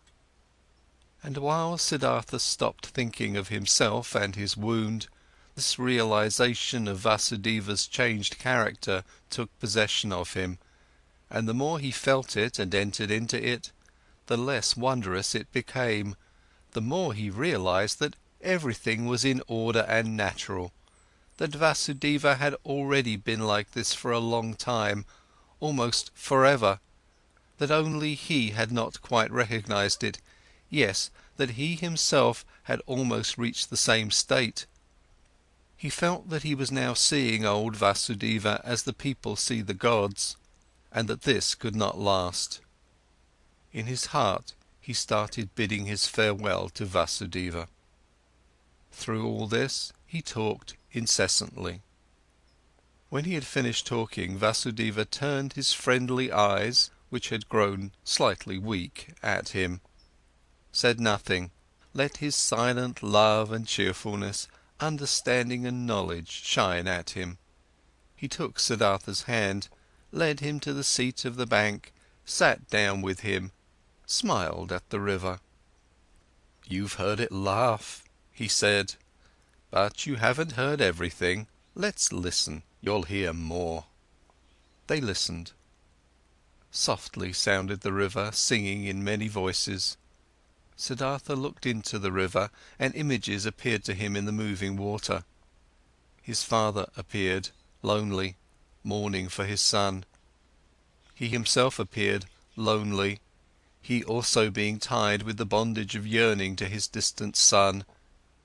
His son appeared, lonely as well, the boy greedily rushing along the burning course of his young wishes, each one heading for his goal, each one obsessed by the goal, each one suffering. The river sang with a voice of suffering, longingly it sang, longingly it flowed towards its goal, lamentingly its voice sang. "Do you hear?" Vasudeva's mute gaze asked. Siddhartha nodded. "Listen better," Vasudeva whispered. Siddhartha made an effort to listen better. The image of his father, his own image, the image of his son merged. KAMALA's image also appeared and was dispersed, and the image of Govinda, and other images, and they merged with each other, turned all into the river, headed all, being the river, for the goal, longing, desiring, suffering, and the river's voice sounded full of yearning, full of burning woe, full of unsatisfiable desire. For the goal the river was heading. Siddhartha saw it hurrying, the river, which consisted of him and his loved ones, and of all people he had ever seen. All of these waves and waters were hurrying, suffering towards goals, many goals, the waterfall, the lake, the rapids, the sea, and all goals were reached, and every goal was followed by a new one, and the water turned into vapour and rose to the sky, turned into rain and poured down from the sky, turned into a source, a stream, a river, headed forward once again, flowed on once again. But the longing voice had changed. It still resounded, full of suffering, searching, but other voices joined it, voices of joy and of suffering, good and bad voices, laughing and sad ones, 100 voices, 1,000 voices. Siddhartha listened. He was now nothing but a listener, completely concentrated on listening. Completely empty, he felt that he had now finished learning to listen. Often before he had heard all this, these many voices in the river. Today it sounded new. Already he could no longer tell the many voices apart, not the happy ones from the weeping ones, not the ones of children from those of men. They all belonged together, the lamentation of yearning and the laughter of the knowledgeable one, the scream of rage and the moaning of the dying ones. Everything was one. Everything was intertwined and connected, entangled 1,000 times. And everything all together, all voices, all goals, all yearning, all suffering, all pleasure, all that was good and evil, all of this together was the world. All of it together was the flow of events, was the music of life. And when Siddhartha was listening attentively to this river, this song of 1,000 voices, when he neither listened to the suffering nor the laughter, when he did not tie his soul to any particular voice and submerged his self into it, but when he heard them all, perceived the whole, the oneness, then the great song of the 1,000 voices consisted of a single word, which was Om, the perfection. "Do you hear?" Vasudeva's gaze asked again. Brightly Vasudeva's smile was shining, floating radiantly over all the wrinkles of his old face, as the Om was floating in the air above all the voices of the river. Brightly his smile was shining when he looked at his friend, and brightly the same smile was now starting to shine on Siddhartha's face as well. His wound blossomed, his suffering was shining, his self had flown into the oneness. In this hour, Siddhartha stopped fighting his fate, stopped suffering.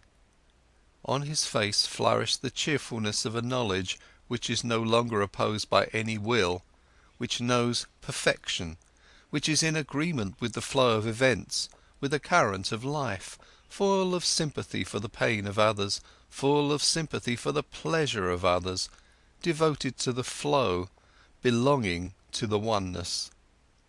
When Vasudeva rose from the seat by the bank, when he looked into Siddhartha's eyes and saw the cheerfulness of the knowledge shining in them, he softly touched his shoulder with his hand, in his careful and tender manner, and said, "I've been waiting for this hour, my dear. And now that it has come, let me leave. For a long time I've been waiting for this hour, for a long time I've been Vasudeva the ferryman. Now it's enough. Farewell hut, farewell river, farewell Siddhartha." Siddhartha made a deep bow before him who bid his farewell. "I've known it," he said quietly. "You'll go into the forests?" "I'm going into the forests. I'm going into the oneness," spoke Vasudeva with a bright smile. With a bright smile he left. Siddhartha watched him leaving. With deep joy, with great solemnity, he watched him leave, saw his steps full of peace, saw his head full of lustre, saw his body full of light.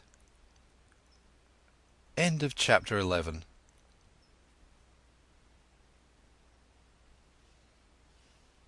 Chapter 12. Govinda. Together with other monks, Govinda used to spend the time of rest between pilgrimages in the pleasure grove, which the courtesan KAMALA had given to the followers of GOTAMA for a gift. He heard talk of an old ferryman who lived one day's journey away by the river, and who was regarded as a wise man by many. When Govinda went back on his way, he chose the path to the ferry, eager to see the ferryman, because, although he had lived his entire life by the rules, though he was also looked upon with veneration by the younger monks on account of his age and modesty, the restlessness and the searching still had not perished from his heart. He came to the river and asked the old man to ferry him over, and when they got off the boat on the other side, he said to the old man, "You're very good to us monks and pilgrims. You've already ferried many of us across the river. Aren't you too, ferryman, a searcher for the right path?" Quoth Siddhartha, smiling from his old eyes, "Do you call yourself a searcher, O venerable one, though you are already old in years, and are wearing the robe of Gotama's monks?" "It's true, I'm old," spoke Govinda, "but I haven't stopped searching. Never I'll stop searching, this seems to be my destiny. You too, so it seems to me, have been searching. Would you like to tell me something, O honourable one?" Quoth Siddhartha, "What should I possibly have to tell you, O venerable one? Perhaps that you're searching far too much, that in all that searching you don't find the time for finding." "How come?" asked Govinda. When someone is searching, said Siddhartha, then it might easily happen that the only thing his eyes still see is that which he searches for, that he is unable to find anything, to let anything enter his mind, because he always thinks of nothing but the object of his search, because he has a goal, because he is obsessed by the goal. Searching means having a goal, but finding means being free, being open, having no goal. You, O venerable one, are perhaps indeed a searcher, because striving for your goal, there are many things you don't see which are directly in front of your eyes. I don't quite understand yet, said Govinda. What do you mean by this? Quoth Siddhartha, a long time ago, O venerable one, many years ago, you've once before been at this river, and have found a sleeping man by the river, and have sat down with him to guard his sleep. But, O Govinda, you did not recognize the sleeping man. Astonished, as if he had been the object of a magic spell, the monk looked into the ferryman's eyes. Are you Siddhartha? He asked with a timid voice. I wouldn't have recognized you this time as well. From my heart I'm greeting you, Siddhartha. From my heart I'm happy to see you once again. You've changed a lot, my friend, and so you've now become a ferryman. In a friendly manner, Siddhartha laughed. A ferryman, yes. Many people, Govinda, have to change a lot, have to wear many a robe. I am one of those, my dear. Be welcome, Govinda, and spend the night in my hut. Govinda stayed the night in the hut and slept on the bed which used to be Vasudeva's bed. Many questions he posed to the friend of his youth, many things Siddhartha had to tell him from his life. When in the next morning the time had come to start the day's journey, Govinda said, not without hesitation, these words, Before I'll continue my path, Siddhartha, permit me to ask one more question. Do you have a teaching? Do you have a faith or a knowledge you follow, which helps you to live and to do right?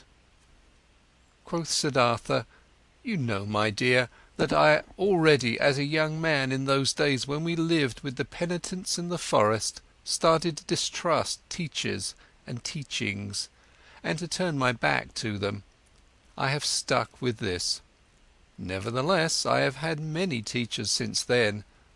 A beautiful courtesan has been my teacher for a long time, and a rich merchant was my teacher, and some gamblers with dice. Once even a follower of Buddha, travelling on foot, has been my teacher. He sat with me while I had fallen asleep in the forest, on the pilgrimage. I've also learned from him. I'm also grateful to him, very grateful, but most of all I have learned here from this river, and from my predecessor, the ferryman, Vasudeva. He was a very simple person, Vasudeva. He was no thinker, but he knew what is necessary just as well as Gotama. He was a perfect man, a saint. Govinda said, Still, O Siddhartha, you love a bit to mock people, as it seems to me. I believe in you, and know that you haven't followed a teacher, but haven't you found something by yourself? Though you found no teachings, you still found certain thoughts, certain insights which are your own and which help you to live. If you would like to tell me some of these, you would delight my heart. Quoth Siddhartha, I've had thoughts, yes, and insight, again and again. Sometimes for an hour or for an entire day I have felt knowledge in me, as one would feel life in one's heart. There have been many thoughts, but it would be hard for me to convey them to you. Look, my dear Govinda, this is one of my thoughts which I have found. Wisdom cannot be passed on. Wisdom, which a wise man tries to pass on to someone, always sounds like foolishness. Are you kidding? Asked Govinda. I'm not kidding. I'm telling you what I've found. Knowledge can be conveyed, but not wisdom. It can be found, it can be lived, it is possible to be carried by it. Miracles can be performed with it, but it cannot be expressed in words and taught. This was what I, even as a young man, sometimes suspected, what has driven me away from the teachers. I have found a thought, Govinda, which you'll again regard as a joke or foolishness, but which is my best thought. It says, the opposite of every truth is just as true. That's like this: every truth can only be expressed and put into words when it is one-sided. Everything is one-sided which can be thought with thoughts and said with words. It's all one-sided, all just one half, all lacks completeness, roundness, oneness. When the exalted GOTAMA spoke in his teachings of the world, he had to divide it into SANSARA and Nirvana, into deception and truth, into suffering and salvation. It cannot be done differently, there is no other way for him who wants to teach. But the world itself, what exists around us and inside of us, is never one-sided. A person or an act is never entirely Sansara or entirely Nirvana. A person is never entirely holy or entirely sinful. It does really seem like this because we are subject to deception, as if time were something real. Time is not real, Govinda. I have experienced this often and often again. And if time is not real, then the gap which seems to be between the world and the eternity, between suffering and blissfulness, between good and evil, is also a deception. How come? Asked Govinda, timidly.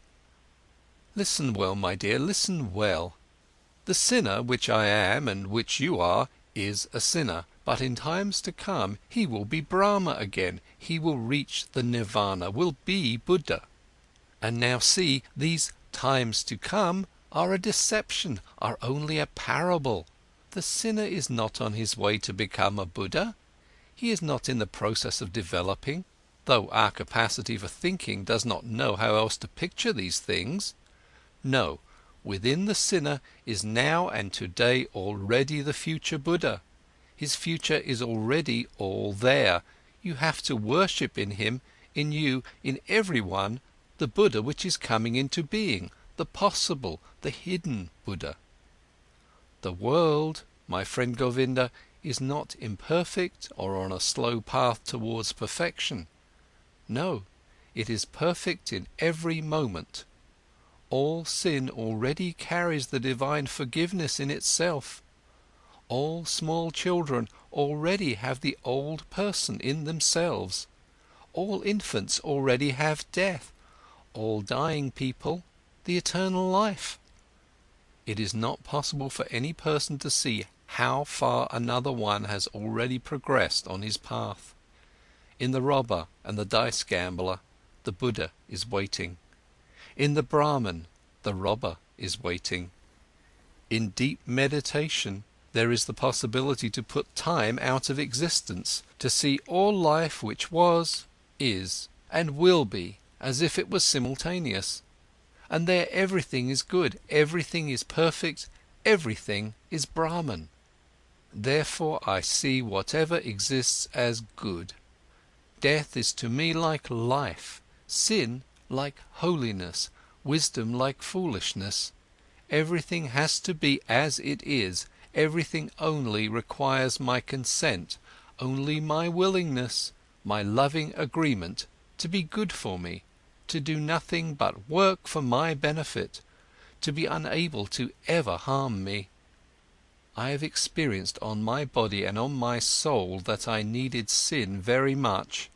I needed lust, the desire for possessions, vanity, and needed the most shameful despair in order to learn how to give up all resistance, in order to learn how to love the world, in order to stop comparing it to some world I wished, I imagined, some kind of perfection I had made up, but to leave it as it is, and to love it, and to enjoy being a part of it.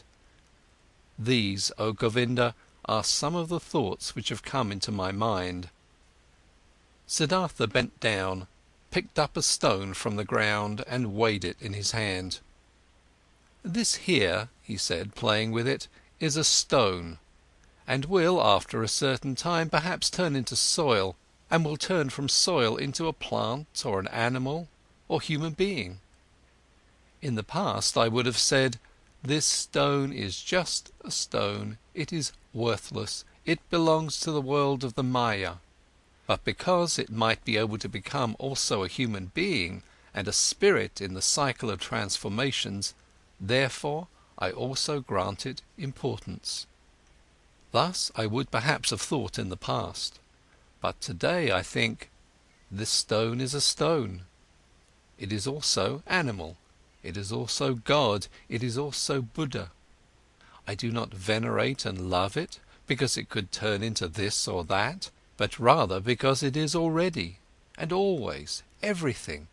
And it is this very fact that it is a stone, that it appears to me now and today as a stone, this is why I love it and see worth and purpose in each of its veins and cavities, in the yellow, in the grey, in the hardness, in the sound it makes when I knock at it, in the dryness or wetness of its surface. There are stones which feel like oil or soap, and others like leaves, others like sand, and everyone is special and praise the Om in its own way. Each one is Brahman, but simultaneously and just as much, it is a stone. It is oily or juicy, and this is this very fact which I like and regard as wonderful and worthy of worship. But let me speak no more of this.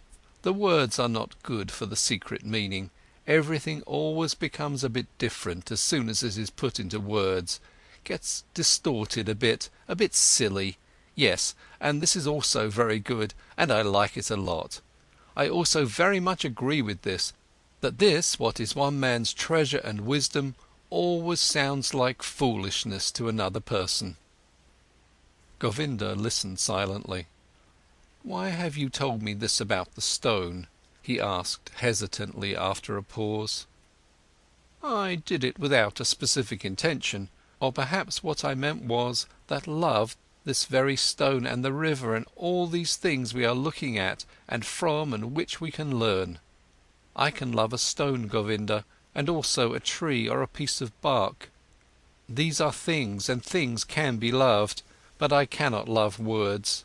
Therefore teachings are no good for me. They have no hardness, no softness, no colours, no edges, no smell, no taste. They have nothing but words. Perhaps it is these which keep you from finding peace. Perhaps it is the many words. Because salvation and virtue as well, SANSARA and nirvana as well, are mere words, Govinda. There is no thing which would be nirvana. There is just the word nirvana." Quoth Govinda, "Not just a word, my friend, is nirvana, it is a thought." Siddhartha continued, "A thought it might be so. I must confess to you, my dear, I don't differentiate much between thoughts and words. To be honest, I also have no high opinion of thoughts. I have a better opinion of things.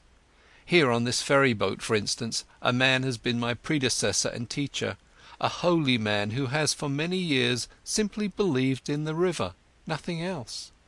He had noticed that the river spoke to him, he learned from it, it educated and taught him. The river seemed to be a god to him. For many years he did not know that every wind, every cloud, every bird, every beetle was just as divine and knows just as much and can teach just as much as the worshipped river. But when this holy man went into the forests, he knew everything, knew more than you and me, without teachers, without books, only because he had believed in the river." Govinda said, But is that which you call things actually something real, something which has existence? Isn't it just a deception of the Maya, just an image and illusion? Your stone, your tree, your river, are they actually a reality? This too, spoke Siddhartha, I do not care very much about. Let the things be illusions or not. After all, I would then also be an illusion, and thus they are always like me. This is what makes them so dear and worthy of veneration for me. They are like me, therefore I can love them. And this is now a teaching you will laugh about. Love, O Govinda, seems to me the most important thing of all. To thoroughly understand the world, to explain it, to despise it, may be the thing great thinkers do. But I'm only interested in being able to love the world, not to despise it, not to hate it and me, to be able to look upon it and me and all beings with love and admiration and great respect. This I understand, spoke Govinda, but this very thing was discovered by the Exalted One to be a deception. He commands benevolence, clemency, sympathy, tolerance, but not love. He forbade us to tie our heart in love to earthly things. I know it, said Siddhartha, his smile shone golden. I know it, Govinda. And behold, with this we are right in the middle of the thicket of opinions, in the dispute about words. For I cannot deny my words of love are in a contradiction, a seeming contradiction with Gotama's words. For this very reason I distrust in words so much, for I know this contradiction is a deception. I know that I am in agreement with Gotama. How should he not know love? He who has discovered all elements of human existence in their transitoriness, in their meaninglessness, and yet loved people thus much, to use a long laborious life only to help them, to teach them. Even with him, even with your great teacher, I prefer the thing over the words, place more importance on his acts and life than on his speeches, more on the gestures of his hand than his opinions. Not his speech, not in his thoughts, I see his greatness, only in his actions, in his life. For a long time the two old men said nothing. Then spoke Govinda while bowing for a farewell. I thank you, Siddhartha, for telling me some of your thoughts. They are partially strange thoughts. Not all have been instantly understandable to me. This being as it may, I thank you and wish you to have calm days. But secretly he thought to himself, this Siddhartha is a bizarre person, he expresses bizarre thoughts, his teachings sound foolish. How differently sound the Exalted One's pure teachings, clearer, purer, more comprehensible, nothing strange, foolish or silly is contained in them. But different from his thoughts seemed to me Siddhartha's hands and feet, his eyes, his forehead, his breath, his smile, his greeting, his walk. Never again after our exalted Gotama has become one with the Nirvana, never since then have I met a person of whom I felt, this is a holy man. Only him, this Siddhartha, I have found to be like this. May his teachings be strange, may his words sound foolish. Out of his gaze and his hand, his skin and his hair, out of every part of him, shines a purity, shines a calmness, shines a cheerfulness and mildness and holiness, which I have seen in no other person since the final death of our exalted teacher. As Govinda thought like this, and there was a conflict in his heart, he once again bowed to Siddhartha, drawn by love. Deeply he bowed to him, who was calmly sitting. Siddhartha, he spoke, we have become old men. It is unlikely for one of us to see the other again in this incarnation. I see, beloved, that you have found peace. I confess that I haven't found it. Tell me, O honourable one, one more word. Give me something on my way which I can grasp, which I can understand. Give me something to be with me on my path. It is often hard, my path, often dark, Siddhartha." Siddhartha said nothing and looked at him with the ever unchanged, quiet smile. Govinda stared at his face with fear, with yearning, suffering, and the eternal search was visible in his look, eternal not finding. Siddhartha saw it and smiled. "Bend down to me," he whispered quietly in Govinda's ear. "Bend down to me. Like this, even closer, very closer. Kiss my forehead, Govinda." But while Govinda, with astonishment and yet drawn by great love and expectation, obeyed his words, bent down closely to him and touched his forehead with his lips, something miraculous happened to him. While his thoughts were still dwelling on Siddhartha's wondrous words, while he was still struggling in vain and with reluctance to think away time, to ignore nirvana and sansara as one, while even a certain contempt for the words of his friend was fighting in him against an immense love and veneration, this happened to him. He no longer saw the face of his friend Siddhartha. Instead, he saw other faces, many, a long sequence, a flowing river of faces, of hundreds of thousands, which all came and disappeared, and yet all seemed to be there simultaneously, which all constantly changed and renewed themselves, and which were still all Siddhartha. He saw the face of a fish, a carp, with infinitely painful opened mouth, the face of a dying fish with fading eyes. He saw the face of a newborn child, red and full of wrinkles, distorted from crying. He saw the face of a murderer. He saw him plunging a knife into the body of another person. He saw, in the same second, this criminal in bondage, kneeling, and his head being chopped off by the executioner with one blow of his sword. He saw the bodies of men and women, naked in positions and cramps of frenzied love. He saw corpses stretched out, motionless, cold, void. He saw the heads of animals, of boars, of crocodiles, of elephants, of bulls, of birds. He saw gods, he saw Krishna, he saw Agni, he saw all of these figures and faces in 1,000 relationships with one another, each one helping the other, loving it, hating it, destroying it, giving rebirth to it. Each one was a will to die, a passionate, painful confession of transitoriness, and yet none of them died. Each one only transformed, was always reborn, received evermore a new face, without any time having passed between the one and the other face.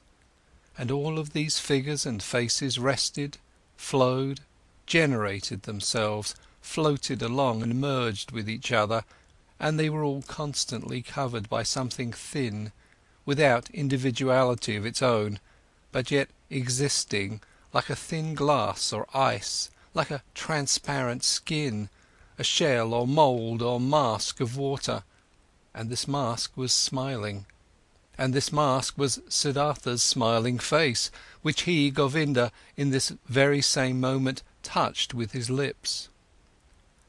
And Govinda saw it like this smile of the mask, this smile of oneness above the flowing forms, this smile of simultaneousness above the 1,000 births and deaths.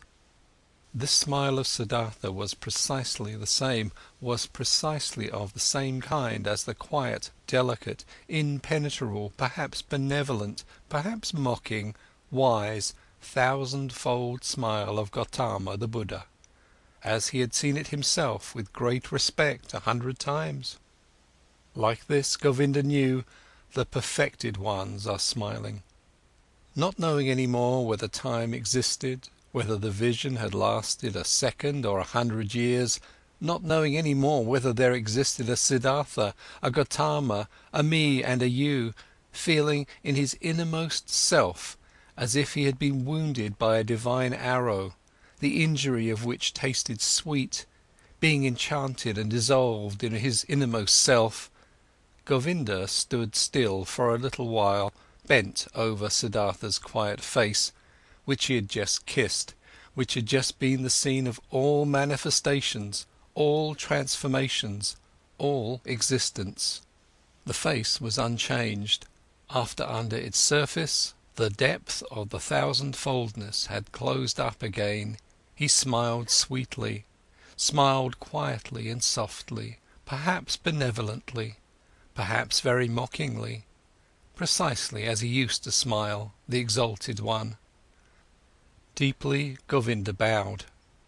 Tears he knew nothing of ran down his old face, like a fire burnt the feeling of the most intimate love, the humblest veneration in his heart.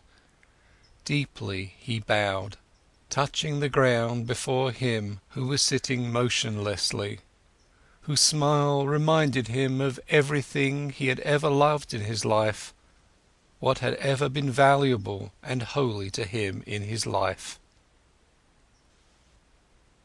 End of chapter 12 and end of Siddhartha by Hermann Hesse.